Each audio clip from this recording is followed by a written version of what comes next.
תשמעי, זה לא... זה תמיד בא, זה... תלוי מה מזמינים, מה אומרים לך, מה האפשרויות. מה אחר?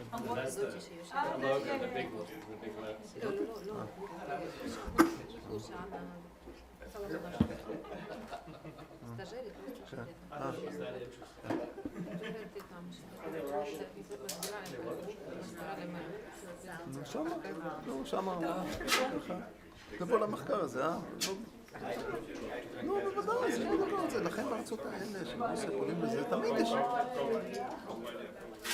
זה ברית, זה גם, זה מדהים, זה 150. 61, 60. בסדר, אז כן. אנחנו כאילו, אמרתי, ללמדת צריכה את כל הסקרינים.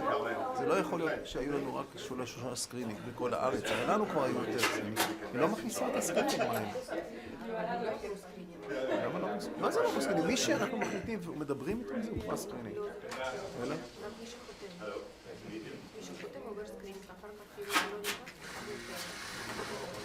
לא בדיוק. במחקרים אחרים זה לא היה ככה.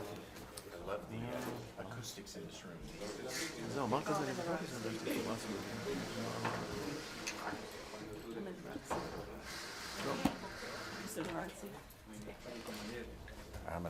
I won't crowd you too much.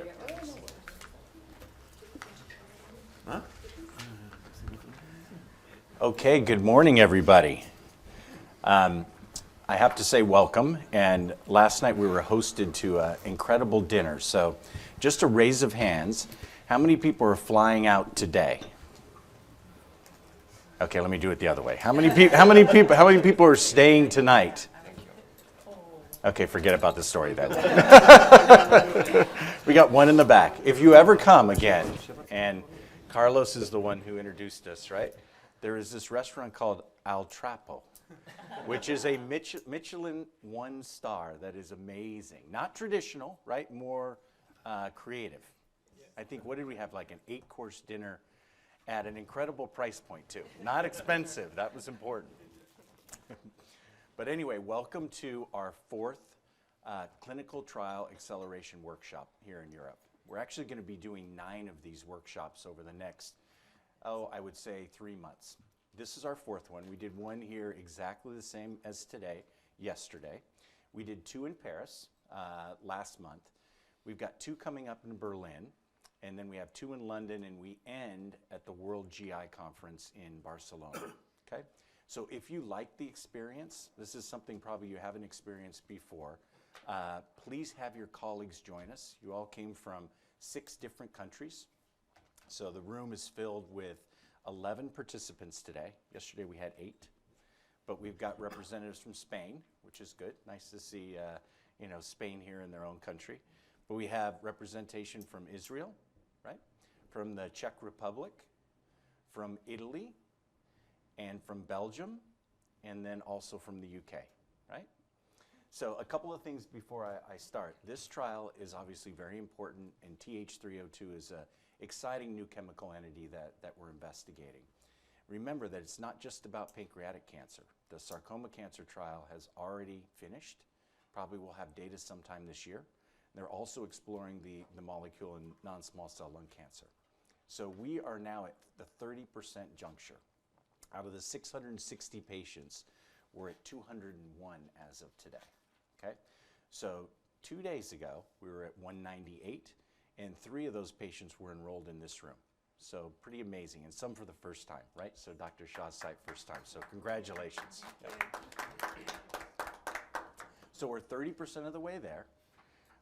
We have to finish by the end of the year. That's the goal set from a corporation, and I think we'll get there. In January, we enrolled 32 patients. In February, we enrolled 42 patients, and we need to enroll 50 patients every month. And so if you take anything away from this meeting, and this is probably one of the most experienced groups that we have, literally 19 patients out of the 201 have been enrolled in this room, right? No one in this room who is open has not enrolled a patient. And only Dr. Kusi is waiting to be open. So I'm sure there's some enthusiasm as you move forward. But just know that today we'll talk about describing the right patient for the trial. We know there's challenges. You know, nab-paclitaxel is now available in some countries, certainly available in the United States. Fulfurinox is also an option for your patients. So we'll talk about what is the right patient moving forward for the clinical trial, okay? And then our facilitators today, it's mostly going to be Dr. Nora Kuh and myself.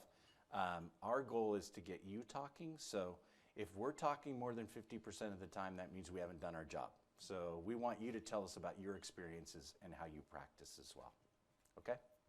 Sounds good? So remember, 50 patients a month. If I break it down, that's only about 4 to 5 patients per site over the next 10 months. So not every patient's going to be ideal, but if you can isolate and identify that 4 or 5 patients at your site, that's really going to be the key to our success, okay?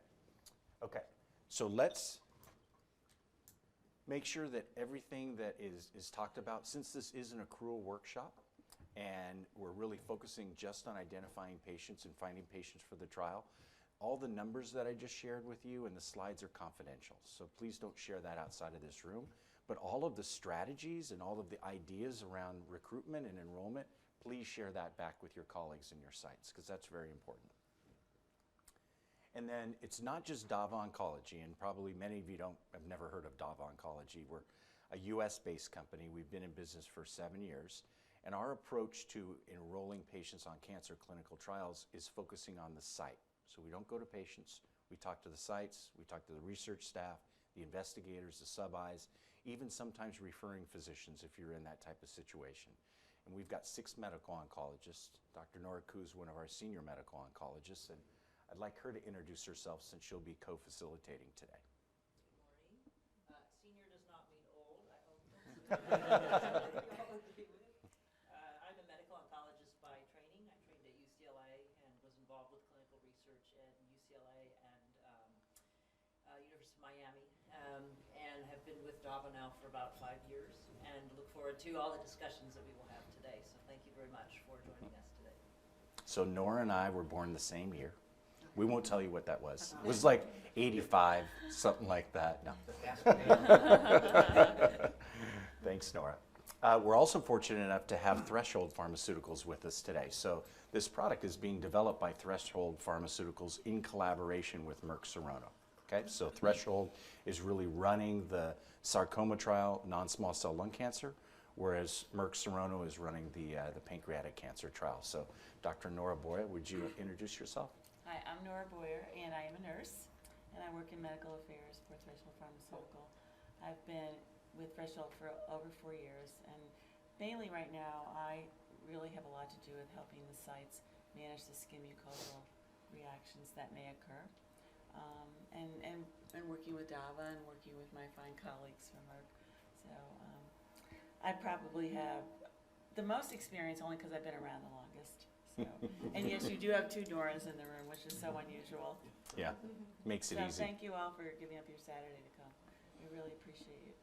Yeah, and we wouldn't be able to do this meeting without the support from Merck Serono. So I'd like to introduce that team and really start, I call him the captain or the general, with Bruce, because he's the one who holds the timeline and has the responsibility. But Bruce, if you could introduce yourself, that'd be great. Good morning, everyone. I'm Bruce Gaumont. I'm the clinical trial leader for the MAESTRO study. I work out of the Boston office, and my responsibility is clinical operations, so everything from the very beginning to the end, making sure that the sites have everything that you need to do this, to run a successful trial. So I just want to thank you for being here. I know it's a big commitment to give up a Saturday morning, but we appreciate you being here, and we hope you find it useful. And one thing, we work with a lot of sponsors. I will tell you that Bruce is probably one of the most proactive and effective communicators. So if you have an issue, he's going to hand you his card. He wants you to call him. Don't just file it away. Call him. He'll definitely get the right person to come follow up with you as well. And Jean-Francois, will you introduce yourself as well from a medical standpoint? So good morning, everyone. I'm Jean-Francois Gimonet. I'm the senior medical lead in charge of TH202 within Merck Serono. I'm located in Darmstadt in Germany at the headquarters, and I'm trying to support my colleagues for this, this clinical trial. Very good. Thank you. And then we have 2 support people as well who are located right here in Spain. So Carlos, would you introduce yourself? Good morning, everyone. My name is Carlos Palacios. I'm one of the responsible for global clinical trials in Spain and Netherlands, and I'm very pleased to have you here. And I think this data meeting will be very useful for you, and you will take some ideas and thoughts for your sites, and those ideas will be very useful for Maestro trial and for other trials. Okay, thanks. Very good. And then also Juan Pablo, if you'd introduce yourself, that'd be great. Hello, good morning, everybody. My name is Juan Pablo. I'm here in Madrid, in Spain, working for Merceron as well with Carlos to oversee all the clinical trials of the company. As he has said, this is a very good opportunity for all of you to have new clues about the patients in Maestro and some interesting discussions in this exchange of ideas, suggestions, and I think this is a good moment to have this. Yeah, very good. And now that you know who we are, we're going to have all of you introduce yourself in a second here as well.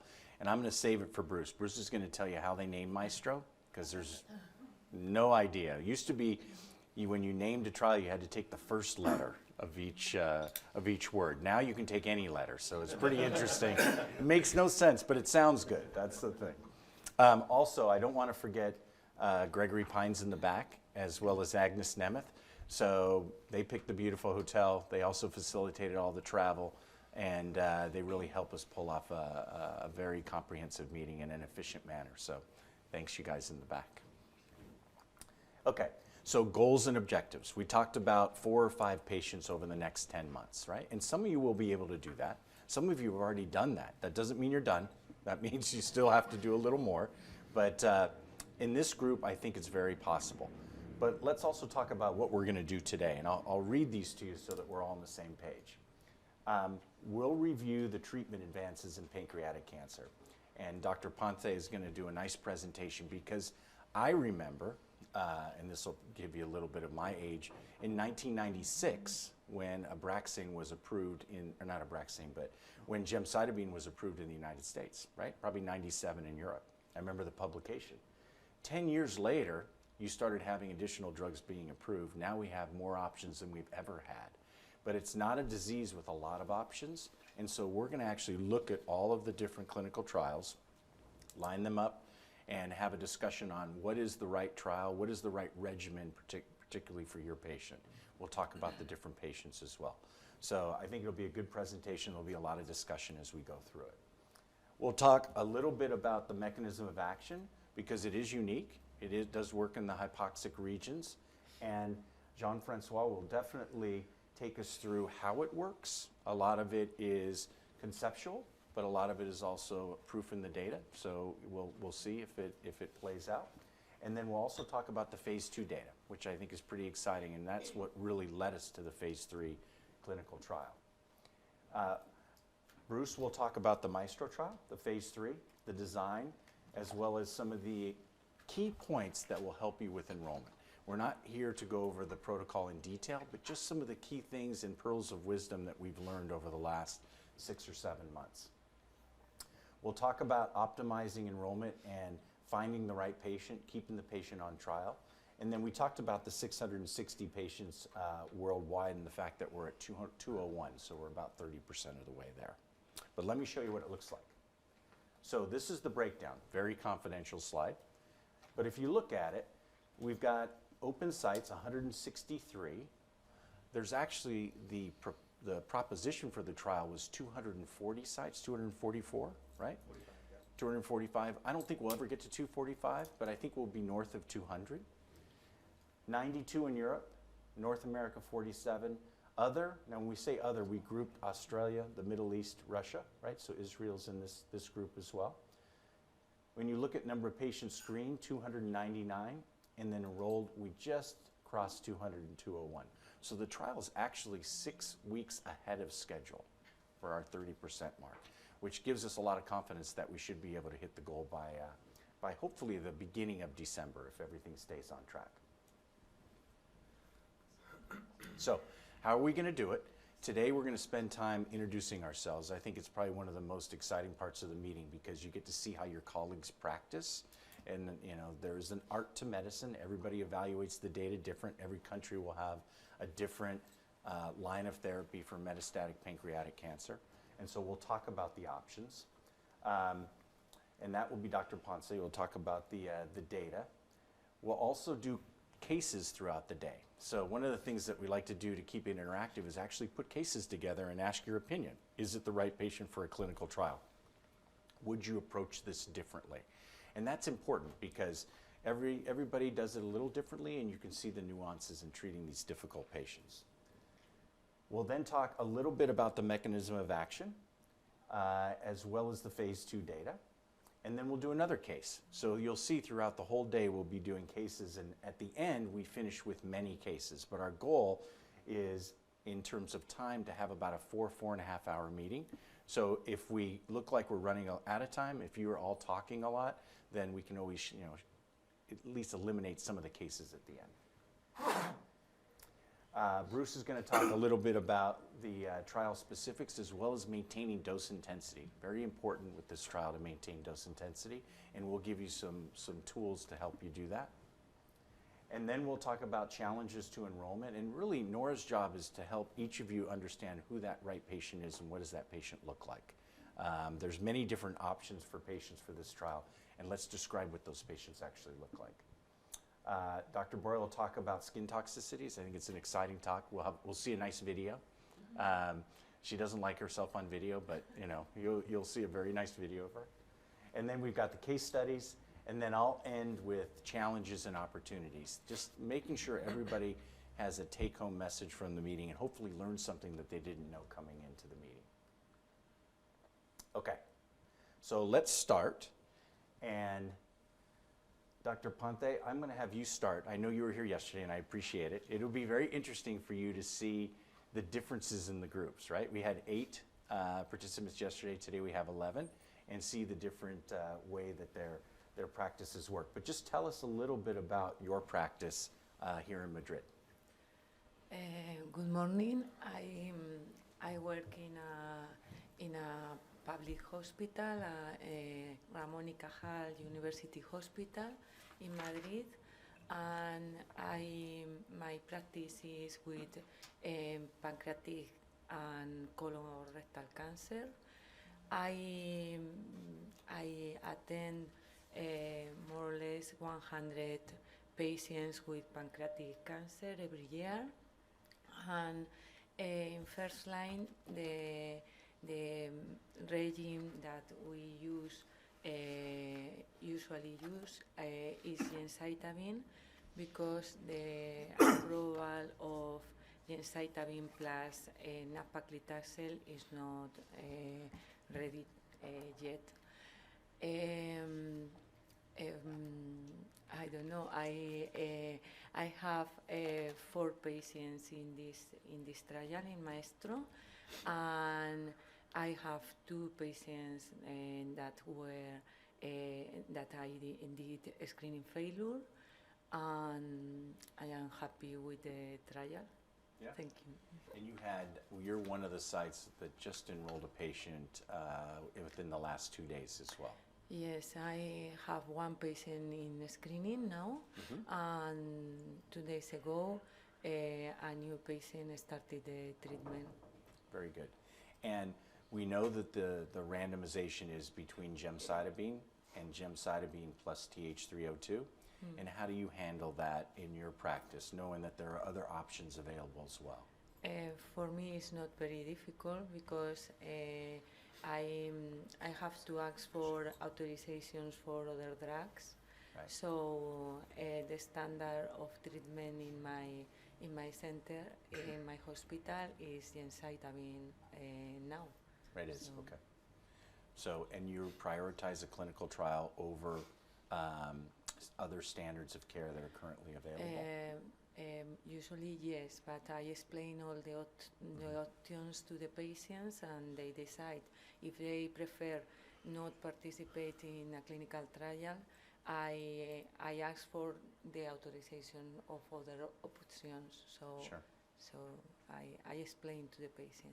Exactly. So all options, clinical trials being one of the options. Yes. No, makes perfect sense. Thank you. Dr. Safanda, would you tell us a little bit about the Czech Republic and your experiences? My name is Martin Safanda, and I'm from Prague, in Czech Republic. And my hospital is a state hospital, and I see about 40 pancreatic patients per year. My other treatments selections are GI cancer, breast cancer, and brain cancer, because we have a very good and very nice neuro program in my hospital. And I prefer in pancreatic cancer to clinical trials. Then standard is the gemcitabine, as I show. And I have 3 patients in the trial. One patient failed after skin toxicity, very serious skin toxicity after the first cycle. And 2 patients are in the trial and Right now. waiting for a CT. Very good.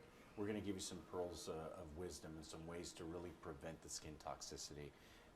Nora Boyle will share that with everybody. It's very preventable.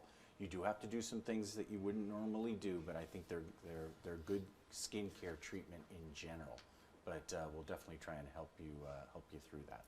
But what I saw, it was generalized, not only face, but it was whole body problem with pain, with maybe psychological problems with skin toxicity. Yeah, interesting. Yeah, we'll talk more about that because it's not a TKI rash. It's different than that. Yes, it And was different. certainly gemcitabine also has, the potential to cause skin reactions, but we'll definitely talk about how to manage it moving forward. Can I ask a question? Yeah. Was the patient has discontinued participation, is that what I heard? Yes. it And is. was this because of the skin Yes, reaction? it was because of the skin toxicity. And was there a particular aspect of the skin reaction that led to discontinuation, or was it the patient's discomfort with the symptoms? Well, it was discomfort because he cannot sleep, he cannot Yeah. eat. He was absolutely down. And was it skin, Skin. sloughing or something like this, or mostly like pain? Well, I have a picture in my Oh, phone. interesting. Okay. Sorry, just, Exactly. it's Great. a very Yeah. experienced group, and I think this is the kind of thing that would be very interesting to hear, what the experience you all have with patients and. But I communicate with somebody through my CRO, and somebody answered me that I have to follow the instruction with skin Yep. toxicity treatment. Yeah, we'll have to take a look. We're going to show some pictures too. We'll have to, Yeah, at the break, get your phone. We'll download it. We'll show your picture to everybody so we can see it. Very good. Thank you. Dr. Kuhl, will you tell us a little bit about Belgium and your practice? I'm Pieter Jan Kuijlen. I work at the Imelda Bonaire site in Belgium. We are a community hospital. We have screened, at least in my head, almost all our patients with inoperable pancreatic cancer, and we enrolled so far 3. It has been some kind of challenge to enroll the patients because often there are drawbacks or problems that often small things that keep patients from entering the study. Our first line regimen most commonly used is still gemcitabine or a combination of gemcitabine and a platinum. FOLFIRINOX is also an option, but it's not reimbursed in Belgium. We can do it by samples of the firms. Interesting. Nab-paclitaxel is not available at this point commercially. It is possible through phase 4 trials to get it. Yeah. Yeah. So you mentioned there were a couple of issues that you face. Anything that's top of mind that has kind of held you back or made it difficult? I think medication is a problem. there's a lot of medication that's not allowed in the study. Most commonly used for us in patients with pancreatic cancer is the fentanyl patches. It's something that a lot of patients already have, and it's not allowed in the study. So it's always difficult when pain is well controlled to switch to another product that is allowed in the study. Yeah. So that's one of the biggest roadblocks. And we'll talk about that. We'll actually have some cases on concomitant medications and ones that are metabolized by the cytochrome system. So there is a long list, and there's guidance there. So you have to use your best medical judgment, but we'll definitely talk about those medicines that could possibly be a hindrance to enrolling a patient. And if you're ever unsure, always call us as well. Yeah, very good. Dr. Vietas, tell us about your experiences. You've enrolled 5 patients so far, so you're I think you were one of the first sites open in Spain, right? Yes, probably. Yeah, very good. Yes. I think the first patient was included by my colleagues in Ramon. Carmen, you had the first patient. Yes, Okay, hold on. It's watch out, it's 4 and 5. Only a week of difference. A good competitive spirit. The one thing we can say is Europe is ahead of America, so that's a good thing right there. I am working in the north of Spain, in Asturias, in Hospital Central Asturias. We are 2 physicians treating pancreatic cancer. We have between nearly 20 patients per year with stage 3, 4 of pancreatic cancer. And the first line, the conventional first line in our media is gemcitabine, and for patients with very good performance status, sometimes we use FOLFIRINOX. Yeah. We can't use at this moment nab-paclitaxel because it is, as Carmen said, it is not available in Spain at this moment. It is not approved for pancreatic cancer. Sure. And we have to explain all the options, included the options that we can't use as nab-paclitaxel. I don't have any problem with our pharmacy to use a second line of chemotherapy in patients with good performance status if they maintain it after progression to the first line. So we can use later FOLFIRINOX if the patient is in enough good status. I know that it is not evidence-based medicine, but a lot of physicians who treat pancreatic cancer used to employ second-line chemotherapy if the patient is in enough good condition. Yeah. So patients that have to be included in this clinical trial have to be relatively okay. So the probability to benefit of a second-line chemotherapy is high in general for these patients. So at this moment we don't have any ethical problems. Perhaps in the future, if we had some problems with the pharmacy of the hospital to employ nab-paclitaxel in second line, for example, we can have some ethical problems, but we can make some kind of business with the pharmacy. So it's a good point. I mean, we had a big discussion yesterday on the evolution of second-line therapy in metastatic pancreatic cancer. I mean, it wasn't long ago where it really was frontline therapy. Rarely could you get a second-line therapy in. But if you actually improve the patient's performance status and the patient has a good response on frontline therapy, there's always the option for second line. And I think what's important for this particular clinical trial is that you only have one shot at it. If you don't use it first line until it's approved, and once we have a positive trial, you're not going to get the shot to use it second line. So I think it's a good point. We'll show some cases and have a lot of discussion around, how do you sequence the drugs over time for the maximum benefit to the patient. But very good. Yeah. Any questions on your end, Nora? No, we'll get, I think that comments are very, provocative, and certainly like to investigate them more as the morning proceeds. So thank you. Yeah. Thanks, Dr. Vietas. Dr. Kusi, I know you're the only site you're not open yet. We've got our fingers crossed you'll be open soon, but tell us a little bit about your practice. I work in hospital clinical Zaragoza.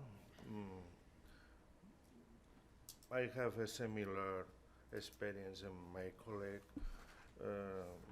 My first line, the chemotherapy regime is gemcitabine, and exceptionality the FOLFIRINOX. My number of pancreatic cancer patients in 60 past year,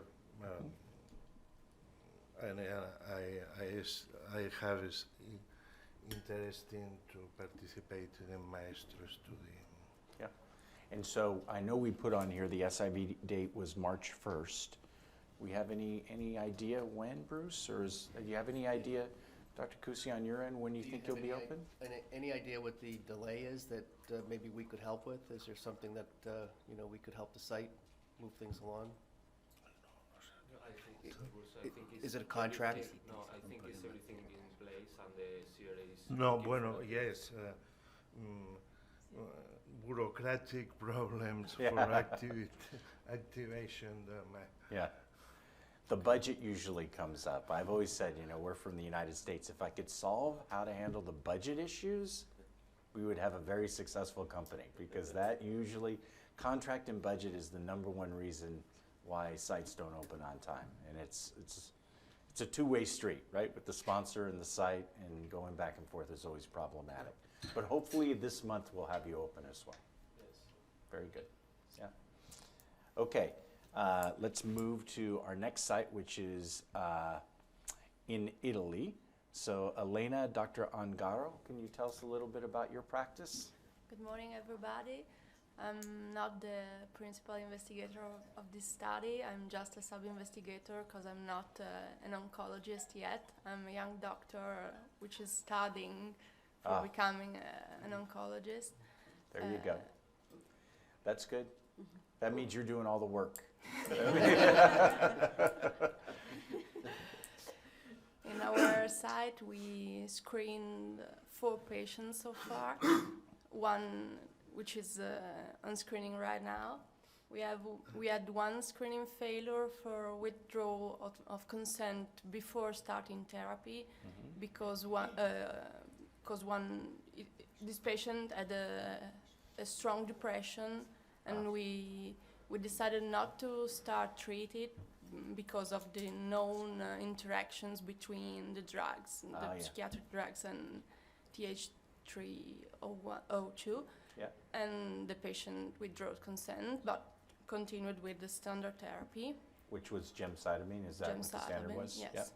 Very good. If everything is okay, on Tuesday we will randomize our 3rd patient. Very good. The first patient randomized experienced a grade 3 fatigue, so we had to reduce the dose, but now it's okay. And the second patient was good, no reactions.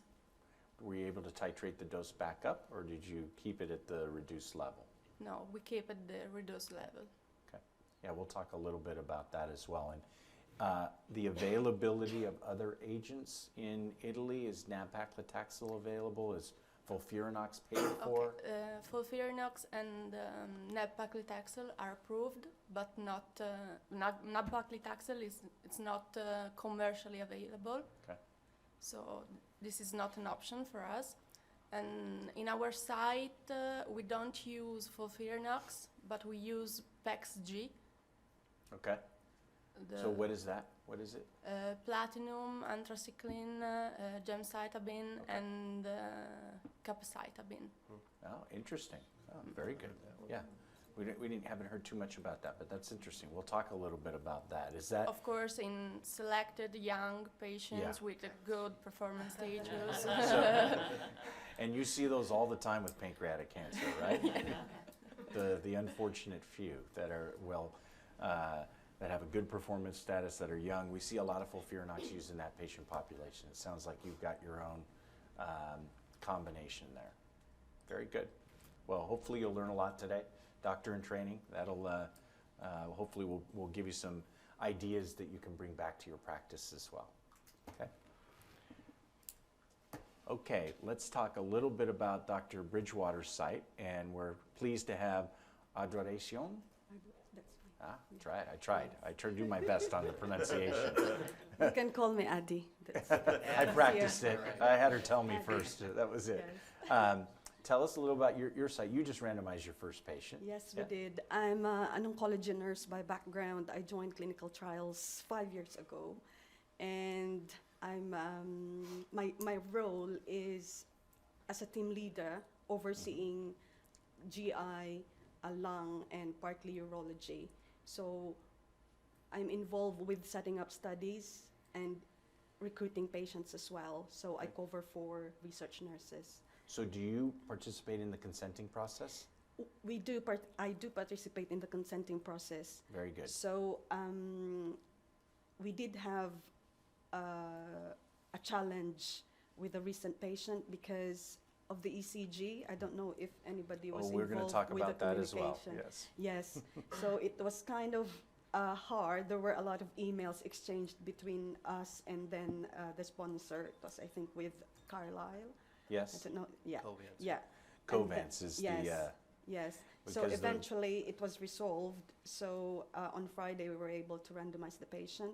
Very But good. essentially with getting patients into the trial, it's not a problem because Dr. Bridgewater has clinics outside of UCH. So we have 2 clinics out. He has 2 clinics outside of UCH. So we get patients from those clinics. Yep. And we work closely with RFH, which is a center for pancreatic cancer as well. Ah, very so good. we have a joint MDT every Tuesday. We get all the cases in, and we get all the referrals from there as well. You can talk about the options. It's all done options, in a tumor yes. board or Yes, definitely. a group. And yeah. we started in January, but we got R&D approval in October. So it was a long, long wait for us. It was very frustrating. We missed 8 patients. Wow. Yes, we did. So That's amazing. And was the delay associated with tubing and those types of issues in the UK? What were? No, No. we were good with local governance process. I think the issue was with Covance. Sorry to say that. We were ready in October, and then they were not ready to do SIV with us. And in November, Dr. Bridgewater wasn't available first week of Okay. November. Then it happened 26th of November. Then the lab kits got lost in the post. Oh, So yeah. December, we were expecting to open, and then it was eventually 2nd of January Yeah. that we got the approval to open. Yeah. Okay. I remember having Dr. Shaw at our program in Paris, and very enthusiastic physician. He echoed the same thing. But now you've got your first patient. Yes, we got, And- I think we have one coming in on Wednesday Yeah. for considering to the trial. Yeah. Very active site. And we'll talk about the EKG because I think all of you need to understand that it's not something that we believe occurs because of the medication, TH302. It's really a regulatory mandate with a very restrictive number. 450 is difficult. And you probably never thought as oncologists you would kind of moonlight as cardiologists reading EKGs, right? But we'll talk about the ways to deal with the EKG piece. Actually, Eddie, can you share with us a little bit what Yeah. that issue Yes, was and how it got there resolved? was a discrepancy between the Bazet's result against the machine. So the machine was 508, and the calculation with Bazet's was, I think, 400 milliseconds. Okay. And Wow. then, but the patient has a pacemaker. So, but clinically, she's fine. She had it for 2 years, and she's pretty stable. Yeah. So And is she on a lot of she's- concomitant medications for cardiac? she's on bisoprolol, aspirin. Simvastatin was changed to atorvastatin. I think that's it's just the comorbidity. She's diabetic as well, but she's got a performance status of 1. And how did the medical monitor respond to The the discrepancy? Yes, it was really quick actually, so we were able to resolve it straight away. The monitor just wanted to make sure that the patient has a cardiologist being followed up, that the patient is stable. We did the classification, you know, the heart classification. Yes. Yeah, cardiac disease classification. And yeah, I think just basically just to make sure that the patient is stable. Yeah. Okay. Yeah. Okay. So it's interesting just to hear, you know, on how the again, the cardiac things I think will always be a challenge a little bit because of the stipulation, but I just was curious to know how that issue was resolved. Yeah. Thanks for sharing. Very good. Doesn't sound like it's too complicated. No. Bruce? I just want to say we love oncology nurses. You guys, right, Nora? You guys do a great job, so thank you for what you do. Yeah, thank you very much. Okay, let's round it out with our colleagues from Israel. So Dr. Eppelbaum and Dr. Simonista, will you tell us a little bit about your practice? Okay, hi, good morning. Yes, I'm from Rambam Hospital. This is a big general hospital in Haifa, in the north of Israel, and we have inside a big comprehensive cancer center. And I think we both and other physicians, we see about 100 new patients with pancreatic cancer a year. Yeah, but many of them are after operation because they are very aggressive surgical physicians in Israel. Really, I thought aggressive and surgeon are like the same. Yeah. No, have but you seen they are a more non-aggressive they are surgeon more. lately? They are even more. Oh, even more than that. That's more than that. Anyhow, but we see all the patients. I mean, we don't have a problem of patients in other. We see all the patients at our center. But I think in Israel, we have three problems because I think the situation in Israel is a little bit different. It is. And the main issue is the consenting process. And how do we explain? Because we are in a different situation a little bit. Yeah. And I explain because that's my way of speaking with the patients and also the other physician. I think we have to explain them all very sincerely, very clearly. And in Israel, we can have all the options almost. Beginning with gemcitabine, then with gemcitabine with platinum, maybe oxaliplatin, not. But in Israel, there are many patients with private insurance, and they can activate the private insurance, or even they like to pay by themselves. Sure. So there are many patients with gemcitabine, oxaliplatin, for example, and then with Xeloda. Not with Tarceva, it's not so effective. But then the problem of Abraxane. Well, it's not registered and it's not in the basket, but there's no problem using Abraxane in Israel because if you pay, in 2 days you have the Abraxane. You can have the permission of the authority and you can pay, and if you are insured, they pay. So there are not many, but there are patients who receive the Gemza with Abraxane. And then the FOLFIRINOX, there's no problem. We give all the drugs in our hospital, so we can give the FOLFIRINOX to the fit patients. Yeah.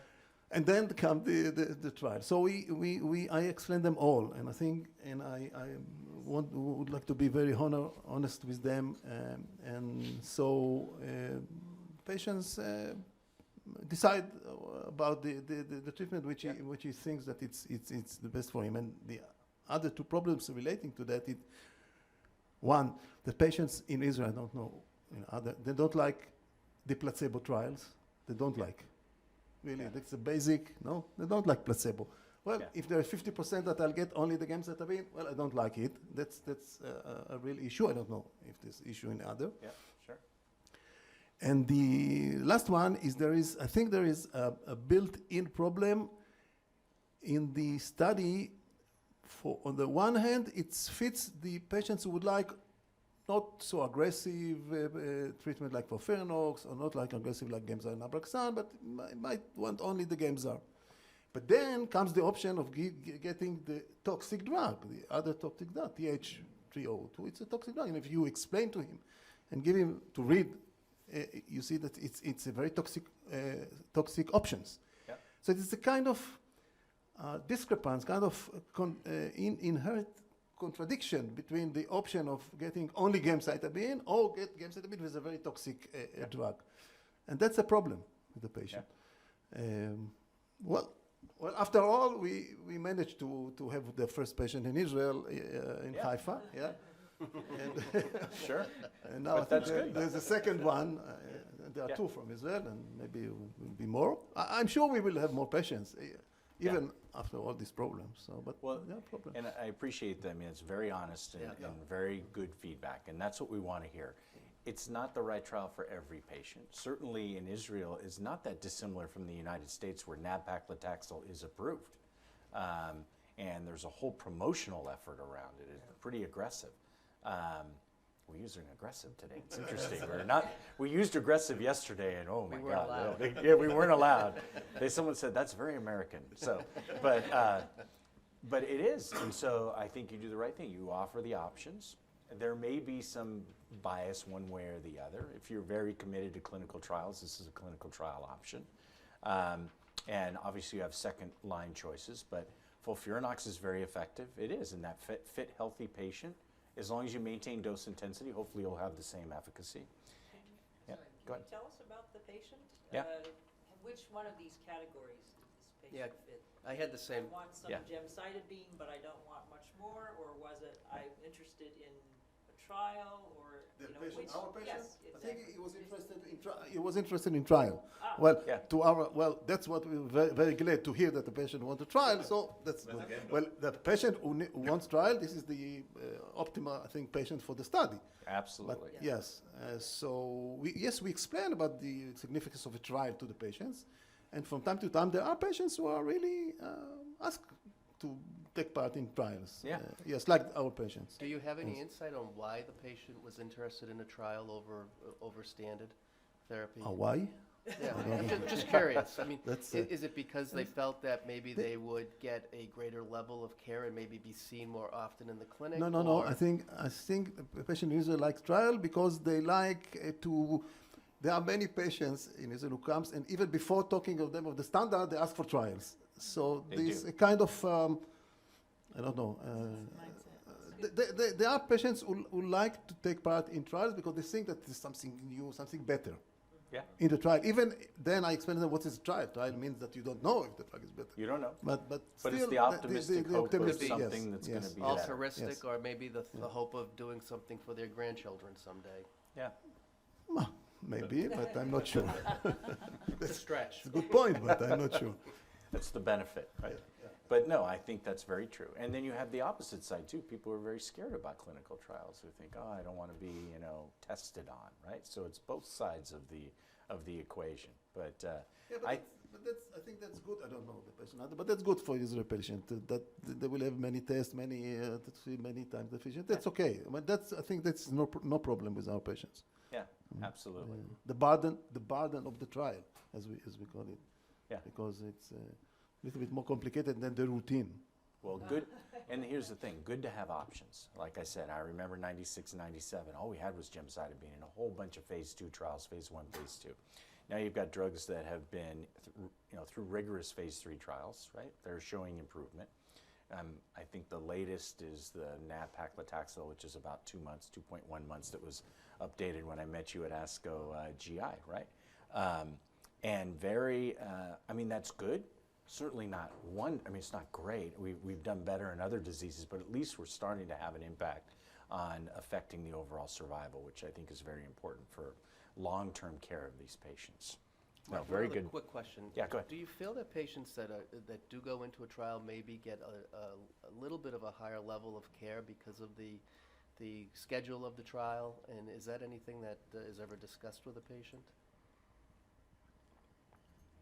Yeah, I think we do discuss it with the patient, but to be honest, I think that even in our routine practice, we give a good surveillance, and so it's.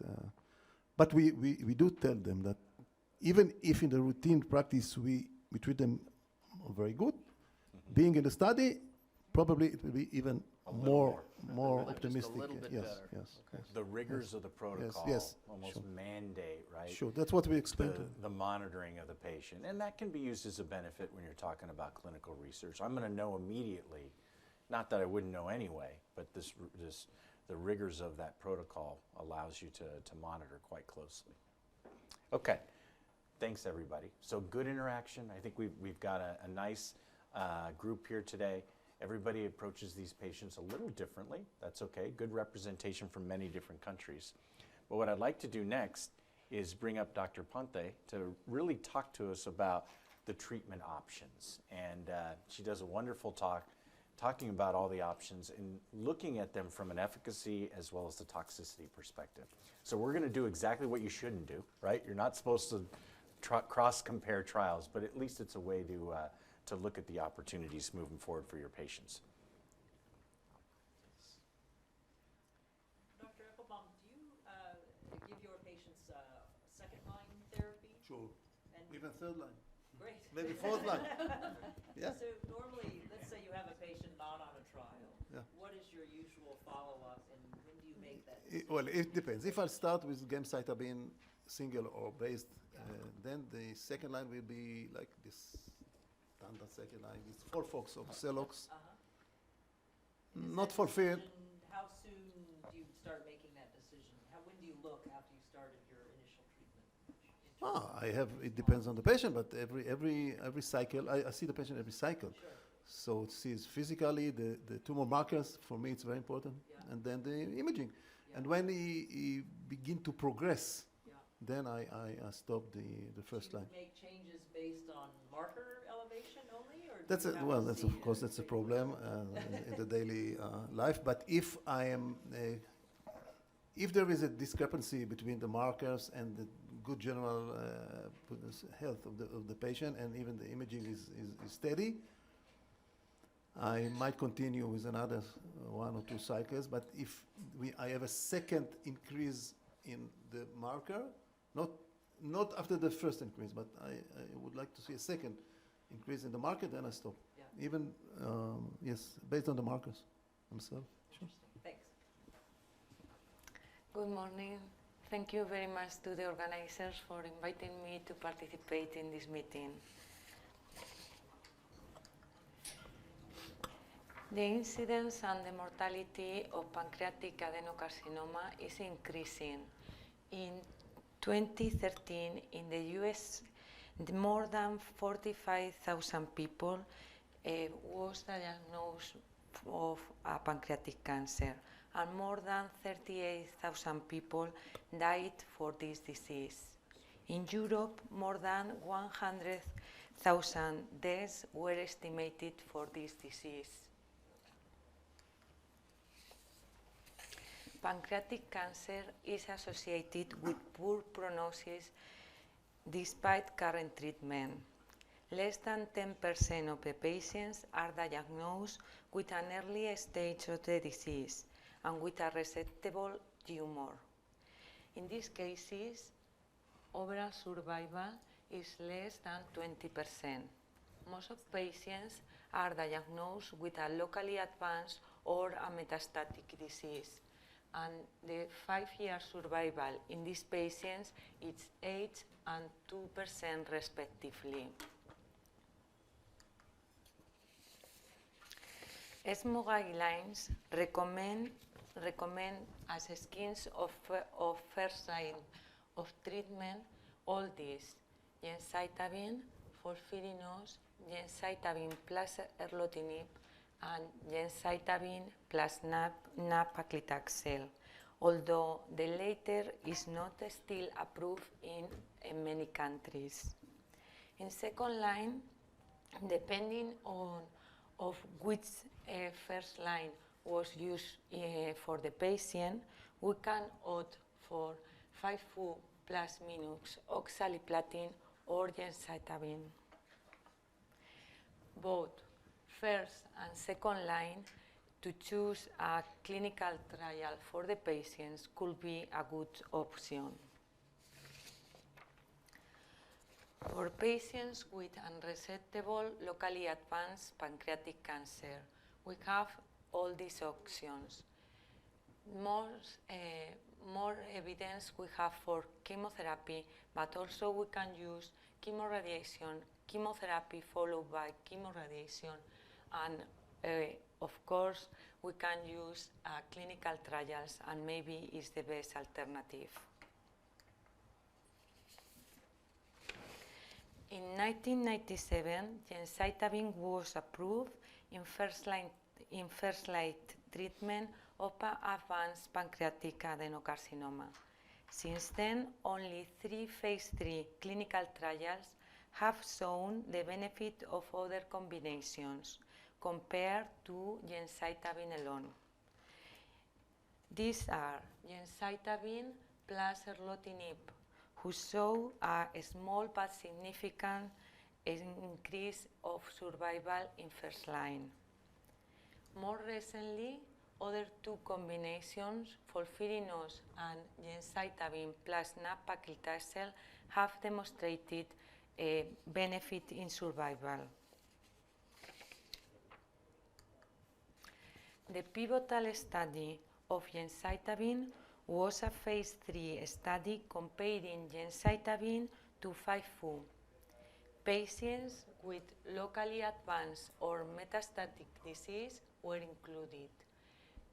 Patients have a Karnofsky PS equal or higher than 50%. The patients were randomized to gemcitabine or 5-FU 1:1, and 126 patients were included. The primary endpoint of this trial was clinical benefit rate. The results of this study led to the approval of gemcitabine in first-line treatment of advanced pancreatic adenocarcinoma. The median overall survival was 4.4 months with 5-FU and 5.65 months with gemcitabine. The clinical benefit rate was higher with gemcitabine, 24% versus 5% with 5-FU. The toxicity of gemcitabine was 10% of grade 3 and 4 thrombocytopenia and anemia, and 26% of neutropenia.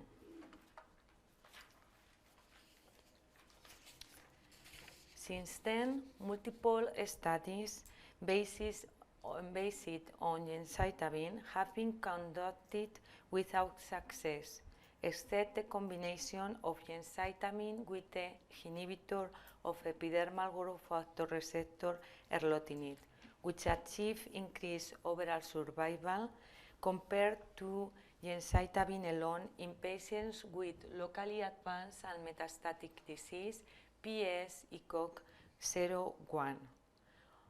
The median of survival was 6.24 months with gemcitabine plus erlotinib versus 5.91 months with gemcitabine alone.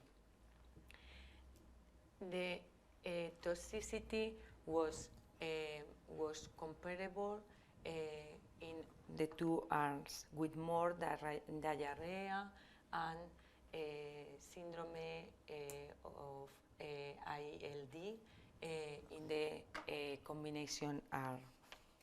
Erlotinib was approved by major regulatory agencies, although its impact on clinical practice has been very modest. The next study is the phase 3 ACCORD study. 342 patients with pancreatic adenocarcinoma with metastatic disease and ECOG 0-1 were included. All the patients were younger than 76 years old. They were randomized 1:1 to receive FOLFIRINOX, 5-FU, folinic acid, oxaliplatin, and irinotecan versus gemcitabine alone. The median overall survival of the patients treated with the combination that was the primary endpoint was 11.1 months versus 6.8 months with gemcitabine alone. Progression-free survival and the response rate was favorable with the combination. However, the toxicity was significantly higher with the combination. Grade 3-4 neutropenia with sulfurinos was 46%, diarrhea 13%, and neuropathy 9%.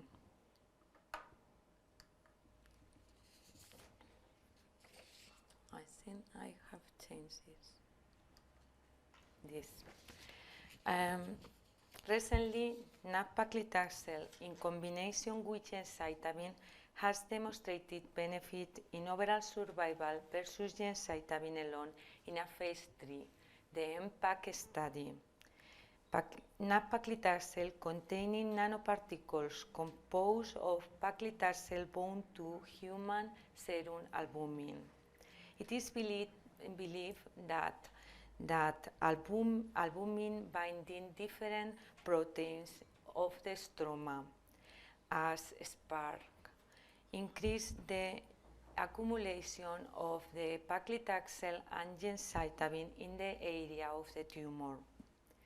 The phase 3 trial, MPAC, was published in October 2013 in the New England Journal of Medicine, and results were recently updated in last January with a survival data obtained with 80% of the diseased patients. In this study, a total of 842 patients were randomized to 1:1 to gemcitabine plus nab-paclitaxel versus gemcitabine.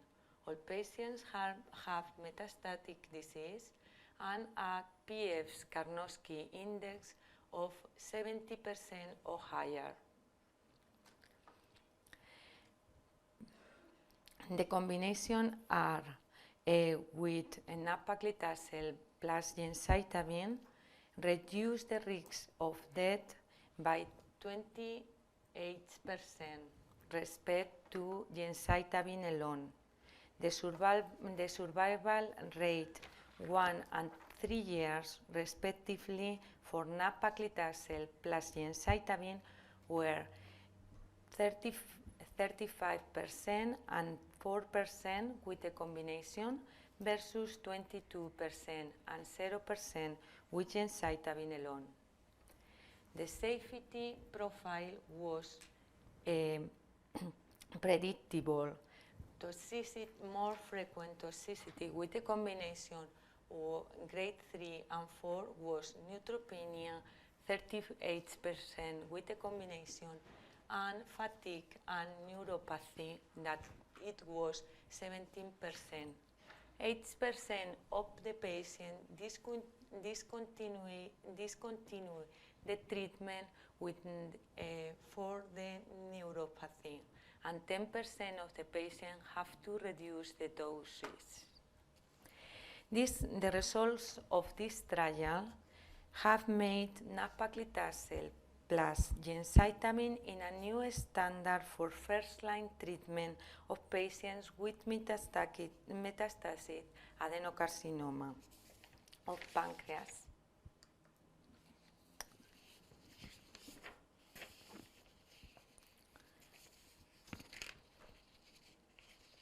I think I have lost this one.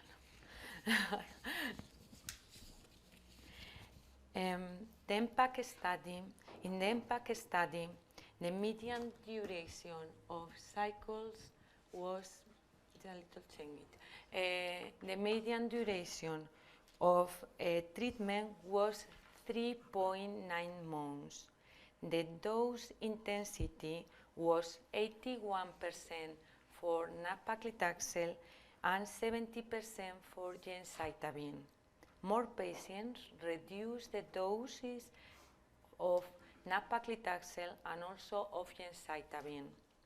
In the ACCORD trial, the 3 drugs were reduced in many patients, 70% higher than 78% have the dose intensity, and most of the patients, 42%, receive filgrastim.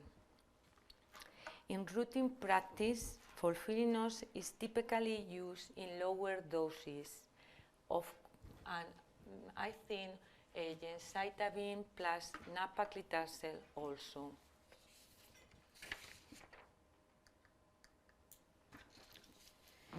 In this slide, I show a comparison of the efficacy results of the 4 studies mentioned above.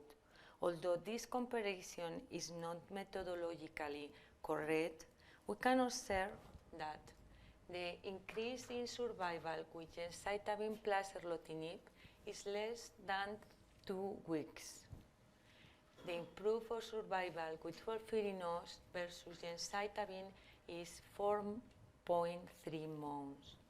And with nab-paclitaxel, we improve survival 2.1 months. However, the combinations have greater toxicity than gemcitabine alone. The rate of grade 3 and 4 neutropenia was higher with folfirinos 46% and also with gemcitabine plus nab-paclitaxel 38%. Diarrhea was higher also with folfirinos 13%, and neuropathy is higher with the combination folfirinos and nab-paclitaxel gemcitabine 17%. Thank you very much for your attention.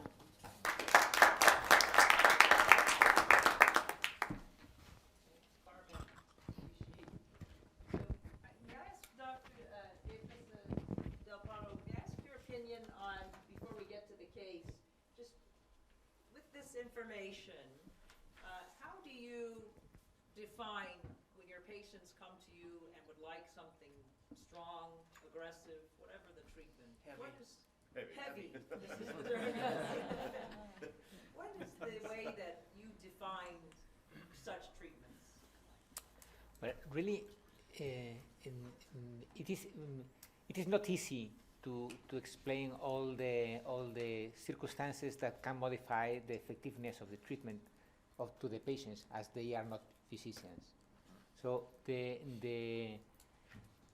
belief of the physician who is playing the different options, I think has a great impact in the feeling of the patient, because they are not prepared to assimilate all the information.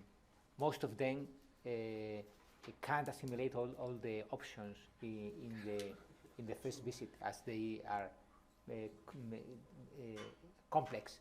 Mainly when you explain that the clinical trial with greater benefit, that it is folfirinox, it is very difficult to apply to the patients, as most of them can't tolerate full doses. And you have to explain also that it is not recommended to use it with an biliary stem, because they can have some infectious problems in the liver. So it is not easy to explain it. Really, we don't show the numbers to the patients, because it can be a little bit difficult to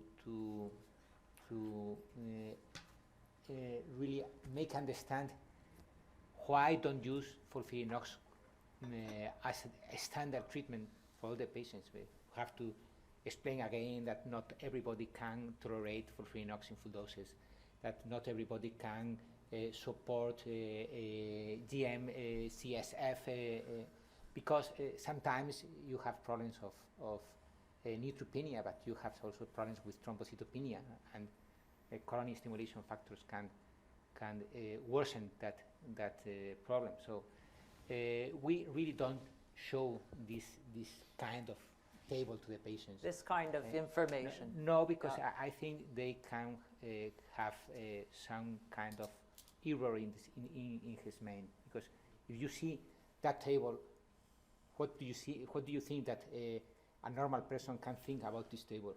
4.3 months of improvement against 2.1. It is very clear that I would choose 4.3 months of Sure. improvement. Yeah. But if you have other information as that you can't have pre-stem, you can't have problems of infections, thrombocytopenia, neutropenia, things are really different. So really, I don't like this table to show to the patients. Yeah, yeah. I think the other challenge I know as clinicians is always trying to know, will that individual patient have this kind of outcome compared to, you know, as a group, the whole group has this result. Does the statistic apply to that one individual patient also, which is difficult to know, clearly. I didn't get the understanding from the introductions that anyone has a strong experience with FOLFIRINOX. Is that true? Is that correct? Has anyone used FOLFIRINOX quite a lot? Yeah, okay. Yeah. And More than- what has been your experience? Have you? Well, we now from the start, we don't begin with this 100% dose of the From the FOLFIRINOX. start, yeah. We omit the bolus and Yeah. we give 80% of the Okay. average. Well, and then it's not FOLFIRINOX, Yeah. of course. It's a modified. I know. In that case, This is I a have- modified. A in that modified. case, I have also experience with FOLFIRINOX, but- but the Yeah. problem is Yeah. we don't have experience with a real FOLFIRINOX. No. Real But I FOLFIRINOX. think, but as I saw the literature, of the last 2 years, all the abstracts from the ASCO GI, I think almost everyone do the same in a little bit Yes. different way. The bolus, the 80%, 70, 90, but I didn't see one who gave the 100% from the start because we're a little bit afraid. Yeah. That's what we explain to the patient. And just another thing, I quite agree with you. You're quite right. The numbers, we don't give the numbers, but I use the method of the X. That's my experience. The- X. I say this gemcitabine has a kind of an X efficacy, X influence, and with the albrexanide you have an X with a little Y, and then so I don't give the numbers, but I because it's very difficult for the patient to not to be confused. So I give him like an X, which I tell the number. It doesn't matter what's his X. It's a low X. It's a low number, but the exact number it doesn't mean anything. Yeah. It's a statistics. Yeah. And then I can use the X plus Y plus Z plus small y's, big Z. That's the way I explain to the patient. Yeah. I think it's more easy for them to understand. Yeah. Okay. Well, let's move into the case to kind of think about these things again applied clinically. So this patient, a 40-year-old patient, presents with abdominal pain, some vague symptoms, and has an evaluation for gastritis, reflux, and this development of jaundice. Laboratories showed elevated bilirubin, some abnormal LFTs, mild anemia. Here are his medications. He has an endoscopy with an endoscopic ultrasound, a stent is placed, and a biopsy performed for a mass in the region of the head of the pancreas, and the stent is placed with some reduction in the bilirubin. The biopsy is consistent with a pancreas cancer. He has an elevated CA19-9 of 340. CAT scan shows an CAT scan of the abdomen shows small liver lesions consistent with metastatic disease. And now he comes to the clinic for evaluation.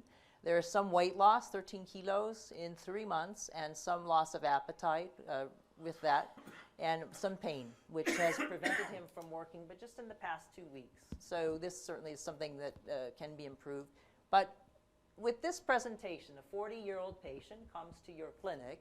What are you thinking, and what are the options that you have available for the patient? Dr. Svander, can you share with us this type of experience you may have?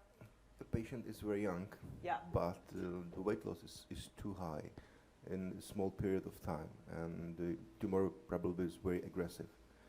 And we've seen the multiple lesion in the liver, and that's almost the whole liver is infiltrated by the metastasis, and the function is not so good. I think it's not a candidate for FOLFIRINOX because of the toxicity, as has been mentioned. Well, I think it's a candidate for patient, because of the performance status, Yes. that this may preclude use of FOLFIRINOX. Okay, I'm sorry, keep going. Well, I think the gemcitabine is a very good standard for this patient. Yeah. Because I think the symptomatic effect of gemcitabine is well known, and the pain is coming back, and I think probably if toleration is very good, then monotherapy is perfect. I see. Okay, that's a great explanation. How about in Belgium, and how would you approach this patient? Is it a similar approach or something different? And why would it be different? I guess it's more or less similar. It's always a discussion with the patient. Of course, we don't give the numbers either, because if you do, patients usually just block and don't want any therapy at all. I think this patient is young. He has an aggressive disease. However, it's always a discussion with the patient that you might have a therapy that is more effective, but it won't cure him. So I guess it's always the discussion to weigh a benefit and contraindications of a therapy, and you have to guarantee some kind of life quality also. So if someone had a comment? Oh. So if you had all options available, so insurance is not an issue, all drugs are available to you, what choice of therapy, I mean, in Israel, you've mentioned there are many options you can offer based on... I let the patient to decide. I don't decide for the patient. I give him all the options, like this patient. I think he's fit for all the... I assume his performance status is 2, something. What do you think the performance I don't know. I don't know him. Well, it could be even after losing 13 kilogram, could be 2, maybe. It could be 3 performance status, or even 1, I don't know. It depends. But I let him decide, and I succeed in getting the patient to decide who is he.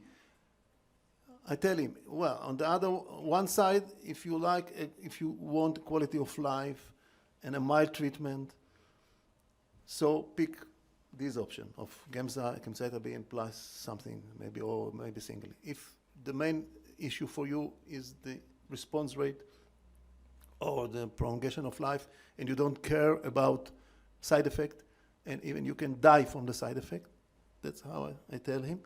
So pick the FOLFIRINOX, and then pick whatever in between. So I do it with the patient, and I succeed in most of my patients to do it with themselves and bring them to decide. Well, I give all the background. But of course, there are some patients at the last say, well, what do you recommend? Yes, what exactly. do you recommend? The doctor, but then, please tell me what after to the do. discussion, I get to know the patient, and I know exactly who is the patient after discussing him. And then I recommend, as I understand the patient, he is to be ready for a more aggressive treatment or not. So for this patient, if I would to recommend, I think again, everything I think is fit. If he is in a relatively good performance status, and that's the patient who might need a good response first of all, because he's a good response, and don't forget the response rate of the FOLFIRINOX is 3 times the response of gemcitabine, the response rate. Yeah. So this is a good option. The way we give the FOLFIRINOX, very, very carefully. How good is good performance status for you to give FOLFIRINOX? One and maybe 2 plus. Oh, wow, okay. Okay. Something between 1 and 2. Okay. Alraysin, you had a comment. I just wanted to comment on the performance status. Yes. If you noticed, he lost 13 kilograms, but he carried on working. So for me, it's a 0, because he's living normally. He's working. He's an engineer. Yeah. So the last 2 weeks, he lost weight. It prevented him from only for the last 2 weeks. So you can control the pain and get him back to where he was. Improve the performance status. Yeah. Yes. Then you can decide. Of course, I do agree that you have to let the patient decide, give all the options, Yes. pros and cons, Yes. everything, and then let him decide. Yes.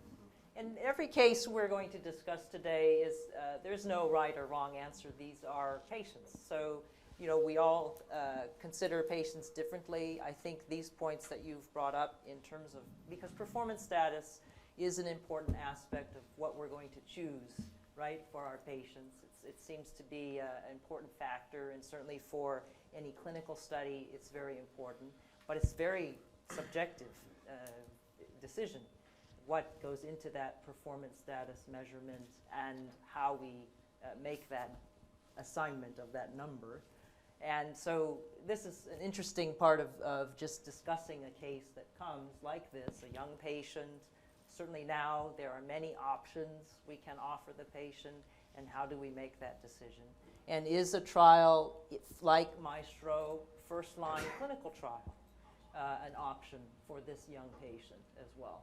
And we've heard a variety of comments through various meetings, as well as today I hear various things that single-agent gemcitabine is a very reasonable option to offer the patient first line.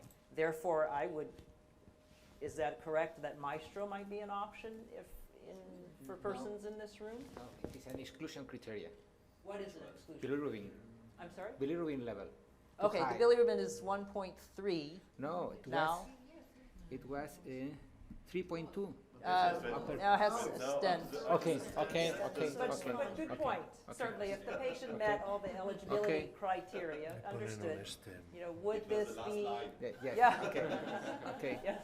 But would this, understood? But if the patient met all the eligibility criteria, how do you think about a 40-year-old, a young patient who comes to the clinic with advanced disease? What are the options that you think about? So as we go through today, these are some of the things we'd like to just have a chance to understand how you think about these patients and approach them. Just a question. When you present all the options to patients, do you also talk about first and second or third line therapies, treatments, and that, you can have this now as a first line, and if you're not responding well to this, then we can take you to the next level and treat you with something else? Yeah. I think in my observation with my consultant, he does say. Okay. He gives it as an option. Okay. That they can have it later. And is there any discussion that you can have like TH302 in this clinical trial now, but you can't get it later? So this is your only opportunity to get it? Yeah. And then we can do something different later. Okay. Great. So we'll have I have a little comment about the explication that you did about the response. If you are looking for a response with folfirinos, but you reduce the dose of folfirinos, so you don't know. Sure, right. Might be not the same response. Sure. Ron, I have a question for you and maybe for Jose Maria.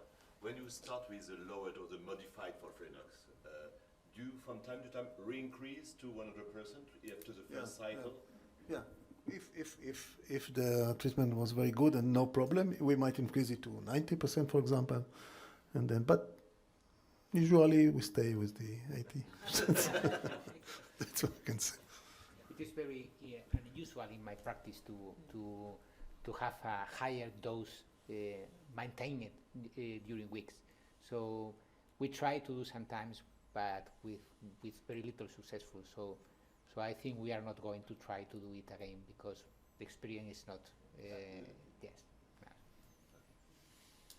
So we'll have Dr. Dunet come and would you like to Very good discussion. provide us the updates and background on our study group?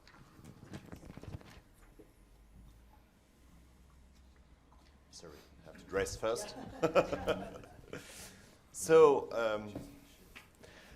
now that we have started this presentation with the history of the pathology, I think that we could start now a little bit to speak about the drug itself, the main drug that we are using in MAESTRO trial. And we are focusing during this presentation, I will try to focus on during this presentation on hypoxia, which is probably the aim of the existence of TH302, okay? For the sake of the story, I'm an oncologist by training. I forgot to tell you that at the beginning. And I've been trained in France, in Paris, where I practiced several years also. So, as I told you, hypoxia is a central component of all marks of cancer, and I'm sure that all of you are aware of that. It's a common factor that directly or indirectly contributes to most of the fundamental physiological change in the cell. Okay? So we used to have roughly these hallmarks, 10 hallmarks regarding, usually as are described, resisting cell death, genome instability, angiogenesis, tumor-promoting inflammation. All that stuff are, from one day or another, related to hypoxia, okay? And tumor hypoxia may be associated with treatment resistance. All of us know that. And cell proliferation also, and metastatic potential. Finally, at the end, every points are contributing to poor prognosis for the patient.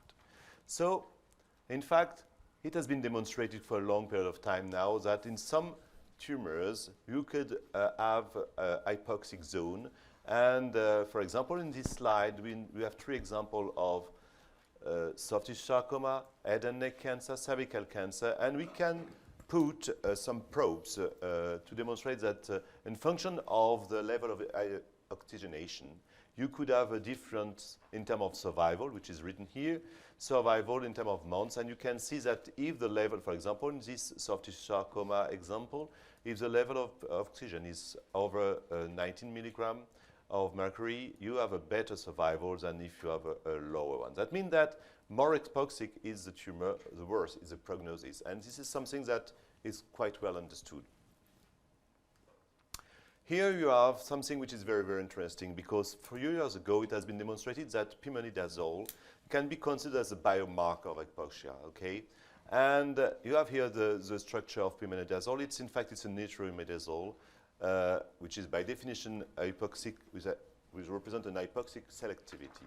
And pimenidazole binds to thiol-containing protein in the hypoxic environment. So this structure is really close to the structure of TH202 that you will see search afterwards. So definitively, the way the drugs, our drug, TH202, is acting is roughly the same way that pimenidazole is acting, okay? So pimenidazole, when you administer to patients, or when you stain some slides, you can see that you have some hypoxia. The brown zone are the hypoxia in the tumor, okay? So you have here a gradient of hypoxia. Oxygenation is 10% here, 0.1% here. So you have the blood vessel, and you have a gradient of hypoxia which is growing, and you can see that the staining is also getting browner, browner, and browner, okay? So it's represented in this sketch roughly here. You have the blood vessels and the zone which is normally with good oxygenation, and you are going worse in the anoxic zone here. Here you have the necrosis, but it's anoxic by definition. So based on that, TH202 has been developed, and in fact you have here a very nice sketch in which you see that TH202 is a trigger, a linker, and a toxin at the end. What is this toxin at the end? This toxin is a brominated version of the isophosphoramine mustard. The isophosphoramine mustard is probably very well known from all of you because it's the active part of ifosfamide. We have only switched within ifosfamide. This part, this isophosphoramide part, is 2 chlorines here, and here with TH202 we have switched the chlorine by bromines, which says that the difference in terms of toxicity is probably related to this. It's a unique mode of action based on previous failure of hypoxia-targeted therapy, and you will see that in the next slides. And TH202, exactly as I told you, under hypoxia activation, is switched, cut in 2, the linker is broken, and you release this toxin, which is some way activated. You have to know that this isophosphoramine mustard is cytotoxic for both actively proliferating and quiescent cells. This is absolutely normal because we know that for all the alkylating agents, okay? And you have also to know that by definition, this reduction can occur in non-tumor tissues containing a region of hypoxia, which can explain by some way the skin toxicity that we are observing for some patients. And we will come back afterward on this point. So, as I told you just before, several other drugs have been developed in such a way to be optimized hypoxia-activated prodrug, which definitively is the best description of TH202. Tirapazamine was developed by Sanofi years ago, and definitively it was an hypoxia-enhanced cytostatic. That was the aim, but unfortunately they failed completely in phase 1, like did this AQ4N and the PR104 also, and definitely all of them have been stopped. The only one which has been successful in clinical response in phase 1 has been TH302, and in fact, all of the criteria have been absolutely ended, and we consider that something which is very important also was the trigger point. The trigger point is representing the time when the drug is activated. That means that when the leak is broken, okay? So that means that we have to consider that roughly all of the other drugs after therapizamine have a trigger point which was the most appropriate, which was below 1% of oxygenation. That means definitively where it's hypoxic. So here is another sketch which is quite, a lot of American people love that because we use the word warhead. In Europe it's not well perceived, but in fact it's exactly what I told you a few minutes ago. It's when you have no oxygen, you activate the system and you are releasing the alkylating part, okay? If you have oxygen, in fact it's in equilibrium where there is no release of any target. So here you can see something which is very important also. It's the dependent tumor cell cytotoxicity. That means in function of the level of oxygenation, you have a different curves in terms of survival cell, okay? And you can see that when you are in the air, this is the red point and the red curve, you have quite no death. And in fact, lower is the oxygenation, higher is the release of the drug, and higher you have the cytotoxicity appearing, okay? So at the end, with the lower position, the lower oxygenation, you have a very nice curve in which you see that you have very rapidly death of cells. Here you have a very nice picture of different staining in function of the presence or no of hypoxic zone. So you can see here with this specific subline that H460, you have a lot of hypoxia. And in the next slide, you will see the curves in terms of survival cells. And here you have this, the opposite, the complete opposite, where there's very little hypoxic zone, okay? And all of this staining can be transferred to these tumor growth curves that you can see here. You have here this H406, in which you can see that the blue is the vehicle, and this green light is TH202 immunotherapy, so the survival curve is completely different, okay? And at the end here, where we had very few hypoxic zone, you see that if you add TH202 or not, in fact, the difference is quite unavailable to be demonstrated, okay? So here you have a nice difference, here you have no difference. So definitively, the fact that yes or no, if you come back, if you have these hypoxic zone or if you have no hypoxic zone, the difference is very evident. So definitively, we can see that this drug is efficient where hypoxic zones are present, okay? So TH202 induce hypoxia-dependent and tumor growth inhibition, and it's absolutely demonstrated with this linear curve. Again, we start with two different ways, and in function of the hypoxic fraction, in fact, you can demonstrate that the tumor growth inhibition is growing also, and you can, as I told you, draw a linear draw for this demonstration that proves that, again, it's another way to prove what I've just demonstrated a few minutes ago. In function of the hypoxic zone, more the hypoxic zone is present, higher the efficacy of the drug is. Based on that, we have run, our threshold has run a single agent phase 1 human study years ago, and which was the dose were ranging from 7.5 milligram per square meter to 670 milligram per square meter, and finally the maximum tolerated dose which was available for this you can administer to the patient, more aware, was 575, as I told you. But in fact, we are most of the time limiting our dose in 480 milligram per square meter, which is highest because in fact the dose limited toxicity was mucositis, skin toxicity, and which is reversible, but absolutely dose related. That means that at this level we could administer the drug at 575 on monotherapy, but absolutely not in combination because the toxicity was too high. So definitely we reached this level.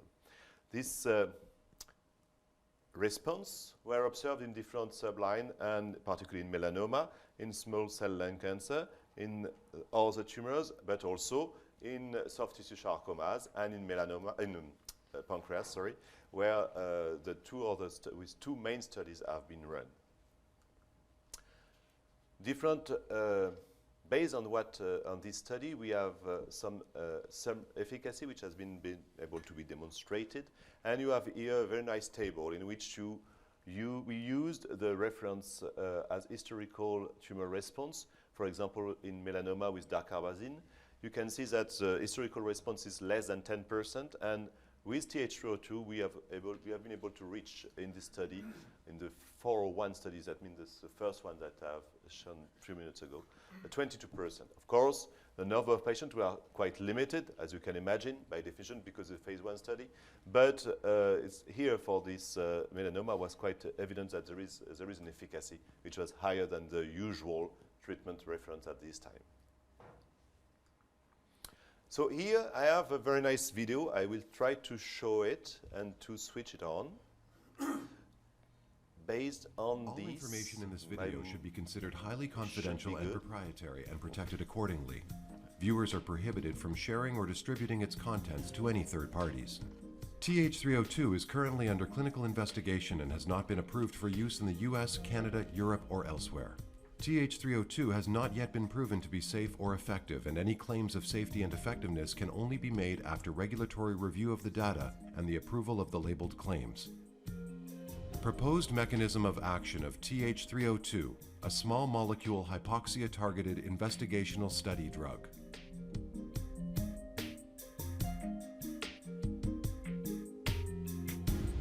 The highly disordered vasculature of solid tumors is typically composed of cells with varying degrees of oxygenation, depending on their proximity to the local blood supply.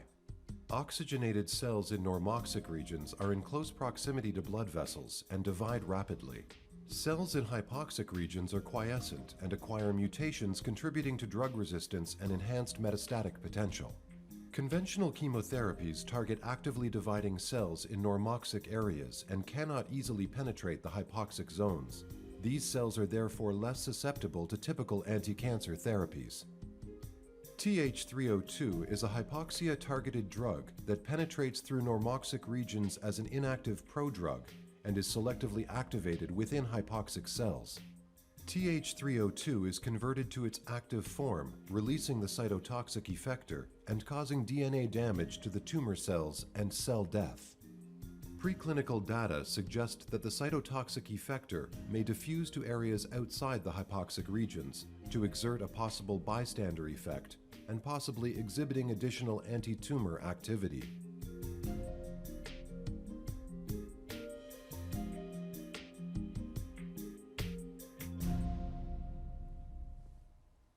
So I should be able to come back. No, I'm not able. Escape. I put escape, and afterwards I have to get out. Yes, I am back. Thank you very much for your support. So, based on this potential mode of action, okay, we have considered the way how we could develop the strategy to use this drug, because as I show you, it seems that it's absolutely evident that it's efficient in the hypoxic zone. But when we are treating a patient, we are not only targeting in one zone.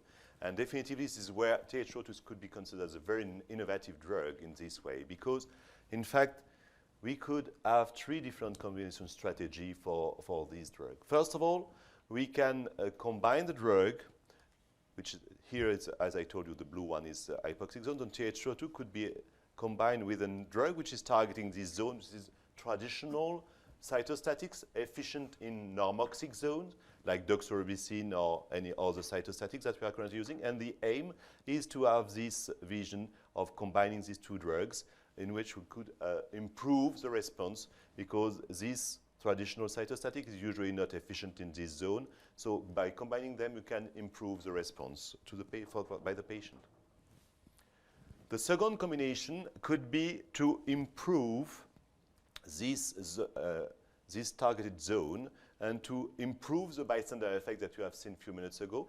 And maybe for that, the best way is to combine TH202 with anti-angiogenics, for example, sunitinib. And we have already run some phase 1 in this combination, which will be probably published during AACR this year.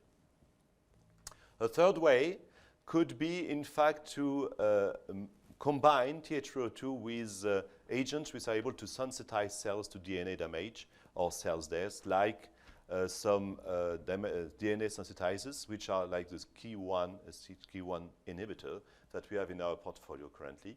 And this is the next step. Currently it's just evaluation, but we are thinking to combine these drugs.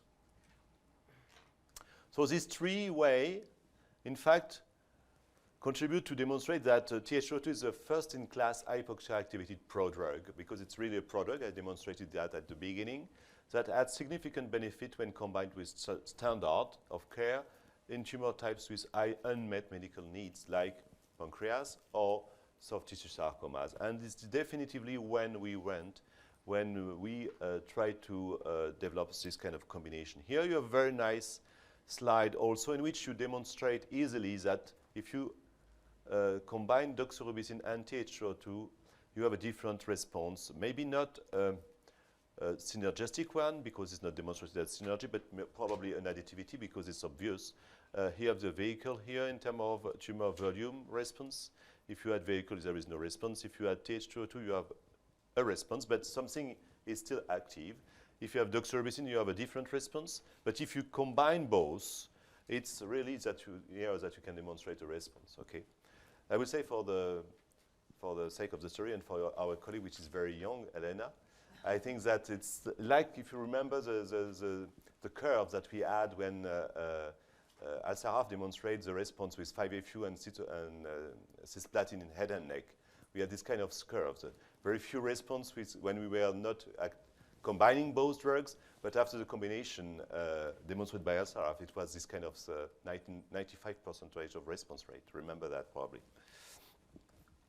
So we have done this kind of combination with doxorubicin, with docetaxel, with pemetrexate, and gemcitabine. And gemcitabine, this is the aim of the study MAESTRO that we have currently running. Okay, so the product strategy for TH202 is based currently on these three aims, which is, first of all, soft tissue sarcoma, and we have run a phase 3 study combining TH202 and doxorubicin in soft tissue sarcoma. The phase 3 is completely enrolled since last November. We have this clinical study is a phase 3 study, definitively. This phase 3 study is very interesting because we have not only this combination part, which is considered as an induction, but we have also developed in this clinical study a second part, which is a maintenance. Okay, so we have 6 cycles of combination doxorubicin, the TH202, and afterwards we maintain the TH202 only until progression, and during the phase 2, which has been run to lead this phase 3, we have been able to demonstrate, and we have some patients which demonstrate a change in the status. That means that when they were in stable disease, at the end of the induction phase, some of them moved to partial response during the maintenance time. And even we have some patients, one patient, I think, or two, who moved from partial response after the induction during the maintenance phase in complete response. So definitively, this is what we can call the positive pressure on the patient. After the use of the combination, we can maintain a response and probably improve the response by maintaining the use of this drug. And this is something which is very important, and it's to answer to Ron, who says that it's a very toxic drug. You say that at the beginning. It might be, yes. But in the reads the paper. Yeah. I trust you, because this is what you said, exactly. You said on the paper it's described as a very toxic drug.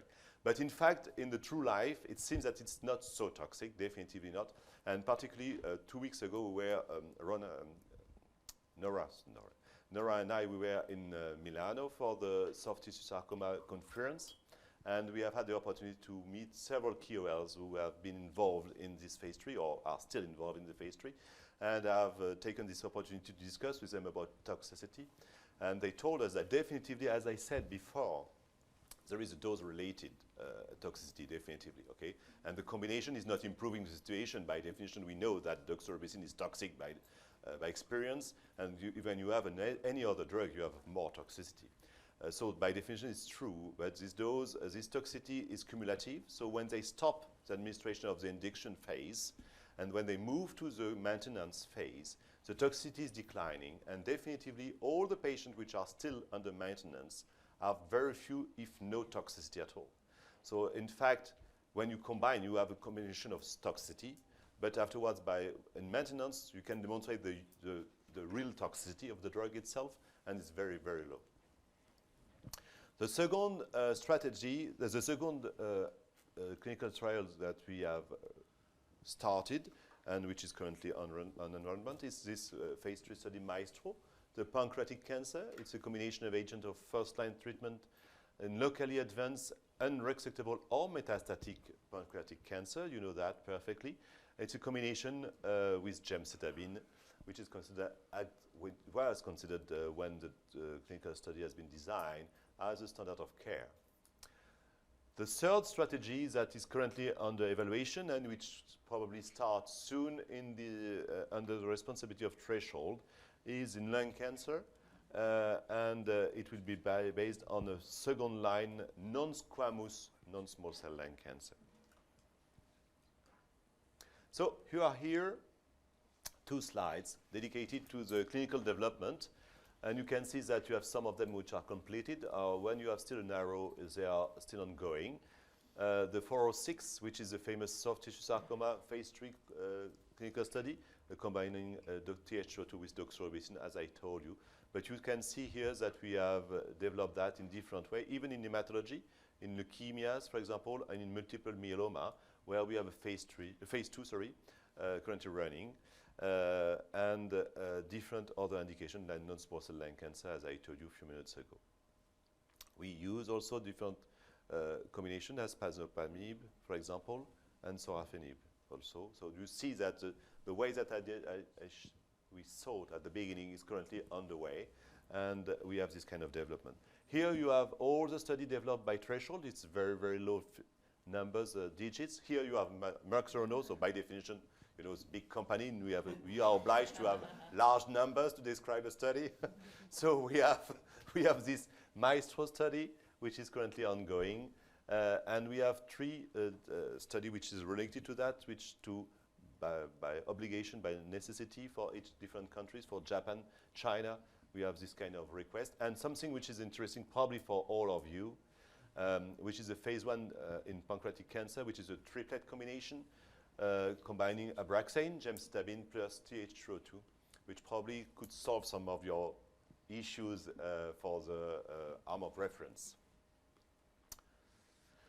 Here you have also something which is under development, and it's under preparation, and it's very interesting. It's not a combination with TH02, but this is this compound HX4, which is in fact a way to, it's a biomarker of hypoxia that you could use, and which is under development, to make a PET scan before and after the treatment to see if the patients are, particularly the tumor more than the patient, is hypoxic or not, and if you need to use TH202 to target this hypoxia, and afterwards, if you have used it, if it is efficient or not, or if you have reduced the size of the tumor.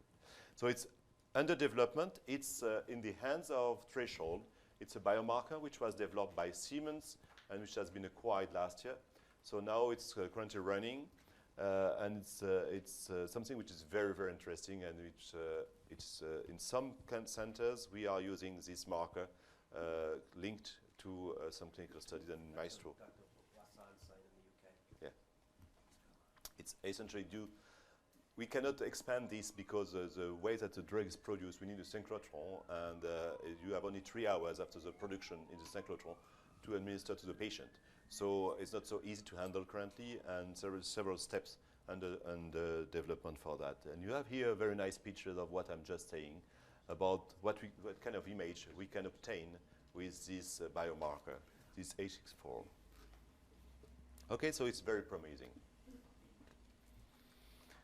Do you have any question currently? Or may I go ahead and go for the demonstration of the MAESTRO study, phase 2, rated?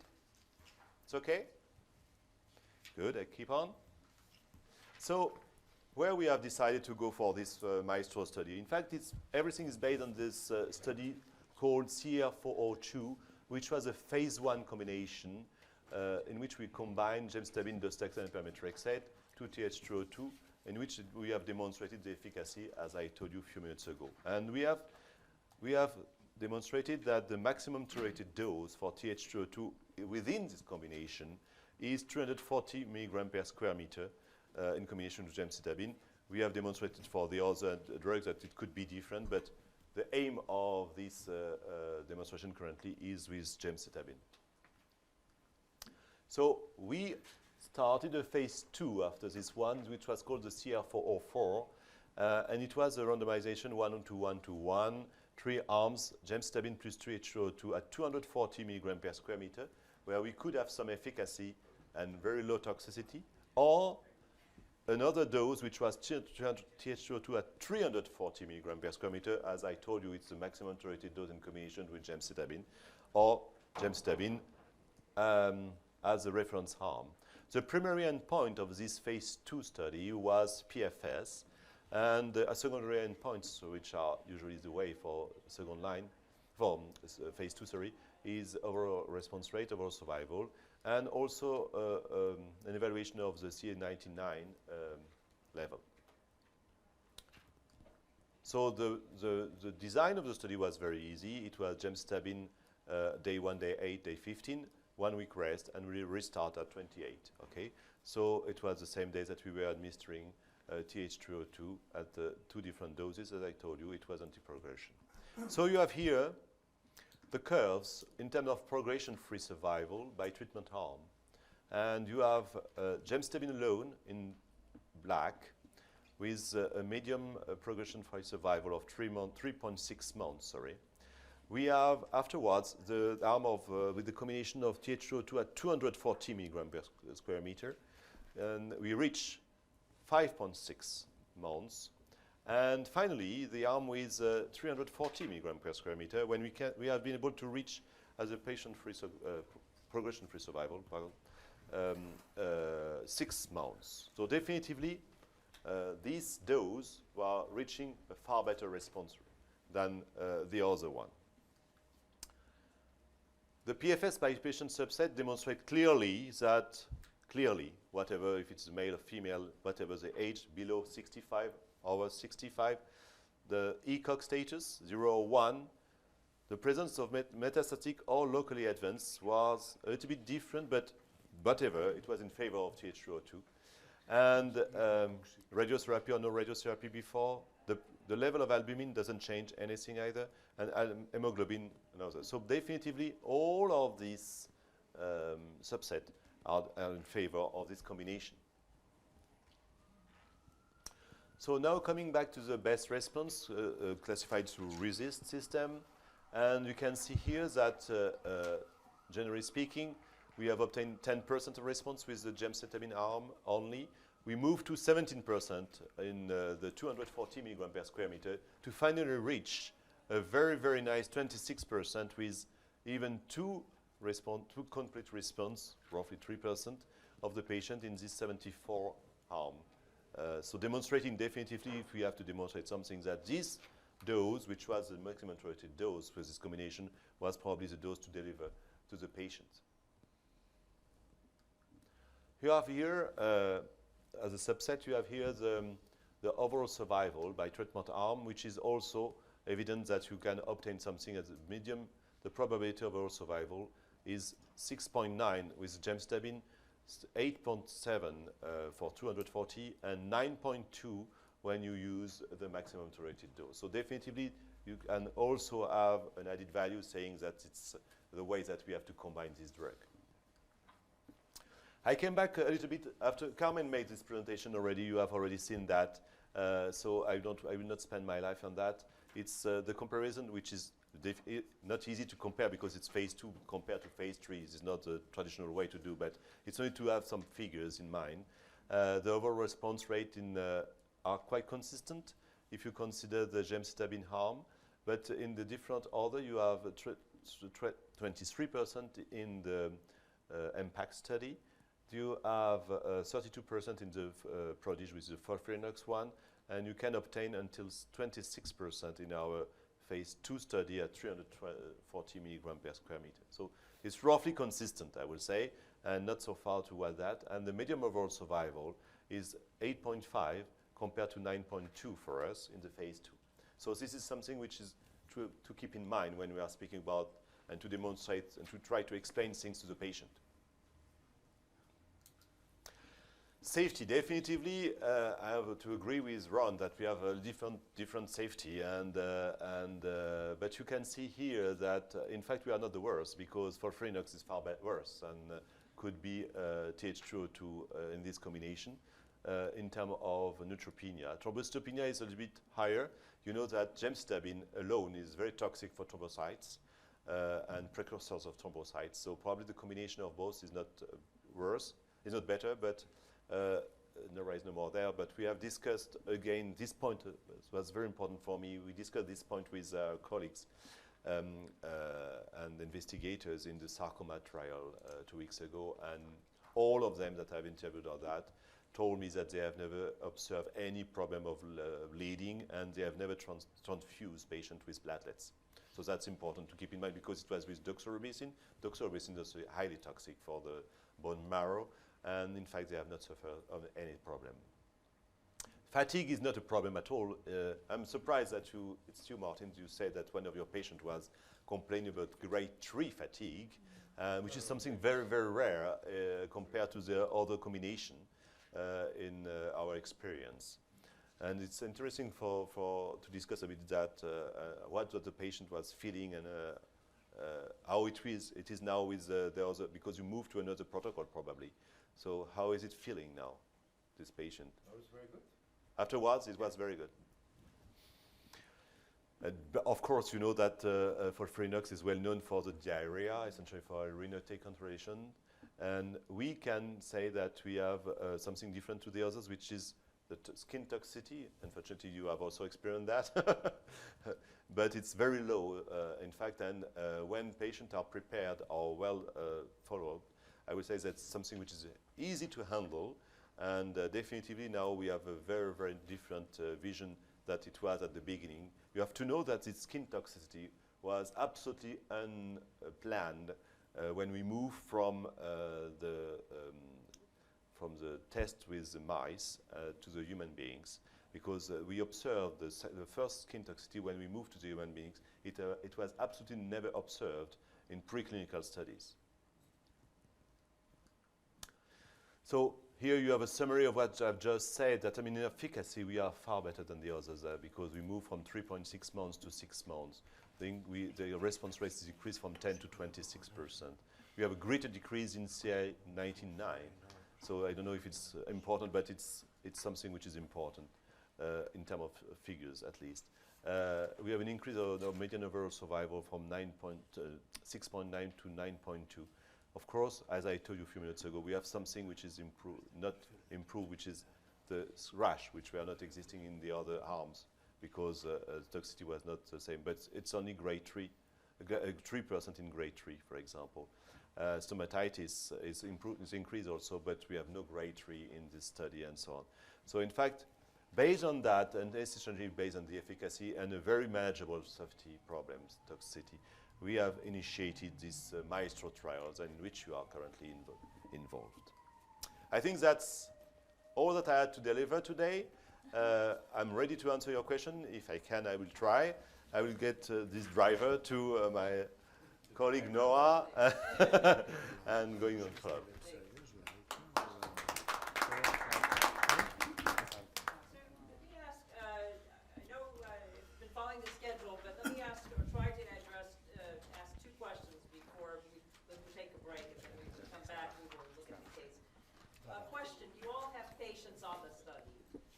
Side effects have you been seeing? I mean, we heard skin. Is the hematologic toxicity thrombocytopenia, how severe is that? Grade 2. And is that common with others? No? I Dr. had neutropenia and thrombocytopenia. And how severe, again, are those? Thrombopenia was grade 2 and neutropenia was grade 2 too. Grade 2 Yes. But just a moment, how do you know that the patient received the drug? Sorry? How do you know that the patient received that? Maybe because of I the don't gemcitabine? know. So Yes. what? So it could be related just to gemcitabine. Just to gemcitabine, we don't really don't know. Yeah. Gemcitabine has this toxicity. Yeah, so, no, the skin, yes. If the skin is saying, you know, this drug, but if there is no skin toxicity, you don't know. No, but it's a specific skin toxicity. It's in very few patients. Nora, would you like to comment? No, but I'm gonna show you some gemcitabine you pictures. took the worst. So Nora Boyle will show us later that actually the skin toxicity should also not be an unblinding effect in terms of, or impression, that you will see that the information in terms of gemcitabine alone and the types of skin effects you might see with that when we come to that. So what I'm hearing is there are certainly side effects on the trial. However, it being randomized, who knows what it's due to, right? I think this other question, really, maybe I asked Sigourney this question. Are you involved with evaluating patients for Maestro, to ask them or to explain the study to them at all? You see them after they're enrolled on the trial, is that correct? Yeah, but it's the PI that he performed the clinical, the physical examination. Sure, and yes. Do you ever need to explain anything about the study to patients? Yes. And do they ask you questions about this drug? What is TH302? How does it work? Yes. They ask you this? And has this been helpful to see the information today? To be able to explain things to patients? Dr. Ngaro, do you get questions from patients? Yes, always. When we propose a study, always patients ask for what is this new drug, what will I experience. So they're interested in side effects, obviously. Are they interested to know how the drug works? Not frequently. Not as much. But your coworkers, your other physicians, I'm sure, have more interest in mechanism of action of the drug. Is this the same, Dr. Santana, in your experience, Savannah, in terms of the... Yes, we have a wonderful material. And it's very, very short, but interesting for the patient to explain what the drug is. Is this material from the study? Okay. Yeah. The study in material. Czech language, normal. Oh, great. They make you some questions and I answer. That's it. Oh, okay. It's easy. So very easy. Wonderful. Okay. Comments, Bruce, or anything? No, I'm excited to hear that you're using the material. Because we need these materials for the support. Yeah. Because the patient asks us about treatment and what is the drug, what's the adverse event. Yes, so the materials are For frequent. me and for my team, it's important the quality of life for the patient because it's an incurable disease. Good for point. everyone. Good point. Yeah. So the materials are frequently used in the U.S. We don't hear about their use in Europe as much. Many countries don't use them, but if you don't have them and you want them, let me know and we'll make sure that we get you all of the study materials that you can share with your patients. Just need IRB approval, but we have them available in different languages. Let's take our break, a 10-minute break, and then we will come back and resume the program.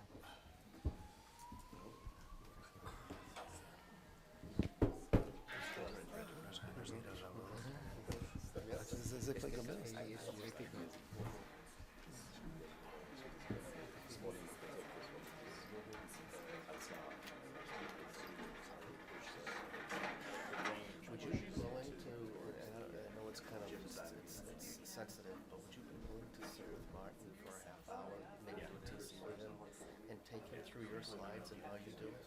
I know it's kind of a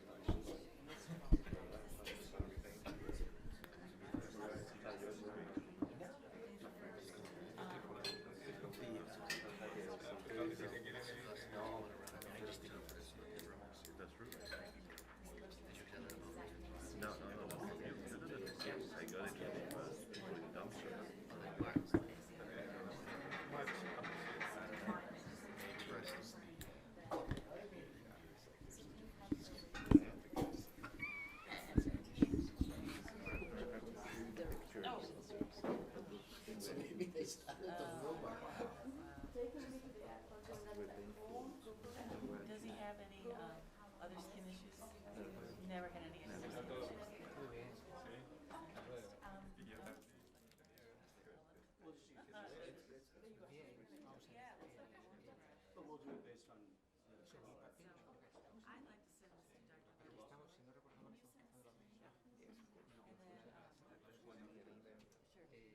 I'd like to send this to Dr. Dr. Tour is our consultant. He wrote this book. He's a dermatologist. So we send things like this to him just to get his opinion. So my email is N. I can write down. Let me write it down. That's me.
Y es que en el protocolo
There's another with a laparoscopy. Laparoscopy is going to be a first measure of the it's going to be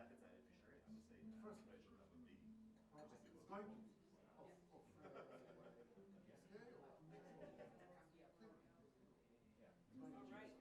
Should we start?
You always know you're in Spain when the breakfast is now completely crowded. There's a line, and it's 7 o'clock in the morning. There was no one there, right?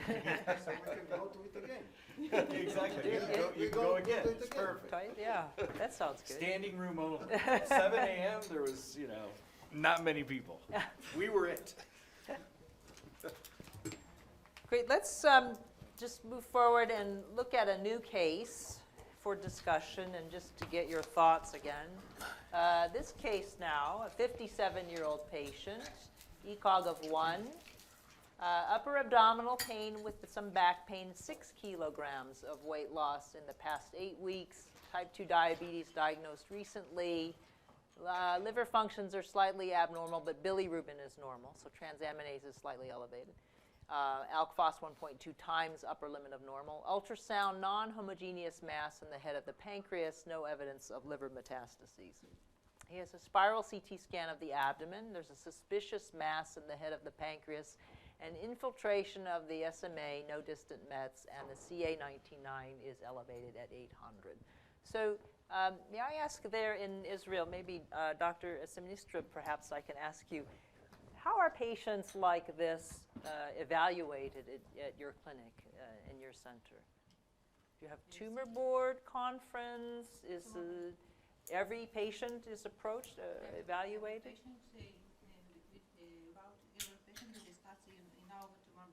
Every pancreas patient is evaluated there? Yeah. And Dr. Edelman, you had described your surgeons are very aggressive. So that's why this is a problematic patient, because a patient like this with the CT scan, the vascular infiltration, and the level of the CA19-9, which is a little bit high for locally. For just locally Just advanced? locally, a little bit, might be, but it's so. But then if the surgeon sees him, and if he thinks that he can do the operation, or from time to time with also vascular manipulation in the surgical procedure, which they do. Yeah. So we might have this patient after the Whipple. We might. Yeah. We might. Yeah. But as we sit with them, so probably I think it's better. I think, in my opinion, it's better with this patient to begin with the key systemic therapy, either like a neoadjuvant or like just systemic therapy. Is there ever a patient at your location who is not a candidate for surgery, who does not have metastatic cancer? Sure. But is also, and what is that patient? Sure. It's mainly based on the decision of the surgeons. Okay. Yeah, sure. No, but of course. So that could first be. First of all, they come to the surgeons. Yeah. Not to me, because they come after. Okay. So first of all, there's a surgical evaluation, and if the tumor is too advanced for surgery, to their opinion, so then they come to us. Is there some degree of vascular involvement where they say, no surgery? Yeah, sure. Okay. Sure, and it depends also on the surgery, because People come to our center not just from our hospital. They Oh, come outside, to me, yes. to us, Yes. from other different places. After they have the opinion of different surgeons. Yeah. Not yeah. from our hospital. They can Yes. come to us, even they live at our place, but they can come to us with the opinion of surgeons in Tel Aviv, which Yeah. they thought that is better, so they come to us. So it's not only our surgeons, but the other. And of course, many patients come with the surgical opinion that please do your business first, and then I'll consider again. So, yeah. Yeah. Even the aggressive, they do it also. Yeah. Is this the same in Oviedo? Usually the patients came from surgeons. So surgeon has seen them, Yes. not in a Most of them. tumor board Most of them, necessarily. yes. So just the surgeon, and then they come to you, either they've had or plan to have surgery or have had it already. Yes, most of them, not all, but most of them. Yeah. It is possible to do surgery in that case, but the problem is that the results with that situation is so bad, because in pancreatic cancer, as in most of cancers, the first option historically was surgery, but the results with vascular infiltration was so bad with surgery that surgery was forgotten, but sometimes this is not just a joke, but surgeons are like bullfighters. When they go to kill the bull, they can have a good afternoon or not. Yeah. And sometimes if they had a very bad afternoon the previous day, he are not very stimulated to do surgery to another patient. And this is the same, I think, in all the world. And in my hospital, as in others, that can happen. But that is a classical inoperability criteria. But sometimes they do surgery in that cases. So for clarity, the protocol, MAESTRO allows patients with locally advanced unresectable pancreas cancer to be enrolled to this trial. Is there such a patient who exists? So far I've heard every patient is resectable. That's what I'm hearing a bit. Which patients would be potentially not resectable or are defined as not resectable by your surgeons? Is that a problem in Belgium or in Prague for? This is unresectable patient for heart surgery. Because of the superior artery lesion. The vascular involvement. So they have a sort of, is there a clear definition? Yes, there is a clear definition of unresectable. Is it like the MD Anderson criteria, or is it the? MD Anderson is the end of the story. Okay. Okay. Is it also in Belgium something very clear, unresectable versus resectable? Well, you always have the limitations of your imaging, but we follow the criteria of the NCNC guidelines on resectability. In Belgium, every patient is discussed at the tumor board before he gets operated on, so it's always a discussion between the oncologists and the surgeons. We try to find the decision that will help the patient. Of course, you can operate a lot of patients, but with this kind of tumor marker elevation, I don't think any surgery will help this patient. So this is suggestive of more than just local disease. Please. Our first patient was locally advanced, so she's unresectable because of the vascular involvement. But otherwise, if there's no vascular involvement, we consider comorbidities as well. Sure. So if the patient is really, really poorly, then the surgeons would say, I don't think that patient will survive being on the op table. Yeah. So they refer to oncologists to give treatment. Okay. Please don't get us wrong. There are many patients, many patients. Too broad generalization. No, comes is locally advanced tumor to our treatment. Sure. Yeah, because there are many surgeons, and come also from not so aggressive surgeons that even if he sees something that you think that he cannot operate, so he sent to us. So we have quite many patients with locally advanced come to us. Sure. Yeah.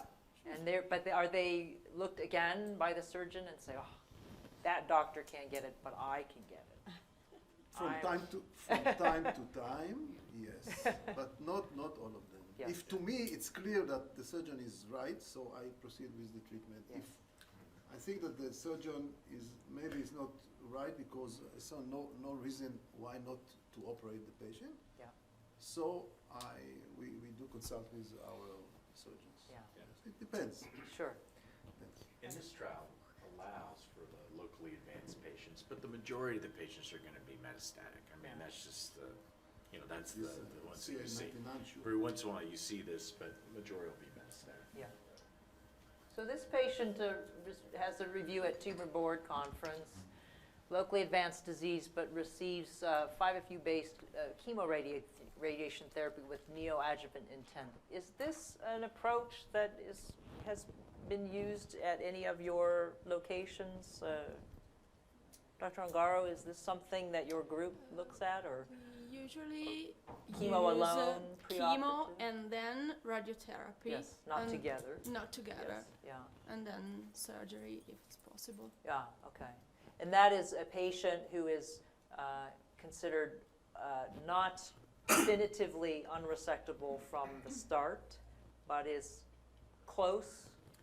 Yeah. And you're trying to downstage In our tumor? site, patients are usually seen for the first time by the surgeon, and then if the patient is locally advanced and not resectable, we discuss together every week all the cases, and then we take a decision all together.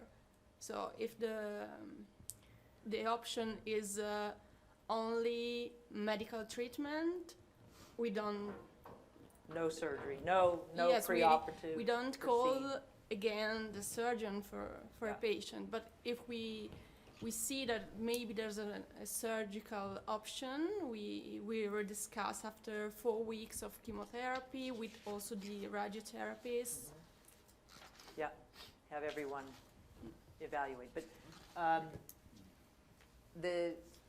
the definition of, again, unresectability from the start versus being able to use preoperative treatment to downstage or to try to reduce tumor bulk is something, when I have heard, again, investigators describe how that situation is defined, it seems to be somewhat variable from institution to institution a bit, because the aggressiveness of the surgeon, or again, what definitions are used to define that status. So this case, unfortunately, he completes this treatment, but soon thereafter develops new lung metastases. So unfortunately, as had been predicted by all of you here, the patient has something more than just locally advanced disease.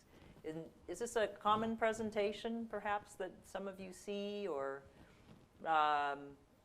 you would, from the start, would you have considered systemic therapy for occult metastatic disease? Well, one thing is a patient, illness that is resectable. And other thing is that the surgery is going to be useful for the patient. Yeah. So, okay. What I mean is that if you have involvement, vascular involvement, you can do surgery. And even if you are technically very skilled, you can take all the visible disease. Yeah. But probably he's going to develop very early metastatic disease. Yeah. If you choose patients with chemosensitive disease to do surgery, probably they are going to go better than people who is not chemosensitive. So that's why perhaps it is useful to give preoperative chemotherapy or chemo plus radiotherapy, because you can choose patients that respond to treatment, and that kind of patients is going to do better than patients that doesn't respond. So, but this is not a standard treatment or a standard schedule for pancreatic cancer. So you can do it, and it is very... Some like in vitro, some in vivo sensitivity evaluation. Yes. Yeah. Just to choose to do a surgery that is in the limit of the indication. Yeah. So, yeah. that's why I think most of them must go to chemotherapy. But you can find some surgeons that can say that, well, I can't take all that tumor. But Yeah. I think it is more based in their own confidence than in real data. And what would, in this setting, many of you commented this CA19-9 elevation is quite elevated, Yes. suggesting the patient has something beyond local presentation of disease. What would you have done in this setting? Initiate, patient doesn't have clear metastatic disease, but you're highly suspicious there's something occult there. What would have been done in this setting here? In my case, I would begin with chemotherapy. In any case, 19.9 can increase for other reasons. Even if they have the beginning of a biliary obstruction, before of detect elevated bilirubin, you can detect elevated 19.9. So if you have stones in your bile ducts, you can also have a very high 19.9. So you have to take, you have to have in your mind that kinds of data. Okay. Let's move on to the trial, and Bruce will give us some trial specifics.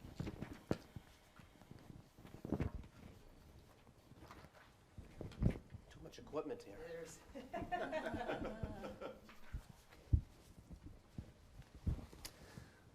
Hello, everyone.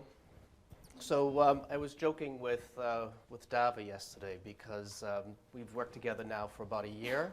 Yeah. We've done maybe 10 of these in the US and Canada. We're on our 4th one here in Europe. And I guess they found that I was just sitting here and not saying too much. So they've put me to work. So, so I'm going to just spend a few minutes just going through the MAESTRO trial, some of the key points that might be of interest that we want to call your attention to. You guys know this. You're the PIs, you're the study coordinators, our nurses, so you know this protocol, but we just wanted to spend a few minutes just hitting upon the key points. But before I start, I'm going to give you a little quiz. It's open book. Who knows what MAESTRO stands for? Thank God for computer programs that generate acronyms. So if you look at your very first slide, page 1, if you look for the gold letters, you'll see how we got the name MAESTRO. It's not very intuitive, but it worked. And everyone seemed to like the name MAESTRO. And the reason we branded the study is so that when you saw the word MAESTRO, you would immediately think of TH302 pancreatic cancer trial. Patients, I got to get patients into that. So it's just it's name recognition to try to keep the trial top of mind for you. The other thing is, does anyone know what this little doohickey thing is here? We call that our swoosh, for the lack of a better word. And again, it's supposed to be a conductor conducting an orchestra, so the maestro. So again, just a little, if you don't learn anything else today, at least you know about maestro and the swoosh.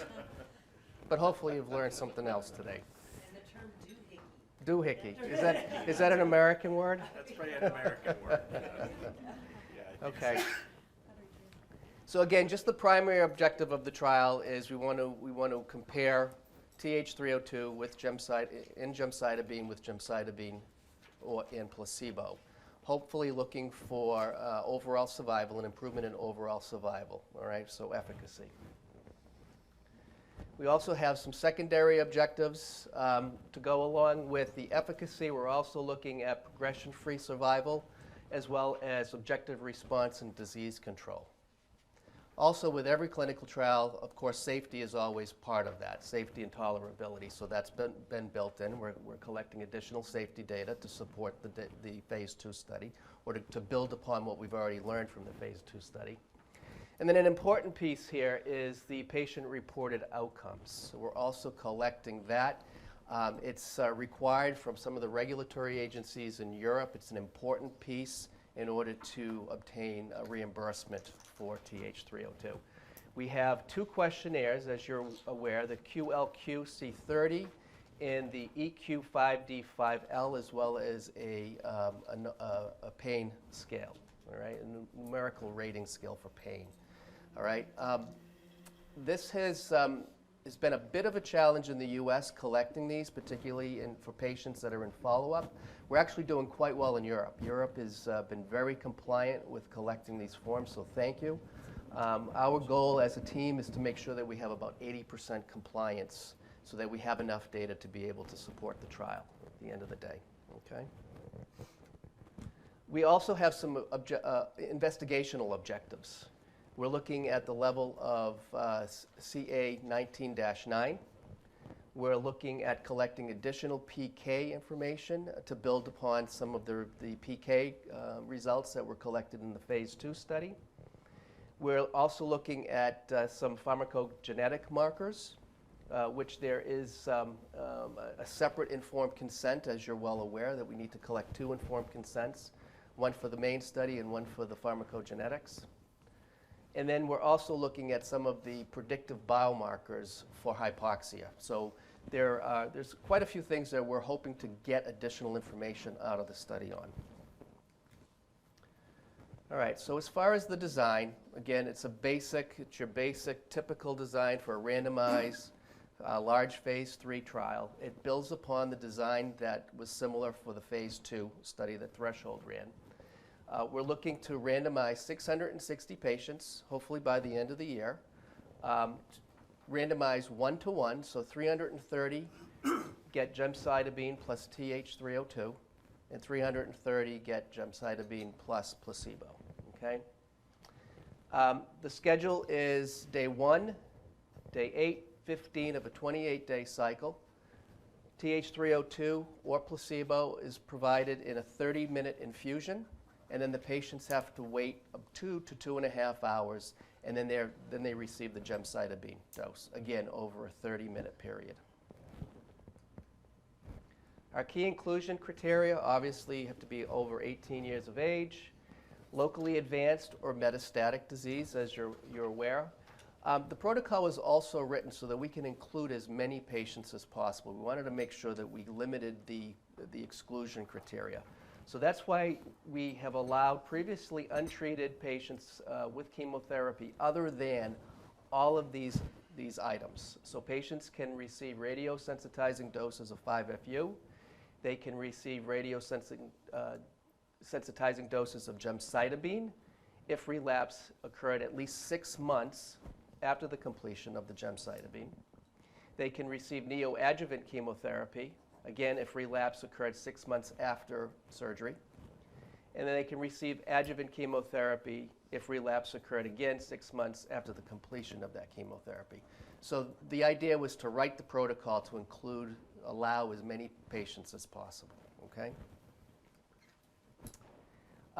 Measurable disease, as well as non-measurable disease. Some patients don't have measurable disease, so we wanted to make sure we didn't exclude those patients.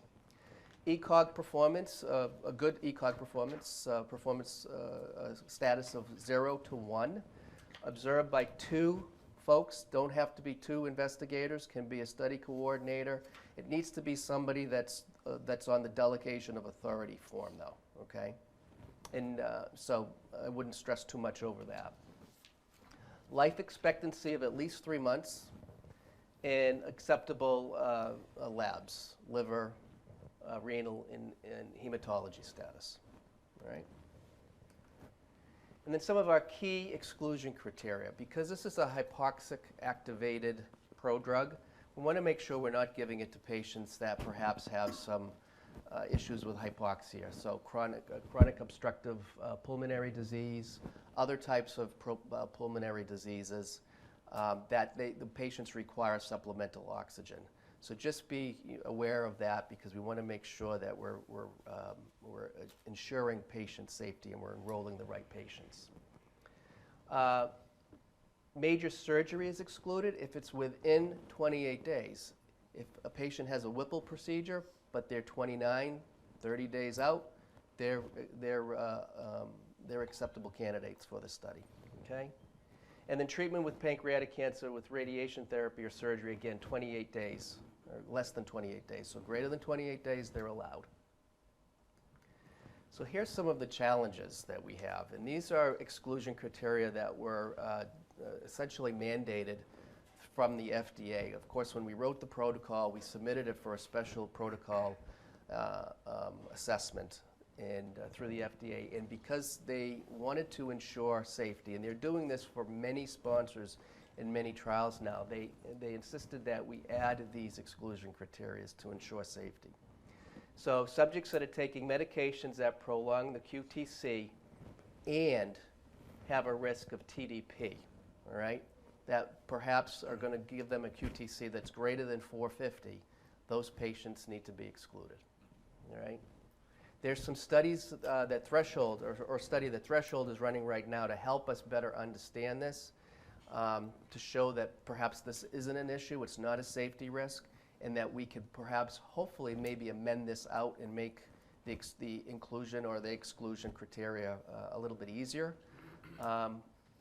We probably won't have that data in time for finishing up this trial, but for future TH302 trials we'll have it, and that hopefully won't be an exclusion for us. I think that's also important for the label too. So That's right. The drug is, if the phase 3 is positive, you have a label, and you don't want that type of statement in there. So Right. hopefully we can rule it out. Yep. And some of you already mentioned the exclusion medications. This comes up at just about all of our workshops. We realize that this is a challenge, but again, mandated by the FDA that we needed to exclude patients that were taking medications that are a moderate or strong inhibitor of the cytochrome metabolic pathway, all right? Because that's how the drug is metabolized, all right? So they wanted to make sure that patients weren't taking medications that would affect the metabolism of TH302, as well as taking medications that are a sensitive substrate or substrates with this narrow therapeutic index. So cytochrome P3A4, and then 2D6 and 2C9, all right? So in the protocol, we have an appendix that lists some of the medications, but it's not inclusive of all. So we do realize that that's a challenge. We're trying to work through that on our end to be able to provide better guidance on that. So just be patient, and hopefully we'll have something that will help you, okay? Any questions on the protocol, the design, some of the challenges that you have? No? Who had the comment on the antidepressant? Was that over here about antidepressant? Was that, I think that was you, Coyle, right? Did you have the patient who was on a concomitant antidepressant that was a little difficult? That wasn't you? No. Our patient was depressed but didn't take any medication. And we waited to start an antidepressive therapy in order to include him in the trial. Because there's different types of antidepressants. I don't think every single one is listed in there. There's SSRIs, right?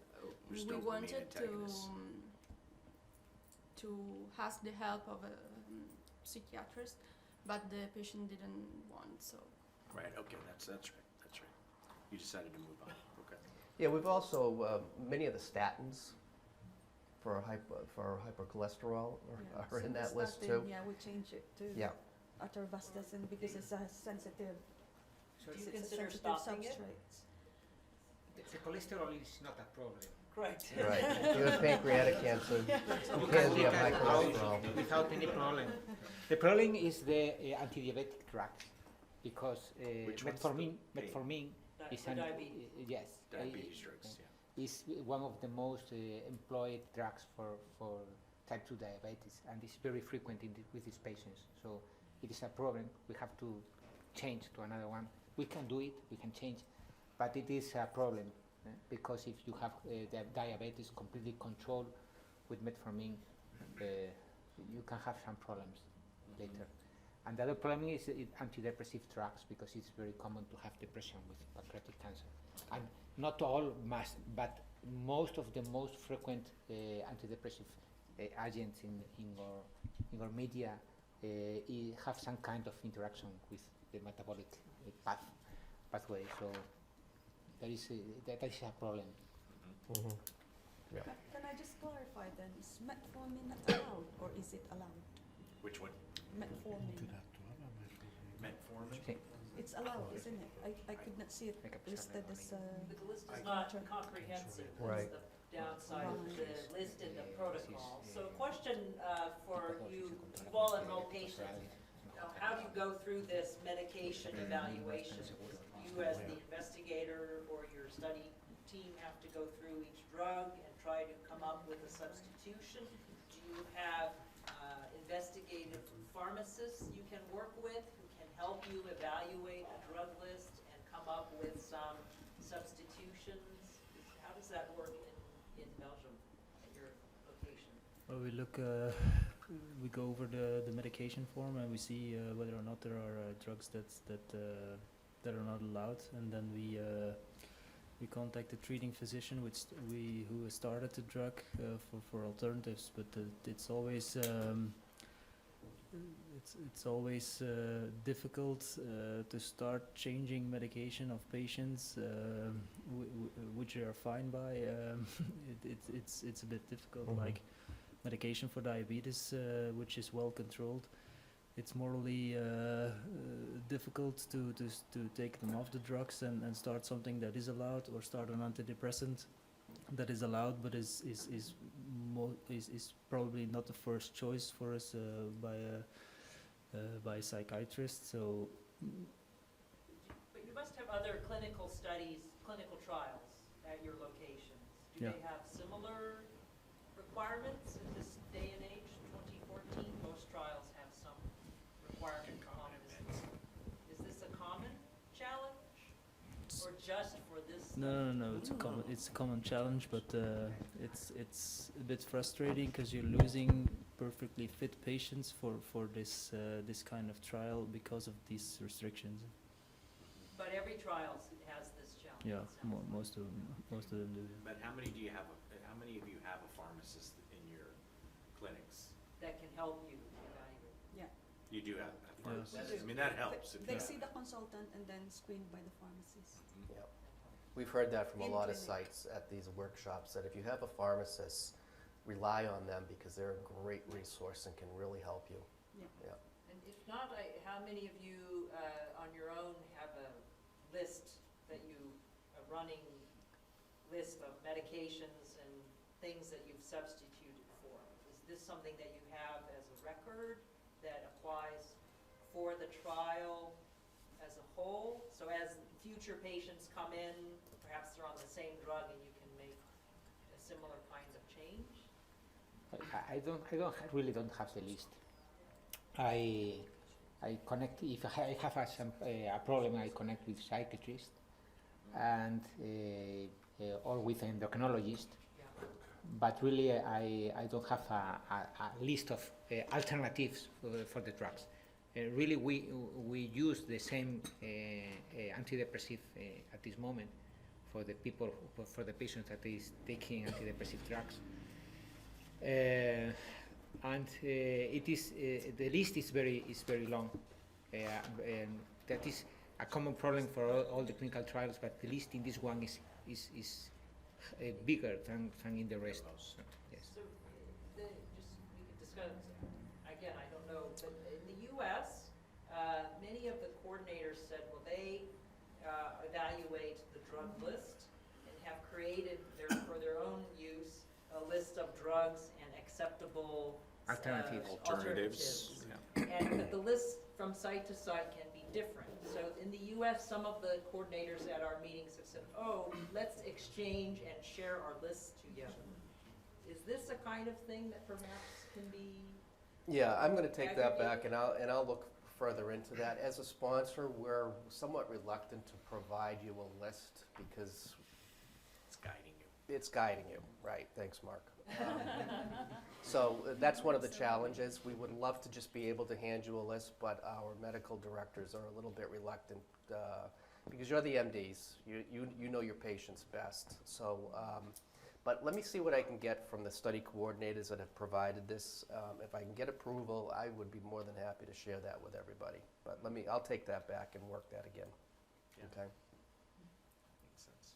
All right. Good. All right. So moving on to dose intensity. So we've heard a lot today about reducing doses, not only for this trial, but for other therapies. It's common practice, right? But this is a clinical trial, and it's a big investment for sites. It's a big investment for patients. So we really, at the end of the day, we want to run the best trial possible and ensure we get, the best results. And in order to do that, we want to make sure that the patients stay at the highest dose intensity so that we can have positive results, all right? However, there are some situations per the protocol that you are recommended to reduce the TH302 dose as well as the gemcitabine. And that's any patient that complains of a grade 2 intolerable skin toxicity, any grade 3 rash, hand-foot reaction, mucositis, hematological toxicity where absolute neutrophil counts are less than 1,500, or platelets are less than 100,000. We also have non-hematological toxicity like elevated bilirubins or liver function tests, okay? And what we found is that once a dose is reduced, and in fact somebody said that this morning, you don't go back up, right? That's just your common practice. You never go back up. So we want to make sure that we don't dose reduce if we can prevent it. And many of these things are preventable. The skin toxicity, the rashes, the mucositis, all right? The hematological toxicity we can improve, we can fix. Maybe not so much the non-hematological, but these things we can influence, all right? And we can influence the rashes and the skin toxicities through the use of the patient care kits that we provide. You can either prevent them proactively, or if a patient is experience a skin rash, you can minimize it, right? So that you can maintain that dose toxicity. As far as the hematological toxicity, once you see a patient drop below a certain level in their blood counts, per the protocol, you can actually give them growth factor, all right? Once those counts come back up, then you can bring the TH302 gemcitabine dose back up, all right? And that is specified not as clearly as we would like in the protocol. We do have some wording, so that's why we wanted to bring this to your attention and try to clarify that. So in general, dose re-escalation is allowed per the protocol for the hematological toxicities once the blood counts resolve back up after using growth stimulating factor. Do most of the sites do you use growth stimulating factor for your patients if you see a drop in counts? Is that standard practice? Maybe? Maybe. Maybe. Okay. Not as much in Europe as the U.S. The U.S. is used more. We use it more in the curable diseases, not in the metastatic disease. I mean, generally, metastatic disease, we reduce the doses. Okay. We don't use All right. The problem is that you can't maintain patients continuously with coronary stimulating factors because you can have problems with platelets, for example. So you can use it to resolve some problems in a moment as aplasia or something like that. But to maintain dose intensity, it is not so frequent in Europe. In your patients, have you had to dose reduce for neutropenia? I had to use in a patient, in a lady, coronary stimulating factors, and I had some kind of thrombocytopenia in the same patient. Thrombocytopenia that was very different in the automatic count than in the manual count. And this is also it is a common problem with chemotherapy. If you have a drop in platelets, and it is the frequency increase with time because platelet aggregates, and in the automatic counts, the aggregate of platelets is 1, and you can have 15 or 20 or more platelets. This lady had 38,000 platelets, and in the manual count, she had 88,000 platelets, so difference is very big. So you've used this protocol specified approach in one of your 5 patients on study? Yes. And the other 4 have not required anything No. to change? So it's something to consider. We know it's expensive. If insurance doesn't cover it, we can work with the site to include it in a budget. But we do try, we would like you to consider it, just so that we can maintain the dose intensity, okay? So if you have any issues with any of that, let me know, and we'll see what we can do to help you through that. The protocol, go ahead. Do you have a recommendation for thrombocytopenia? I will repeat to it, because I have a patient with thrombocytopenia and I reduced the dose, and now I have the same thrombocytopenia, and I have to reduce dose again. And it's today 15 dose cycle.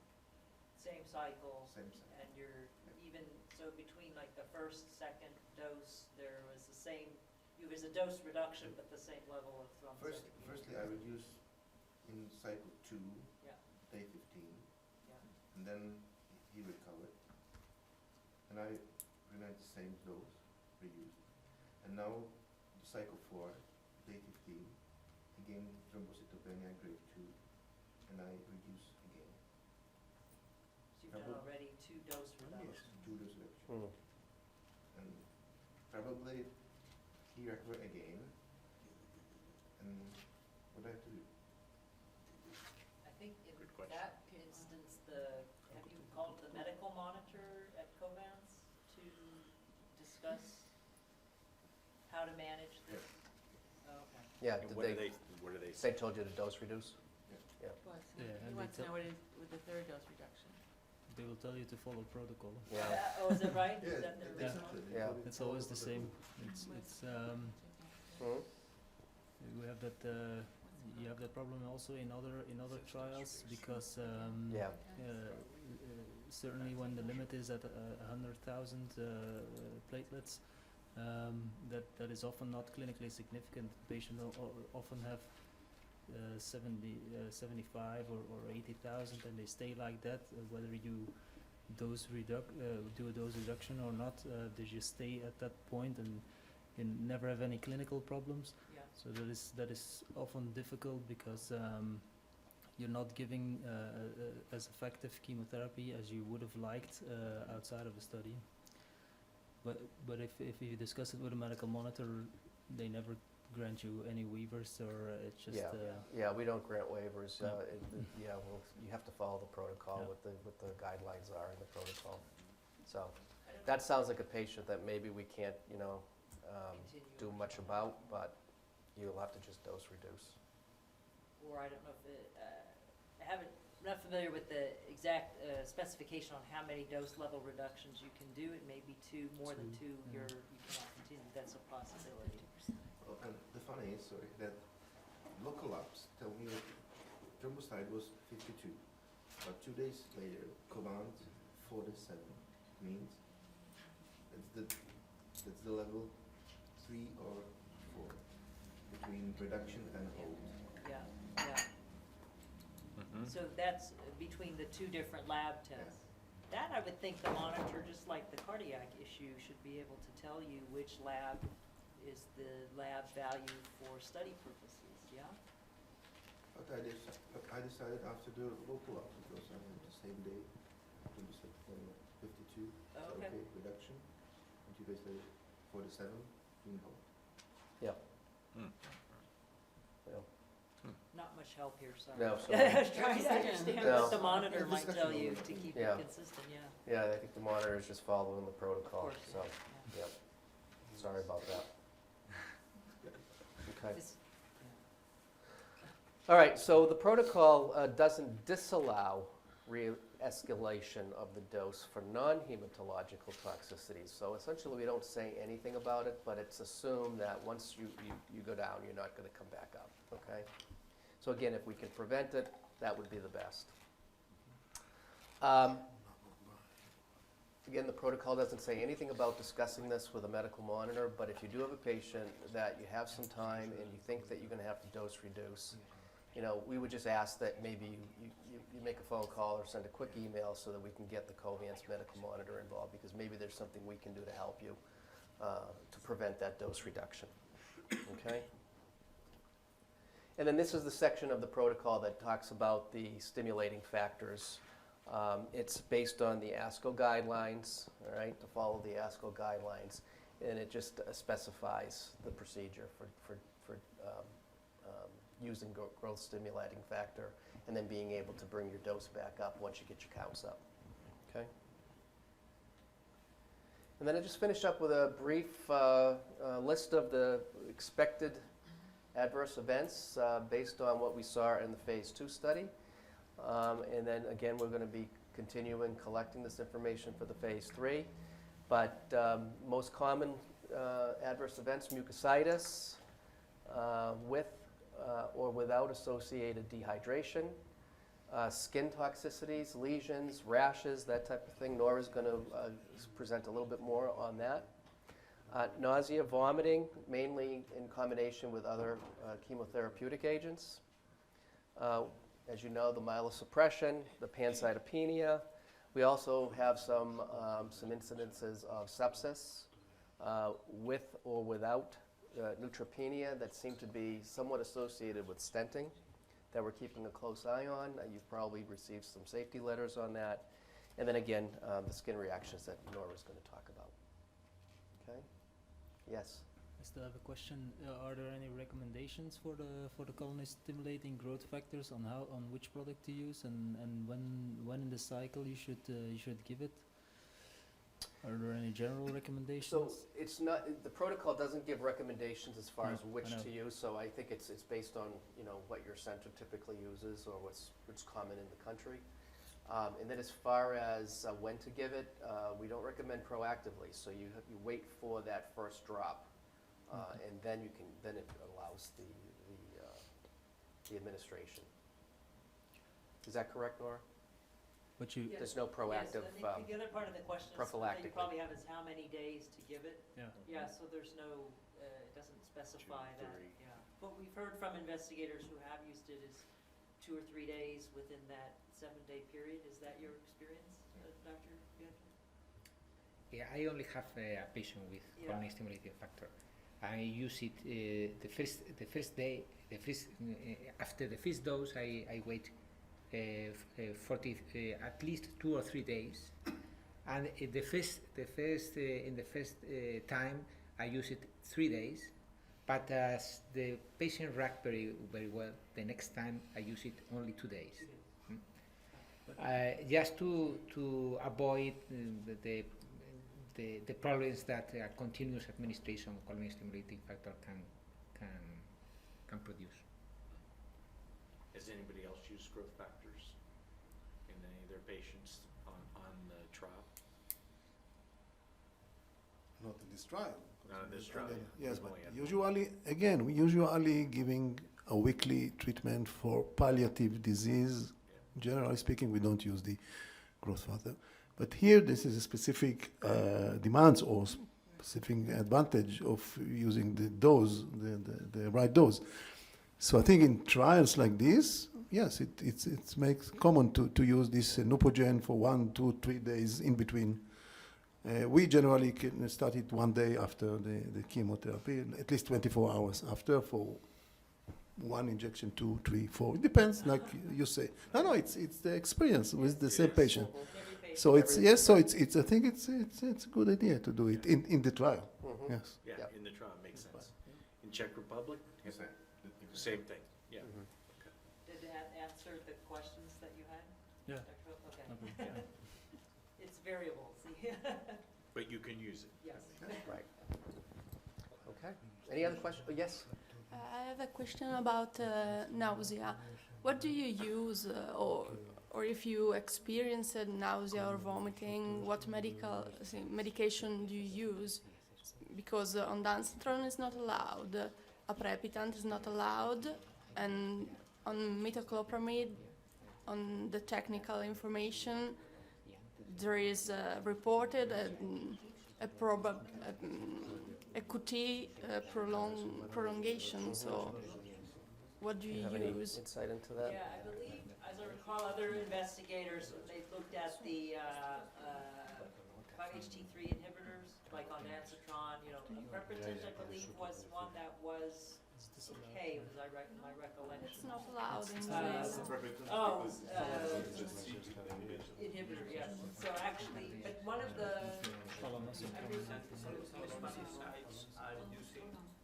Granicitron. Which is Kitro, right? Yeah. Garnicitron. And that's working well for them. So you don't use metoclopramide? No. We use palnositron Palnositron. and corticoids. But also there sometimes there is an issue of reimbursement, because it's recommended in the protocol to use an antiemetic strategy for moderate antiemetic potential, but it's not allowed with gemcitabine as the only registered drug. So that is something that we had to take up with the sponsor. So that is solved now. So they So we're reimbursing you for that in your budget. Yeah. So that, that was what I was going to say, that if anybody has an antiemetic that they would like to use, that's allowed, but it's not reimbursed, let Covance know, and we'll amend your budget, and we'll build that into the budget, so you'll be reimbursed for that. That's good. Yeah. Okay? Very good. Good? Yeah? Okay. Thank you. So I just have one question, and then we'll ask Dr. Wood to come up. The question is, you have all looked at patients, enrolled patients, screened patients. What are the most common reasons, or the one most common reason, the patients have failed screening? Can we try? Is there a common reason, two common reasons? For our patient, there was no common reason. No Every common. patient. Yeah, okay, the one patient. No, but it was actually not screening, but we talked with many patients. Oh, okay. It's not, we didn't, Oh, really? they didn't Understood. sign, but we talked with many patients, and every patient has its different reason. Different reason they didn't want to move further with Yeah. signing consent. Yeah, different reasons. So, and your side? Yeah. We were supposed to screen a lady, but she doesn't have a confirmation of cancer. Oh, No, that's a yeah, problem. Okay. yeah. that's- It's just suspicious of malignancy, so there's nothing that we can do about it. There's a plan for a rebiopsy, but we don't know when it's going to happen. Okay. But she's still under our radar, So so. you've actively enrolled the patient that you have consented? Yes, we have. That's the one with the definite Yes. confirmation The one that you just of adenocarcinoma. Okay. And your location there? Okay, we had only one screening failure for withdrawal consent, and we didn't screen some patients because we didn't have the histological proof or cytological proof. We had radiological informations. We had a CA99 elevated. We started with a therapy, but not in a clinical trial. So you treated, okay, so you started therapy for pancreas cancer, but Yes. didn't have a histologic? Yes. Yes, very suspicious. Quite similar. Okay. Dr. Kusi, Dr. Science Kusi, you have not started, I understand, with the trial. So no screening yet, okay? Well, Dr. Vidya? I don't have any classical reason to refuse the treatment. I had some patients that, a patient that began treatment with gemcitabine in other center and then came to my office.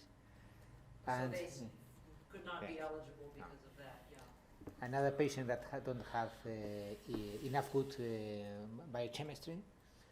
And I think the other patients accept the protocol. So Patients you might have considered, but the liver test was Yes, abnormal, yeah. something abnormal, so you didn't even go No. further.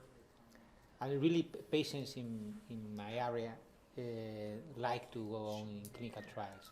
They don't like the possibility to be enrolled in placebo group, but usually they like clinical trials. So, well, maybe they know what cancer means, and they know that it is not a cure possibility, and they think that the clinical trials give them some opportunity. So Yeah. they usually like to go. That's good. And how about in Belgium, what's the, has there been? Yeah, we've had, I think, about 10 patients which would have been candidates for the study, and we included 3 so far. And also by making a way around medication already. Some patients are candidates for FOLFIRINOX, and sometimes we do give it. Other patients, one lady was actually planned for a revascularization procedure of the leg when she was diagnosed, so that is not an ideal candidate for this protocol.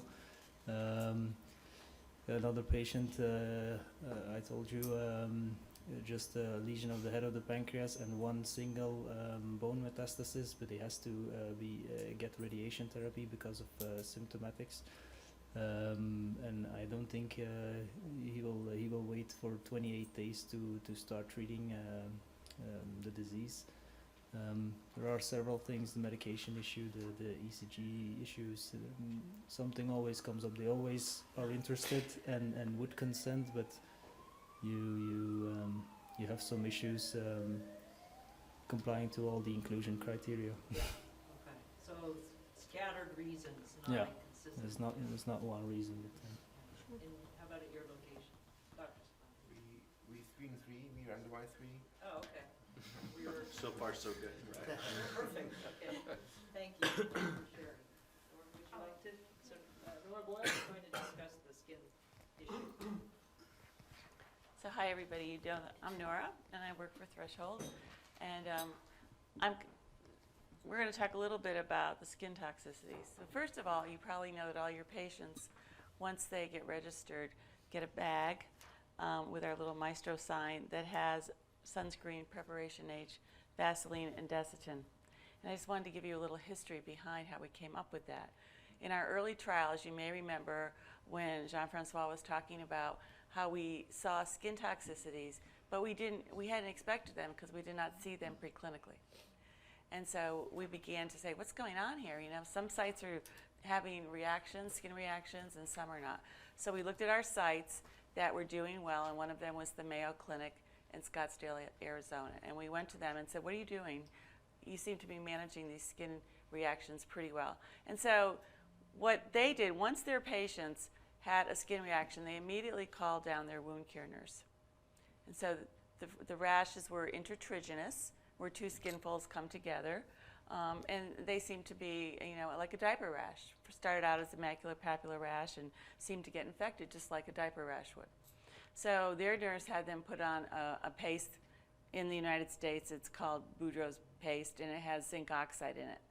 And they also had them start chewing on ice during their chemotherapy, and sending them home on Miracle mouthwash. So all of these things are in our treatment algorithms, and if you all have the treatment algorithms at your site and in the protocol, and you'll see that we use Desitin ointment.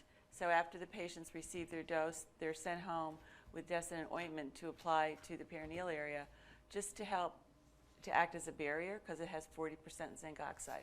So that's really what it does. It just hopefully will be some kind of a barrier, just as with a diaper rash. You clean your skin good, then you put your Desitin on, and hopefully that'll happen. The sunscreen really is good, came from Dr. Lacouture, and it's just really good practice to put on sunscreen greater than 30% SPF. And that kind of started out because we did see some hyperpigmentation, which we thought was from TH302, but as we learned more and more about and worked with different chemotherapy agents, we realized that we were blaming poor TH302 for everything, when in fact a lot of the different types of agents that are used can cause a reaction. And Martin just showed me his patient, and what did I say? It looked like an Alimta reaction. So if we didn't know, we would have maybe blamed it on Alimta. So at any rate, there's a little video that Merck asked me to do initially, and it's to train the nurses at the site or the CRAs, anybody that, you know, initially should see it, and then if they change, probably play it again. But it's not for patients. It's a 6 minute. I wish it was 6 seconds. So anyway, they're going to play it for you. I don't like to look at it. Hello, my name is Nora Boyer, and I am Senior Director of Medical Affairs at Threshold Pharmaceuticals and was involved in the Phase 2 trial of TH302 and gemcitabine in advanced pancreatic cancer. Merck KGaA and Threshold Pharmaceuticals are partners in the clinical development of TH302.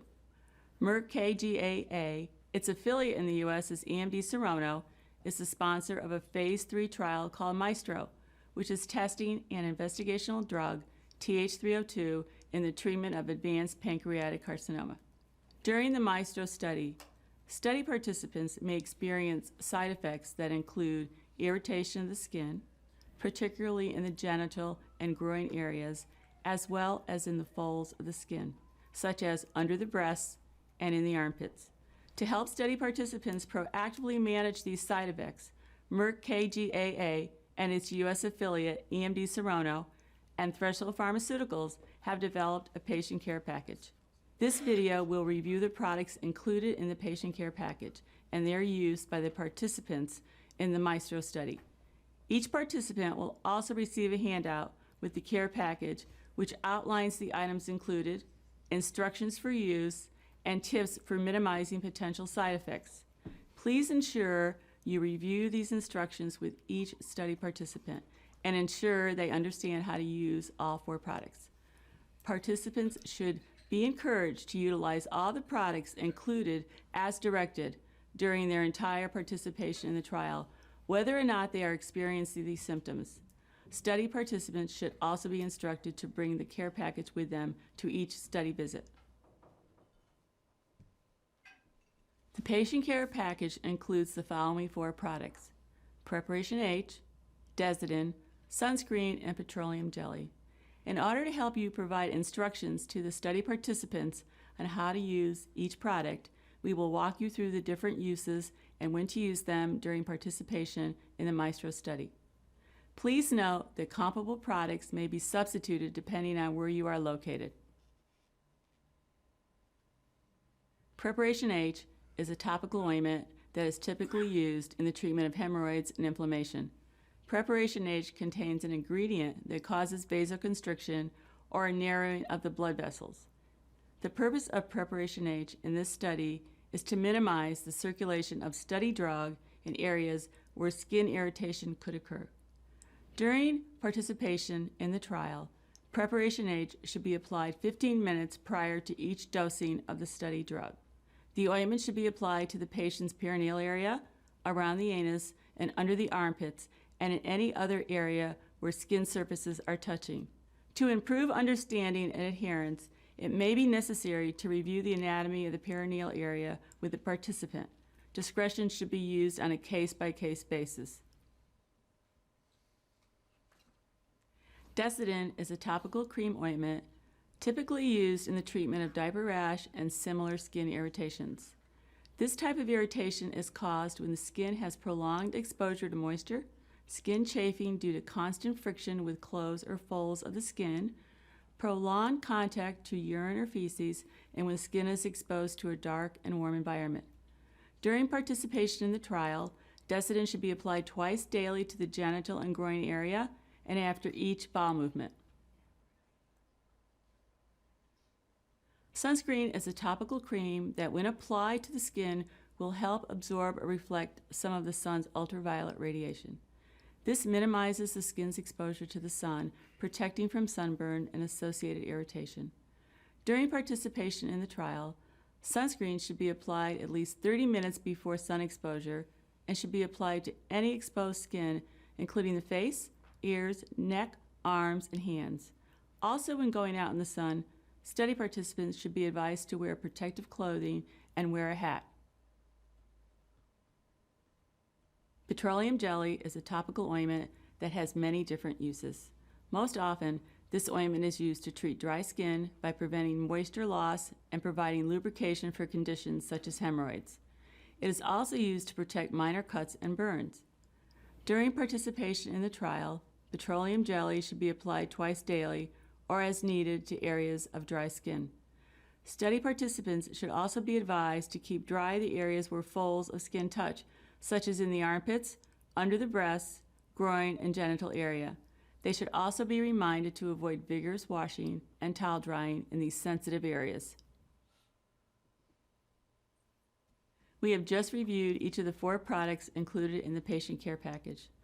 There are additional useful tips to help minimize skin irritation and inflammation associated with the study drugs in the MAESTRO study. It would be helpful to also review the following tips with the participants at your site. Have the study participant chew on ice chips while the study drug is being infused.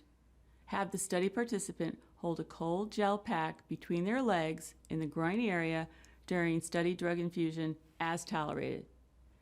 Review key dietary suggestions such as incorporating foods that are rich in fiber, drinking plenty of fluids, and if necessary, taking a stool softener.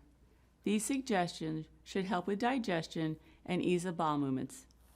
Encourage study participants not to sit for long periods of time without getting up and moving around. Advise the study participants to avoid all skin adhesives such as bandages, wearing tight-fitting clothing such as jeans and belts, spandex, tight-fitting shoes, or pantyhose. Wear very loose-fitting sports bras without elastic and loose cotton underwear. Finally, advise the study participant to avoid hot baths and showers, including hot tubs and whirlpools, for the 24 hours following study drug dosing. A full list of tips is included in the patient care package. Patient safety and quality of care must always come first. Careful review and training on the patient care package instructions can help to achieve this. It is up to us to provide trusted advice to ensure maximum comfort for each and every one of the participants in the MAESTRO study. If you have any questions related to the information provided in this video or about the MAESTRO study, please contact your local study representative.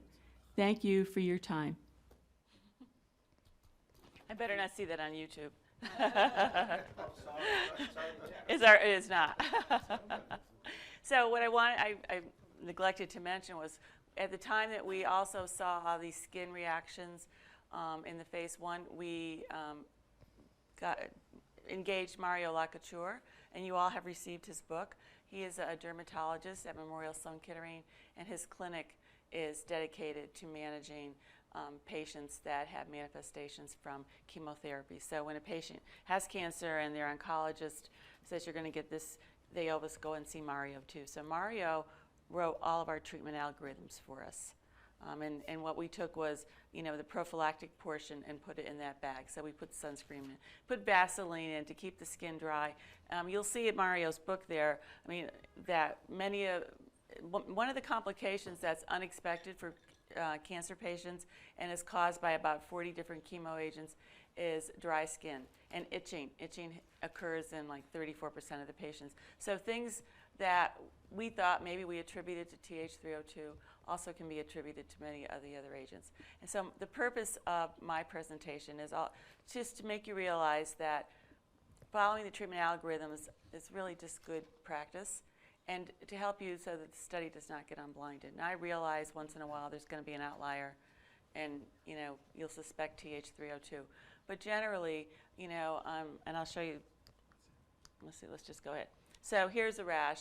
This is a rash that gemcitabine causes. It can cause in 30%, 20%, all grades. And if I had seen this early on, I would have attributed it to TH302, but now I don't. And so I think if you're going to attribute it, it has to be, you don't agree with me. All right, this is a rash. Okay, so this is from Mario. These are not slides that I made up, and he has his references down there, I think. And anyway, this is a macular papular rash that one of our TH302 patients has. But gemcitabine can also cause 30% macular papular rash. Do you agree with me? No, but I think you agree with me. I can't see on my glasses. The next physician. Peter, you told me at our break that you see macular papular rashes. No, you don't. No. Right. All right, Mr. and Mrs. And this is another one. This is an intertriginous area that the skin can just break down. And you know, I think that if you look at a lot of your patients that may be heavy, that have the two skin folds come together, you may have a higher incidence of a maculopapular rash because there is more bacteria there. There are more sweat glands. That's just a fact for everybody. So if they don't take care of it, it can break down. This is a photo recall, and if you look, gemcitabine, according to their package insert, causes 74%. If I had seen this rash originally, I would have attributed it to TH302. So again, my point is just not to automatically attribute it to TH302.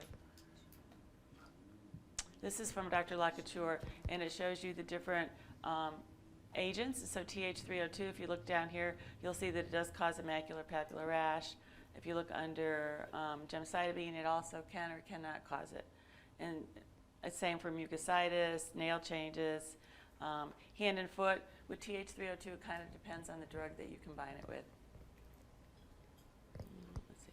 A list, and then this is out of his book, a list of drugs that can cause radiation recall. And you'll see gemcitabine is there. This is the treatment algorithm for intertriginous rash. So you heard before that the medical monitor said follow the recommendations, and so that's kind of what we preach. But I always tell the sites to take a picture and send it to me, or in this case you can send it, and we will get it to Dr. Lacouture. So I will send your picture, even though the patient is off, to Dr. Lacouture, and he will get back to us right away with a recommendation that may be different than what's on here. It may be the same, but it may be different. And so, you know, here it'll say, if you called me and said I have a grade 1, well, I would tell you what to do, you know, continue with the prophylactic portion, but go ahead and start using Silvadene and triamcinolone cream. So it really is almost a very simple, maybe too simple, but it's a step-by-step. And all of your offices should have laminated copies of this on a ring that can be in your research office or on the clinic. And Bruce is shaking his head, so you do. And I think they're translated into, yeah. You have these, right? They're laminated? Yeah. And so oral mucositis, and I can tell you that we pretty much eliminated this in our doxorubicin because everybody in the United States uses cryotherapy. I think in Europe there may be a difference because you're not used to chewing on ice and don't like that cold. But I would just say anything that can really cool the oral mucosa would be good. It's evidence-based. It's recommended by the National Association for Supportive Care. It's recommended by the ONS Association, so it is evidence-based. And in the literature on ifosfamide, if you go into the package insert, that oral mucositis was one of the side effects of it. So, you know, it just makes sense for us to go ahead and do it. We actually are telling the sites now to have the patient chew on ice 5 minutes before, again, from the recommendations that we have from the Mass Society, during the infusion, and then if you can, for a half an hour afterwards. So if it's difficult, I think the most important thing is to start it before, 5 minutes before, and then during the infusion.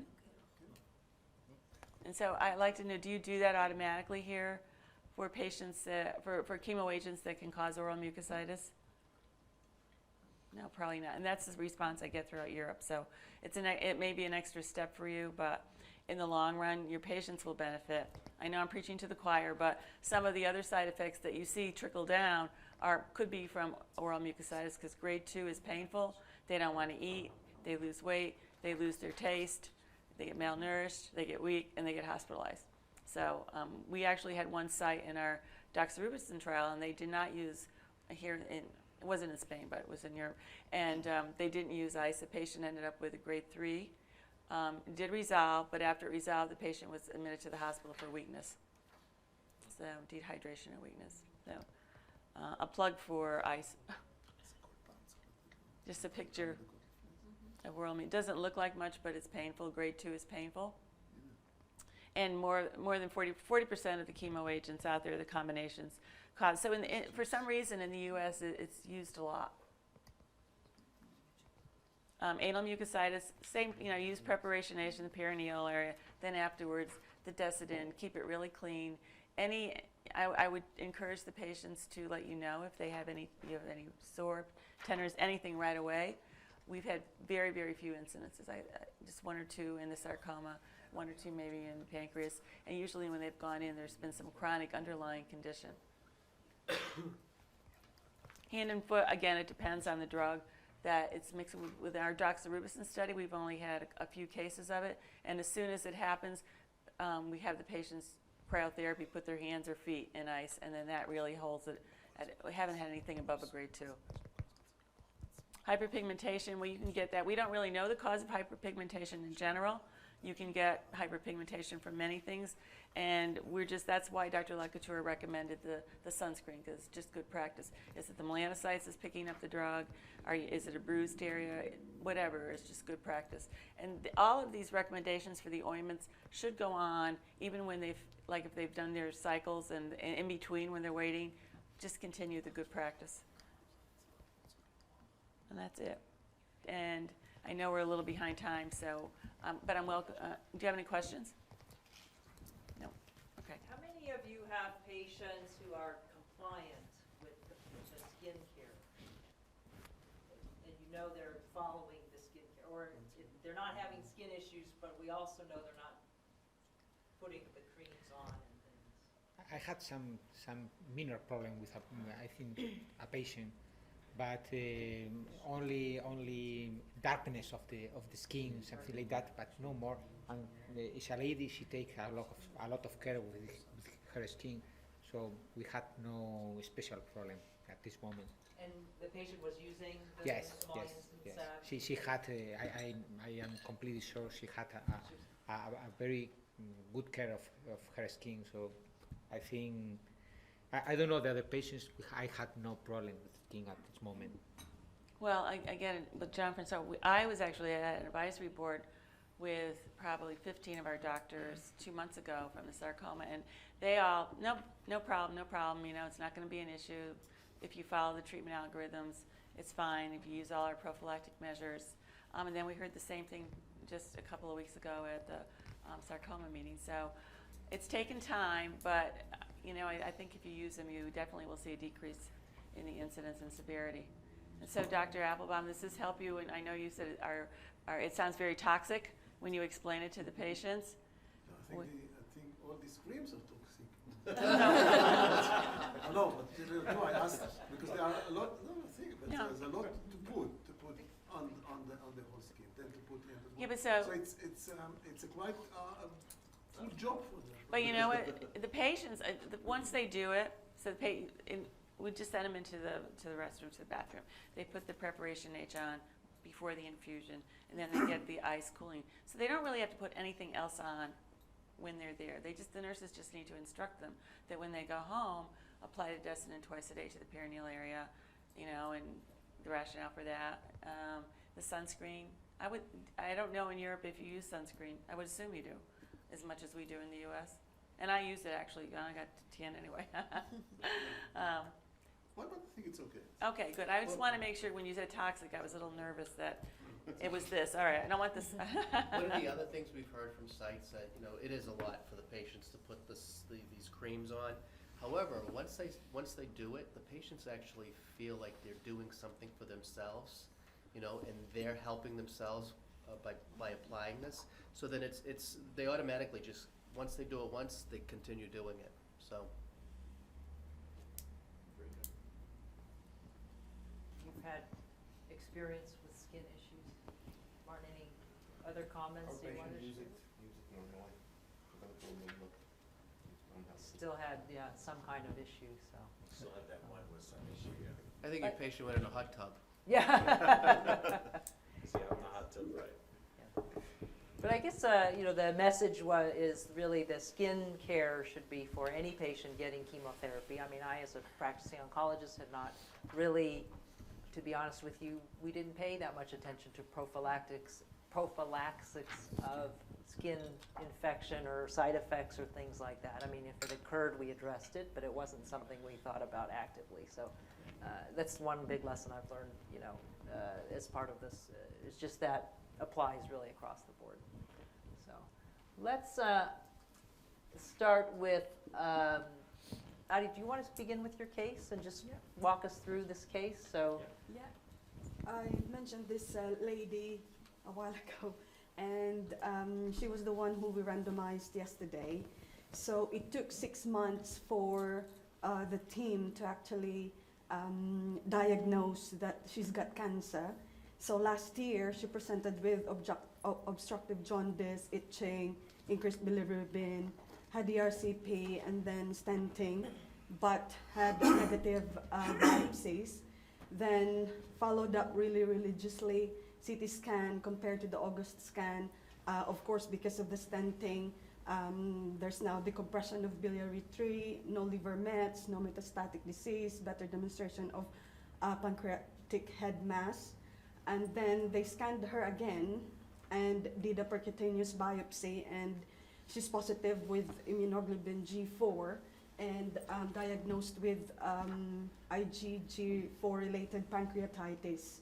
And then again in December, another scan. By this time, she's pretty stable, no pain or anything. In January 9, she had a repeat CT scan and was referred to the benign MDT. And they reviewed the scan, and it showed dilated biliary tree stricture at the neck of the pancreas and with double duct sign, which means there's a common bile duct and pancreatic duct, how do you call this, accumulation of air. So they suspected that there's something happening there, like a pancreatic neoplasm. So they recommended an EUS plus fine needle aspiration, and eventually showed moderately to poorly differentiated adenocarcinoma. She was then referred to Dr. Bridgewater, offered the information sheet, given her a week to consent. She consented to the trial, and then the baseline CT, it shows involvement of, where's the portal venous confluence. So she's got locally advanced disease, so therefore unresectable. Those are her medications. I've mentioned about simvastatin and was changed to orvastatin. She's married, lives with a husband. She's a non-smoker. That's the medical history there. I mentioned about the pacemaker. No previous problems with gallstones, pancreatitis, or alcohol-related pancreatitis. Bloods, recent bloods that was just taken on Wednesday. Still elevated CA 99. Bilirubin obviously came down because she's still got the patent stent. So it's not but 6? Yes, just 6. Yeah, so it's down. Our normal is 0 to 20. But a little bit high on the ALT and ALP, but I think that's accepted in the protocol. Sorry. Yeah, and PS is 1, I think because of the comorbidity, and she's an old lady. So, but otherwise, what are the challenges? I did mention about the ECG. So I think that's the only issue there, that there was a discrepancy with the machine and then the Bassett formulation. So eventually resolved, and clinical decision was to put her in the study because she was well to go into the study. What else was discussed, do you know, with this patient? I think it's just to make sure really that she's got cardio follow-up, so she has that in place. And the NYPA, the New York Heart Association scoring, it's fine. Do you know what other treatment options were presented to her? I think she's been given gemcitabine as an option. As an option, and definitely not FOLFIRINOX. So because just too old, yes, and other medical conditions. We don't do nab-paclitaxel, so it's not accepted yet. Okay. So just 2 options given to her. Okay. To go into just gemcitabine or the trial. Yeah. That makes it pretty easy. Yes, it's really easy. That's pretty straightforward. I mean, Yes, that's it's straightforward. Yeah. So apart from that ECG issue because of the But that's a comorbidity. great case. I mean, that's a good case. How about in Belgium? How would you approach this patient, or what considerations do you consider? Does your group think about? I guess this could be a case that is even thought of for resection because it's a borderline resectable case. That you would consider resection? Yeah, the portal venous confluence is not a strict contraindication for an operation, so it depends on the patient, and of course it depends on the images. but it's possible that we would have operated this patient. Otherwise, I think we usually would start with some form of chemotherapy and then maybe in a second phase give chemoradiation. All of this, if it's a fit patient, all of this and trying to make it resectable if it's not upfront. So this would not have been defined at your center as locally advanced unresectable? It's difficult. It depends on the degree of the portal venous confluence involvement, but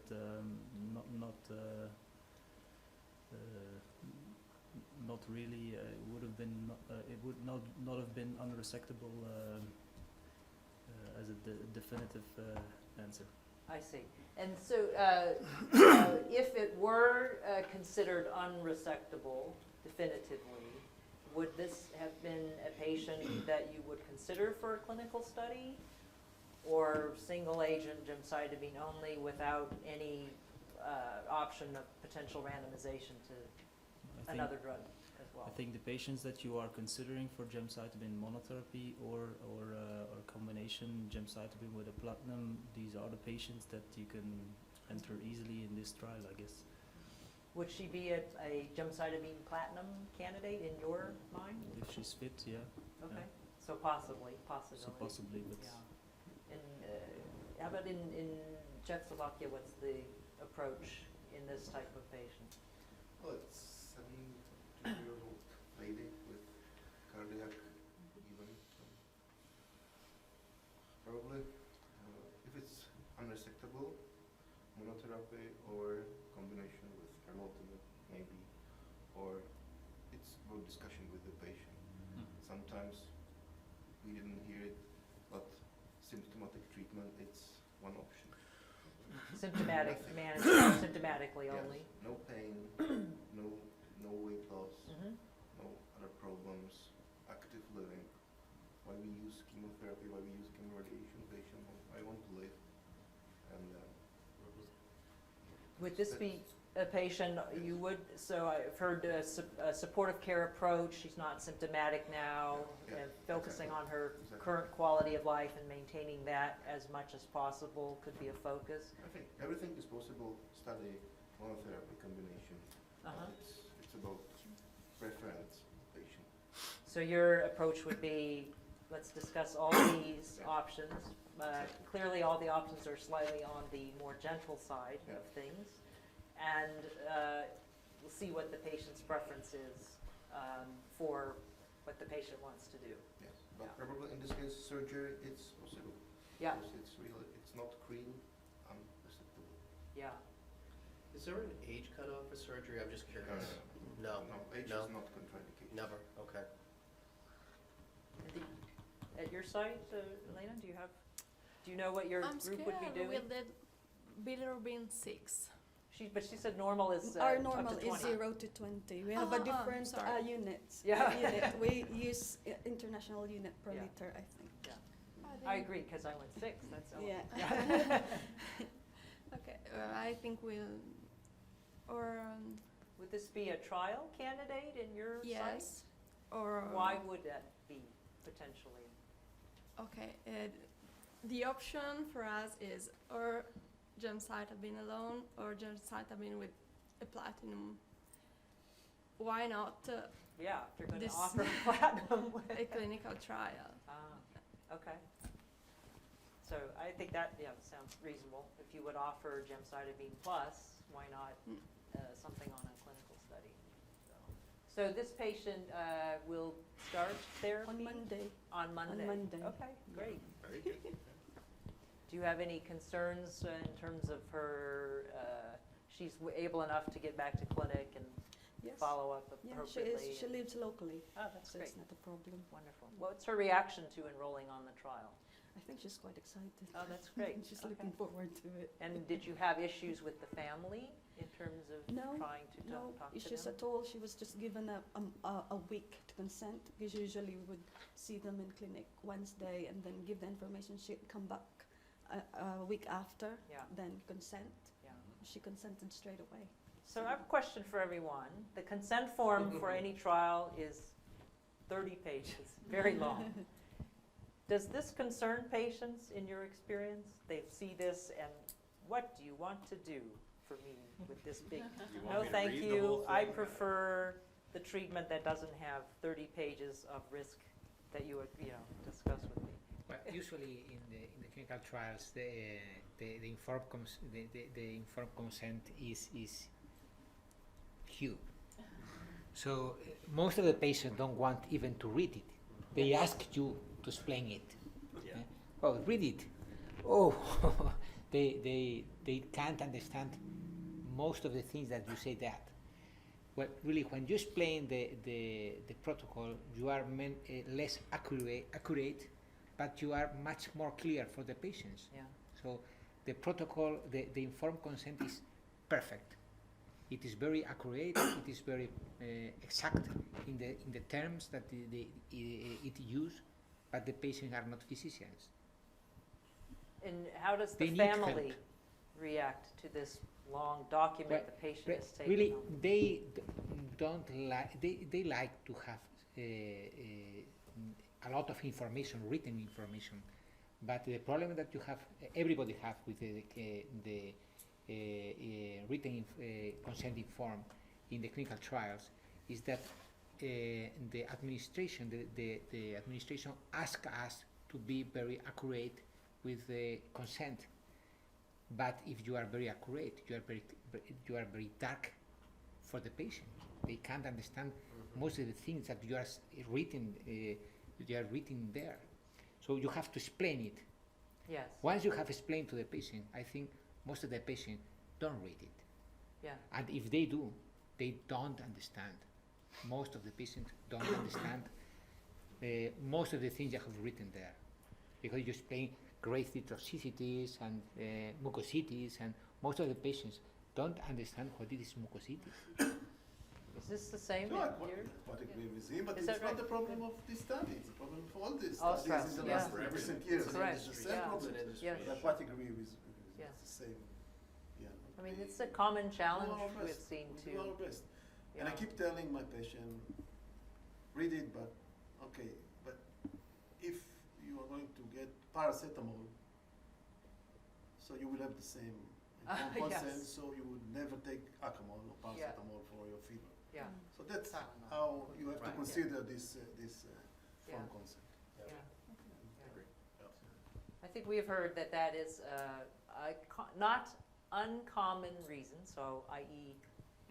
common reason, at least in the US, many patients do not take part on trials because the consent form is intimidating, it frightens them, and their family. They take it home to the family's very suspicious. What does the doctor want to do?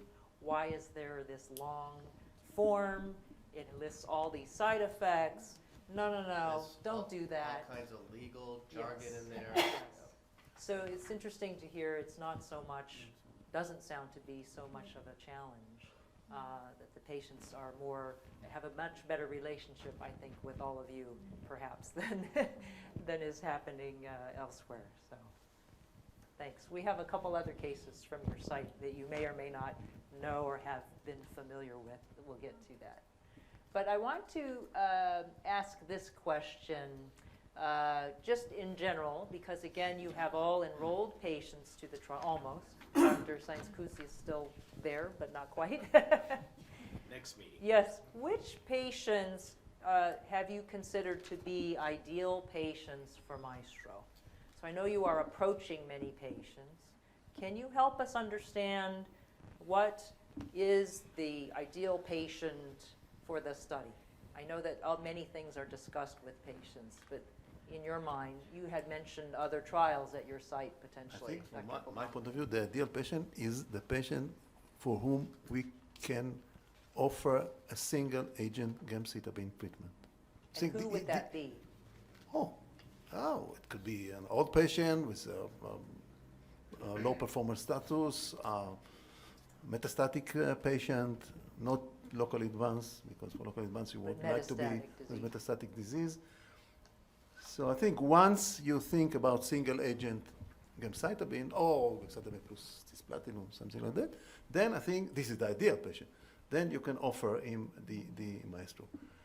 Once you talk with him about Gemzar and Abraxane, ofofinox, etc., then he's not the ideal patient. Then it depends on his decision.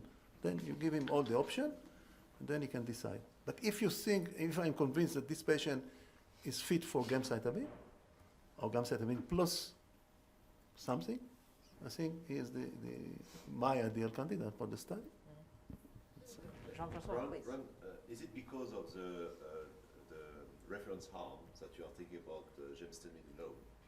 Because when you say that, following the presentation that I made regarding the results, okay, the combination of gemcitabine plus TH202 could be equivalent or superior to the combination with gemcitabine and Abraxane, for example. Yes. So, but we don't have the. But we talk about this. No, it's okay. It's relevant only for 50% because still he has 50% to get just gemcitabine. Well, that's the issue.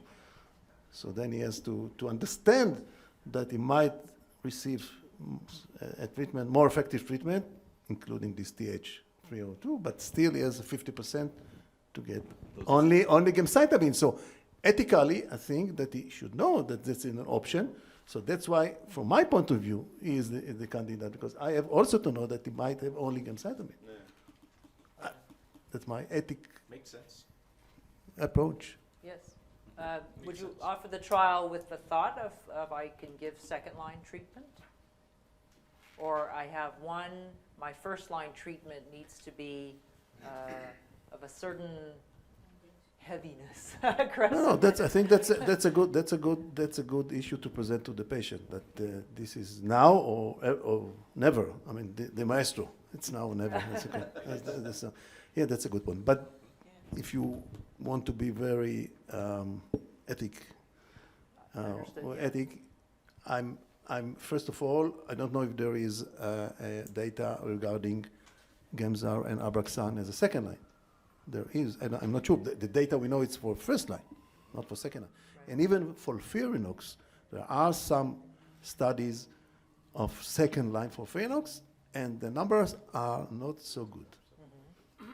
So you cannot give the results of this combination as second line because we don't have, or they are not so good. Mm-hmm. But I think this is a good point to present to the patient. Still, it's a good point that you can start.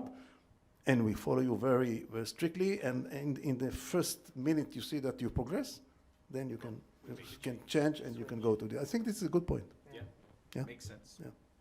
And how about there in Italy? Have you defined the maestro patient for this type of trial? Yeah.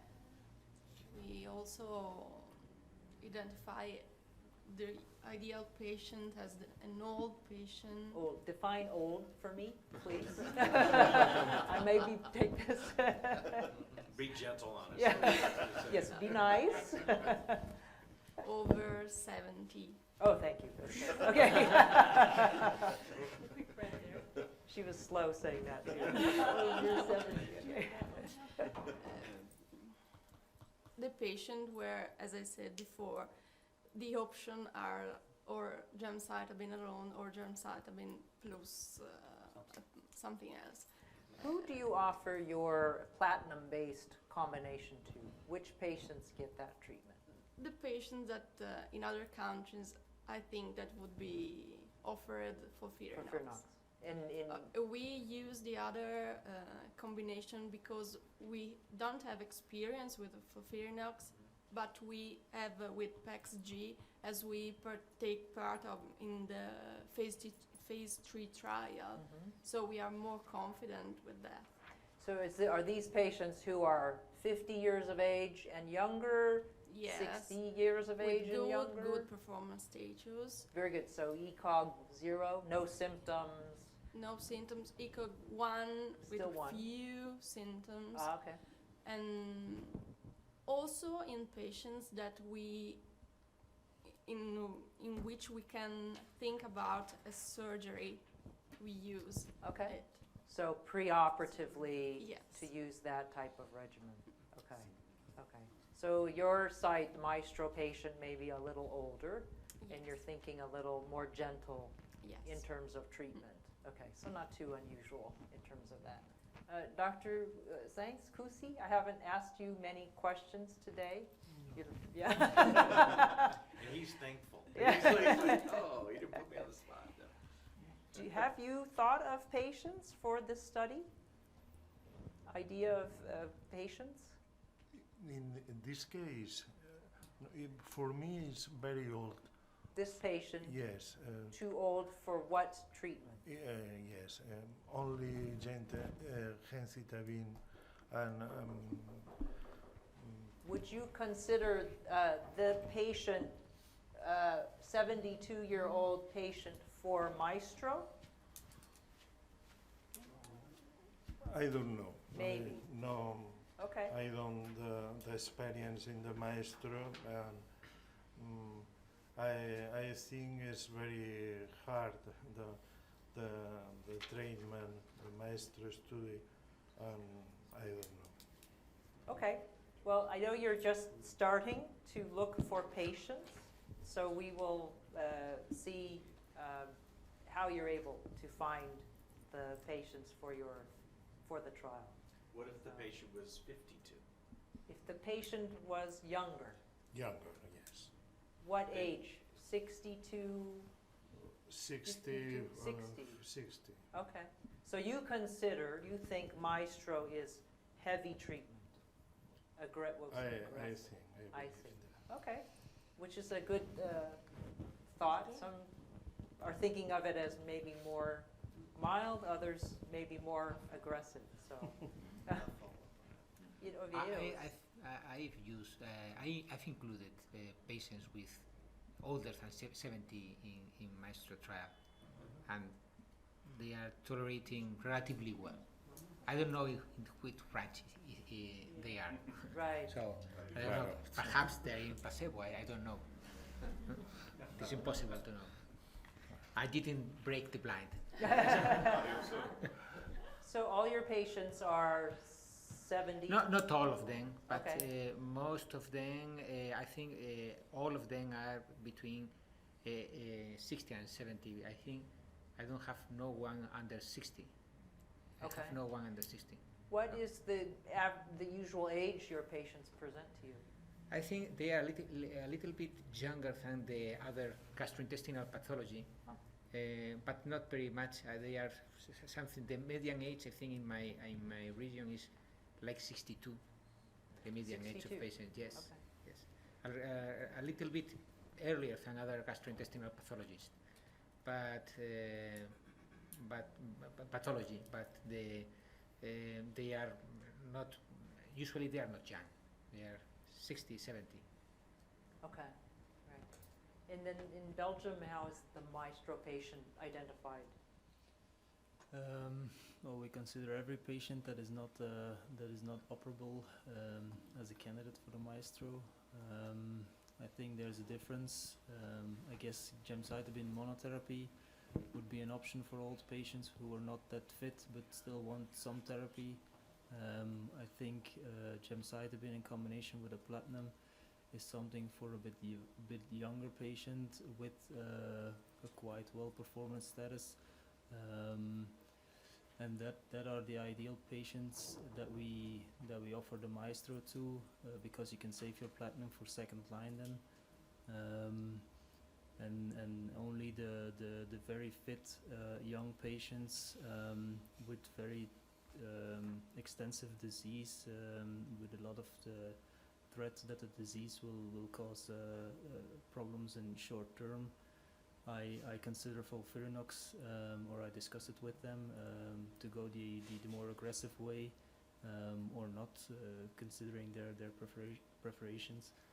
So you might consider a patient younger than 70, 65, a good MAESTRO candidate with metastatic disease. For me, it's a discussion whether or not once you have explained to the patient that it is an incurable disease, I discuss it openly with the patients whether they prefer to go with a heavy treatment, which will cost them some quality of life, to another strategy that more likely will preserve quality of life and family time and that kind of thing. In your experience with the trial so far, do you feel that it provides some balance in terms of the toxicity seem very reasonable, not knowing what the patient's getting? Not knowing what they got. Yeah. We had 2 patients who had no problem at all in the MAESTRO study. We have 1 patient who is admitted with a mucositis grade 3 after the first gift of chemotherapy. But he didn't use the ice chips. He didn't want to. I was going to ask. You could have us coming. Yeah. He didn't want to, so yeah. Okay. Good. And how about Martin at your site? My first patient in Maestro was 8 years old. Ah, okay. I think age is not a contraindication for any other treatment. Yeah. We are talking about FOLFIRINOX, and we are talking about primary reduction of FOLFIRINOX as a palliative treatment. And I think data which is presented here is for the full dose of FOLFIRINOX. We don't know if reduction of FOLFIRINOX primarily is the same effect as full dose. That's only comment, nothing more. I think every patient with pancreatic cancer, unresectable, is patient for MAESTRO. And generally, patient usually do what doctor recommend. Okay. So if you're telling them, I think this is a good option for you, they are very compliant and like that. That's you might recommend at the end of the process, but not in the beginning. Because if you recommend, it depends when you recommend. If you recommend from the start, okay, you might succeed in getting the patient. I think you have to recommend after you offer all the options, you discuss with the patient, and then if he has some difficulties in this decision, or deciding, then you can recommend. That's how I Patient approach is not the patient. able to make a decision. Patient is not for the decision. Why not? Because it's not You present all the options, and then yes, patient but it's so okay, at the end, for the patient I to know, but understand everything. Okay, so Toxicity and I don't know the disease. What disease is the aggressive one in this fight? Not toxicity. Disease is very aggressive, and we want to create quality of life for the patient. That's the first. But your patients are coming to you with, I have many potential choices I want to choose from. And your patients come to you, maybe a completely different patient population in terms of age and things like this. But from the medical options standpoint, what's available to you is maybe less broad in terms of option.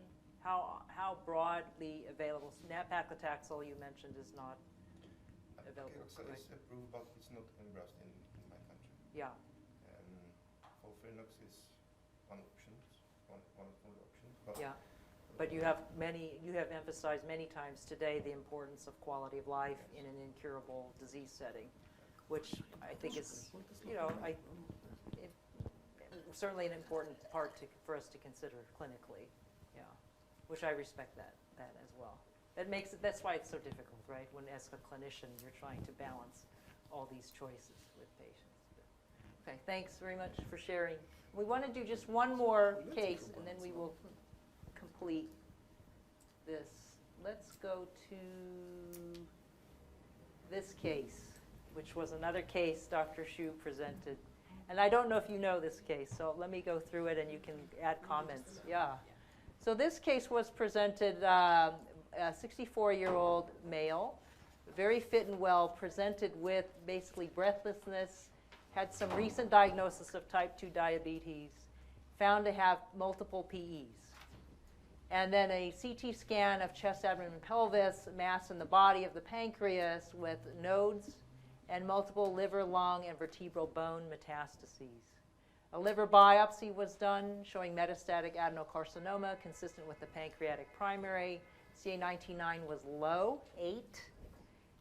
Billy Rubin, I believe he said was normal, I believe was my recollection.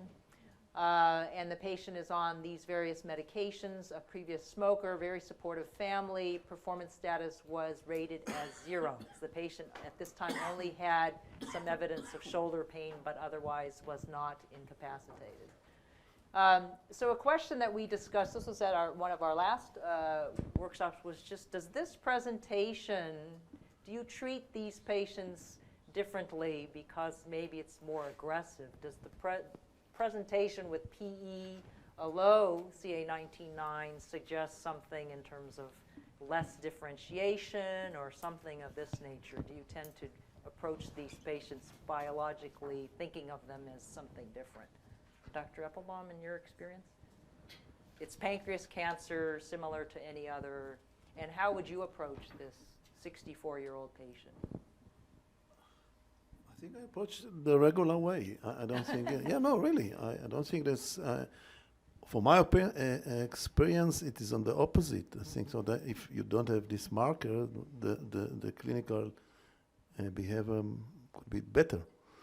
And you see, this is a patient with multiple metastatic disease. And a low CA19-9. Yes, but it's multiple. It's liver, lung, vertebra, and he feels good. And no, it's in performance status 0. Yeah. That's usually this kind of patient. The biology is, I think, it's more indolent, so the patient can feel good even having this metastatic disease. But basically, I'll consider, I treat him like all the other. I will speak with him. Of course, if he's asymptomatic, we can still use a symptomatic treatment with no specific oncological treatment. But I think that this young boy with this metastatic soon, very soon, it will be symptomatic. It's not that you can follow him for months or years. So I would speak with him about all the options, like is this the a other. patient you would consider single agent gemcitabine as an option? Sure. Therefore, by your earlier statement, I would consider a trial like MAESTRO because that's Sure, it's one of the options, single Gemzar. So this MAESTRO study is an option, yes, sure. Any other thoughts or comments on approaching this case any differently? No more aggressive in terms of treatment options? No, this patient actually, whoops, I didn't add the last part. The patient actually did receive FOLFIRINOX as the first choice of treatment. Dr. Xu mentioned because of the age, and the patient, he felt could tolerate FOLFIRINOX as an aggressive regimen, although I believe the initial, it's already dose reduced when you start, is my recollection. So it's not 100% dose at the start of the therapy. So Dr. Sainz-Kusi, just to end the clinical discussion, is this 64-year-old patient someone perhaps for MAESTRO in your clinic? Yes. Because of age or because the study is The age. younger age? Yeah. Okay, Is young. so able to tolerate the treatment. Okay. Thanks. Mark will take over and we'll conclude.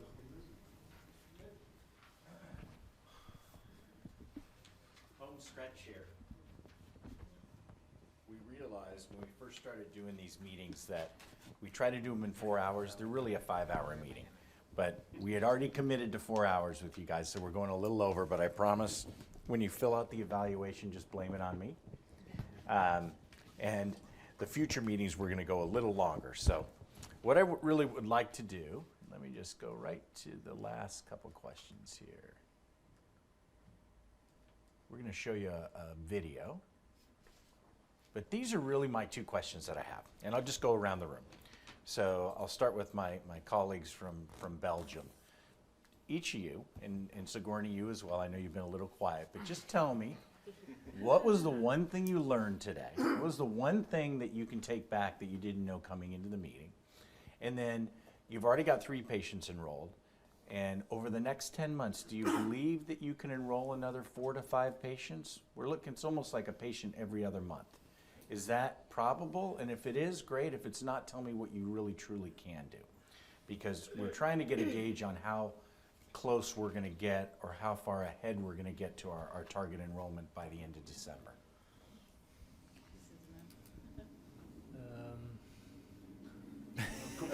Don't commit yourself. Like Ron says, don't commit yourself, because you never know. We may fly right to Belgium and hold you accountable. No, see that thing. You were going to ask for 10 patients.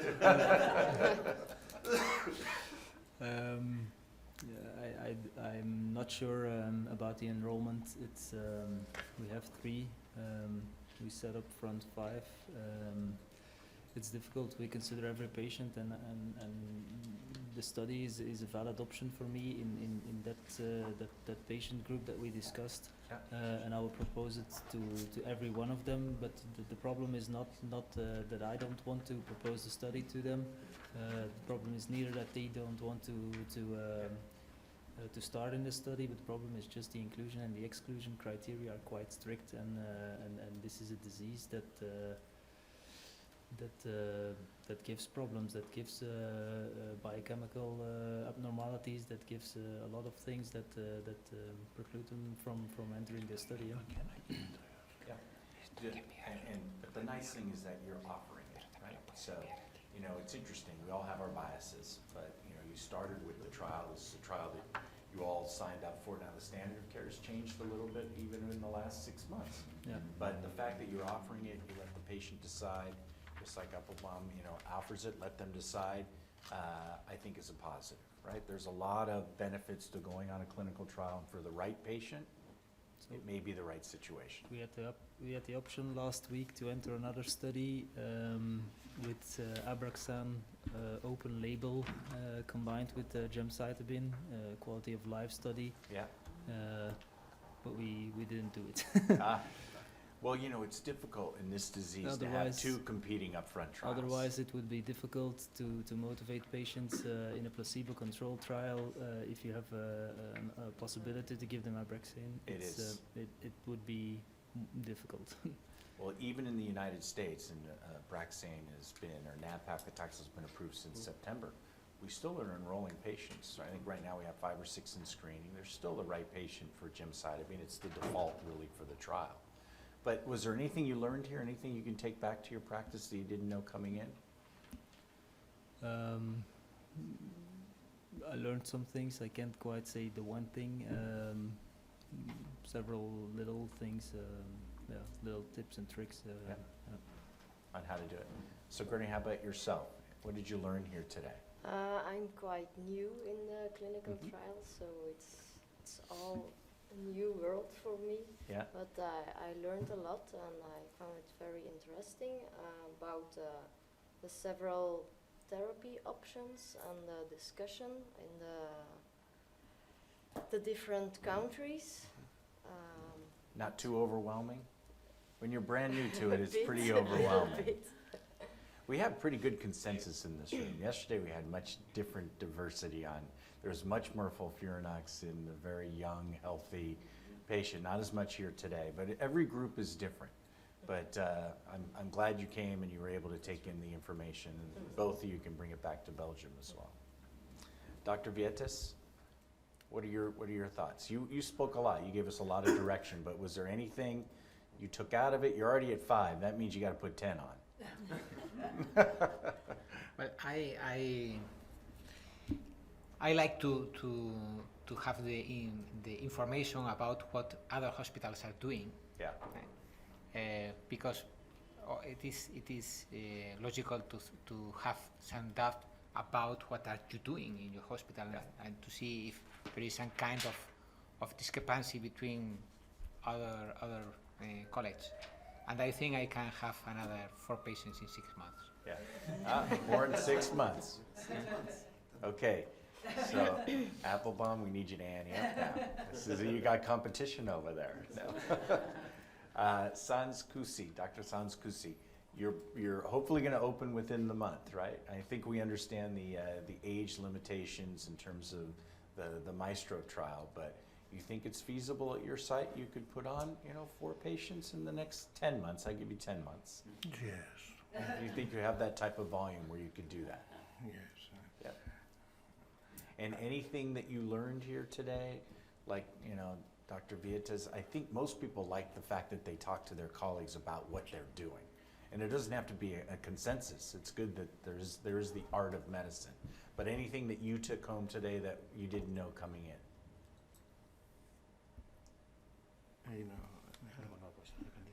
Yes, no, in the toxicity is very interesting.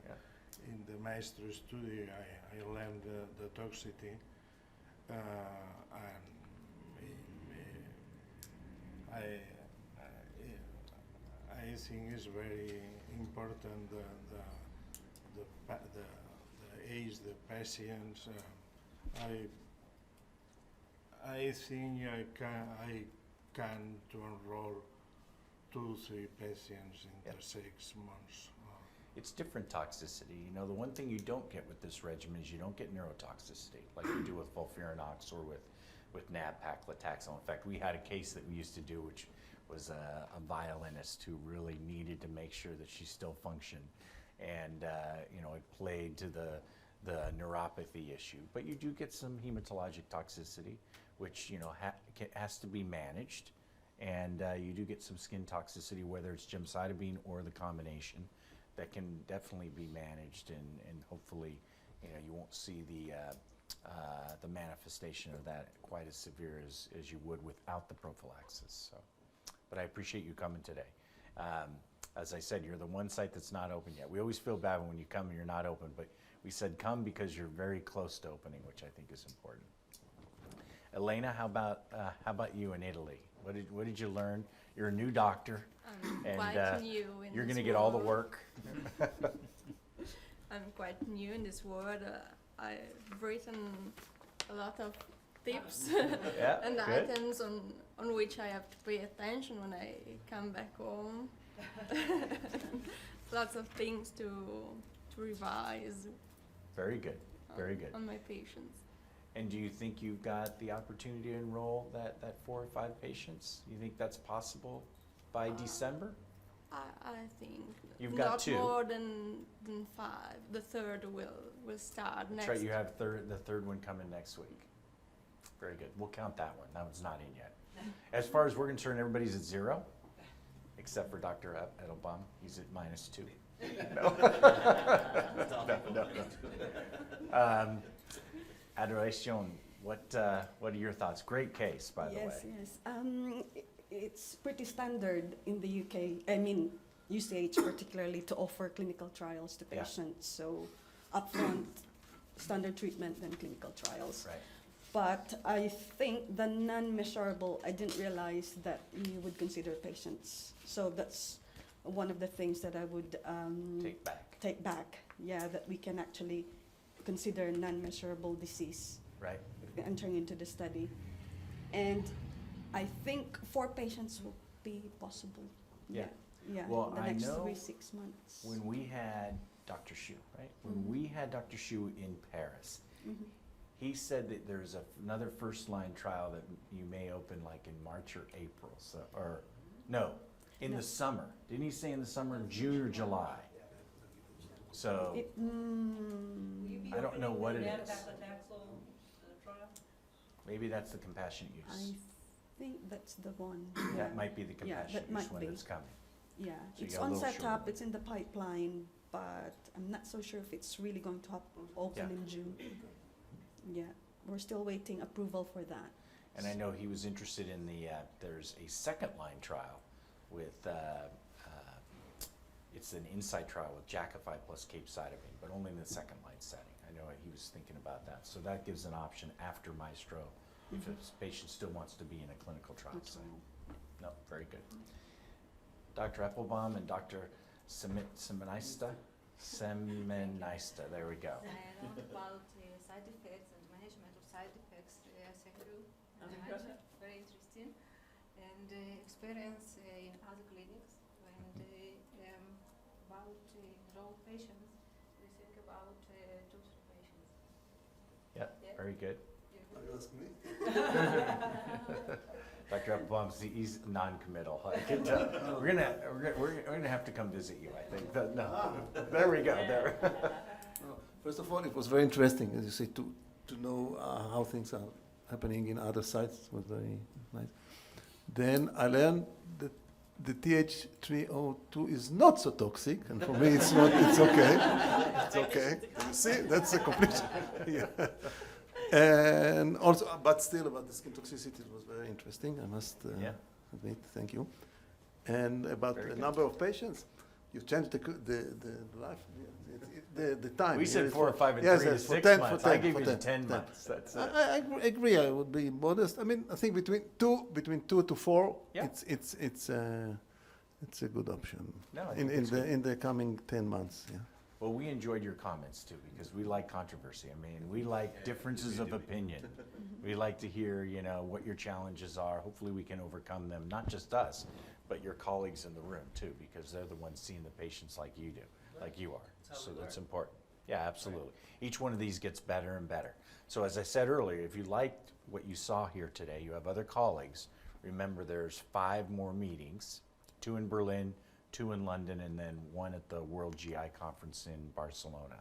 So other opportunities. We try to keep the meetings small, so 8 to 10 is perfect. You can imagine, we did one with 15, and it gets out of hand, and then people don't get to talk, and we really want the interaction as much as possible.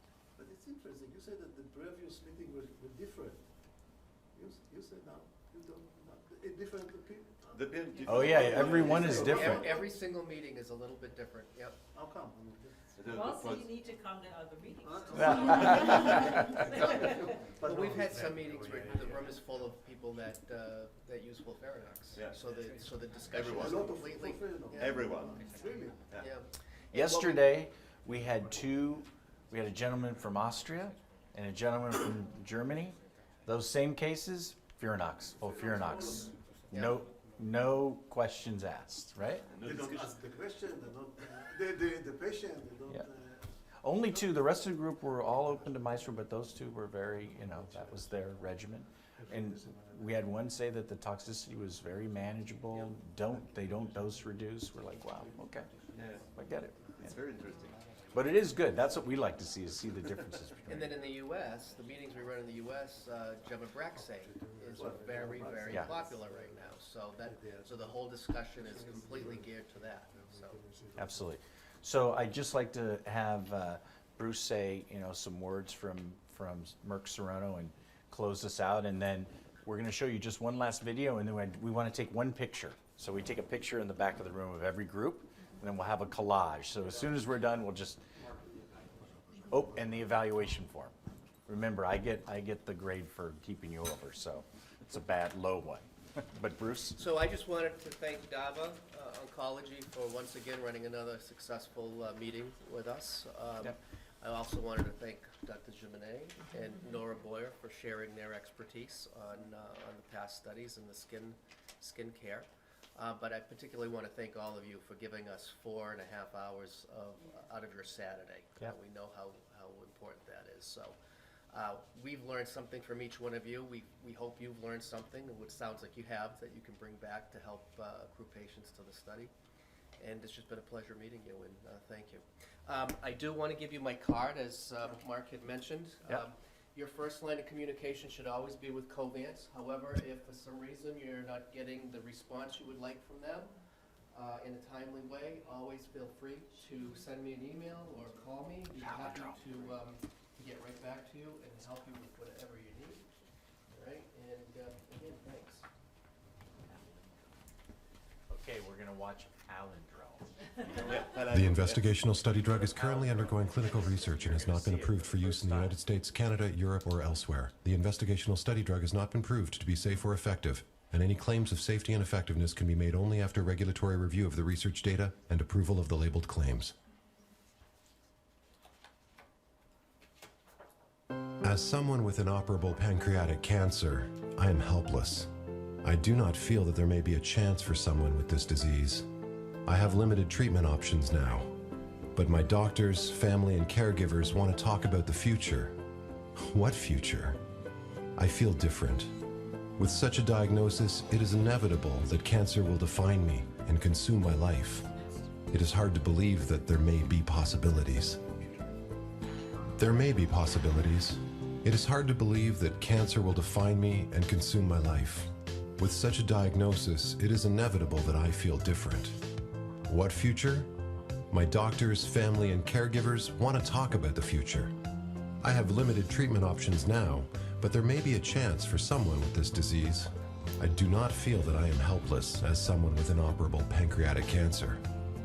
Although the diagnosis of pancreatic cancer that is surgically untreatable can be devastating, it does not have to define one's life. The MAESTRO study provides eligible individuals with inoperable pancreatic cancer with an opportunity to participate in the clinical study of an investigational drug that may support advancing the treatment of this disease in the future. Specifically, this study evaluates the safety and effectiveness of an investigational study drug when combined with standard of care chemotherapy. The future can be meaningful. There are opportunities today that may change the way this disease is treated in the future. For information about the MAESTRO study, visit www.maestrustudy.com. MAESTRO, conducting pancreatic cancer clinical research for the future. Great, very good. Okay, let's, right in the back of the room, we'll take a shot, then we'll.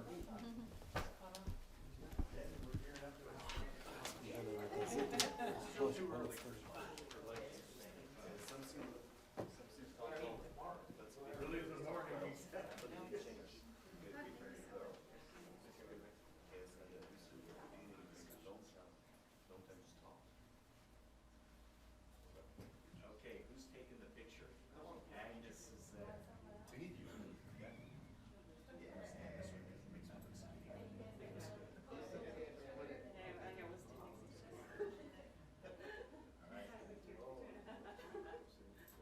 We might have to Move it. You're good. Am I blocking anyone? Oh, perfect. That's great. I'm gonna take this weird. Just keep smiling. Thank you so much. All right, there you go. Thank you, everyone. You'd like to see your picture in the newsletter. Yeah, the newsletter, you can do it like that.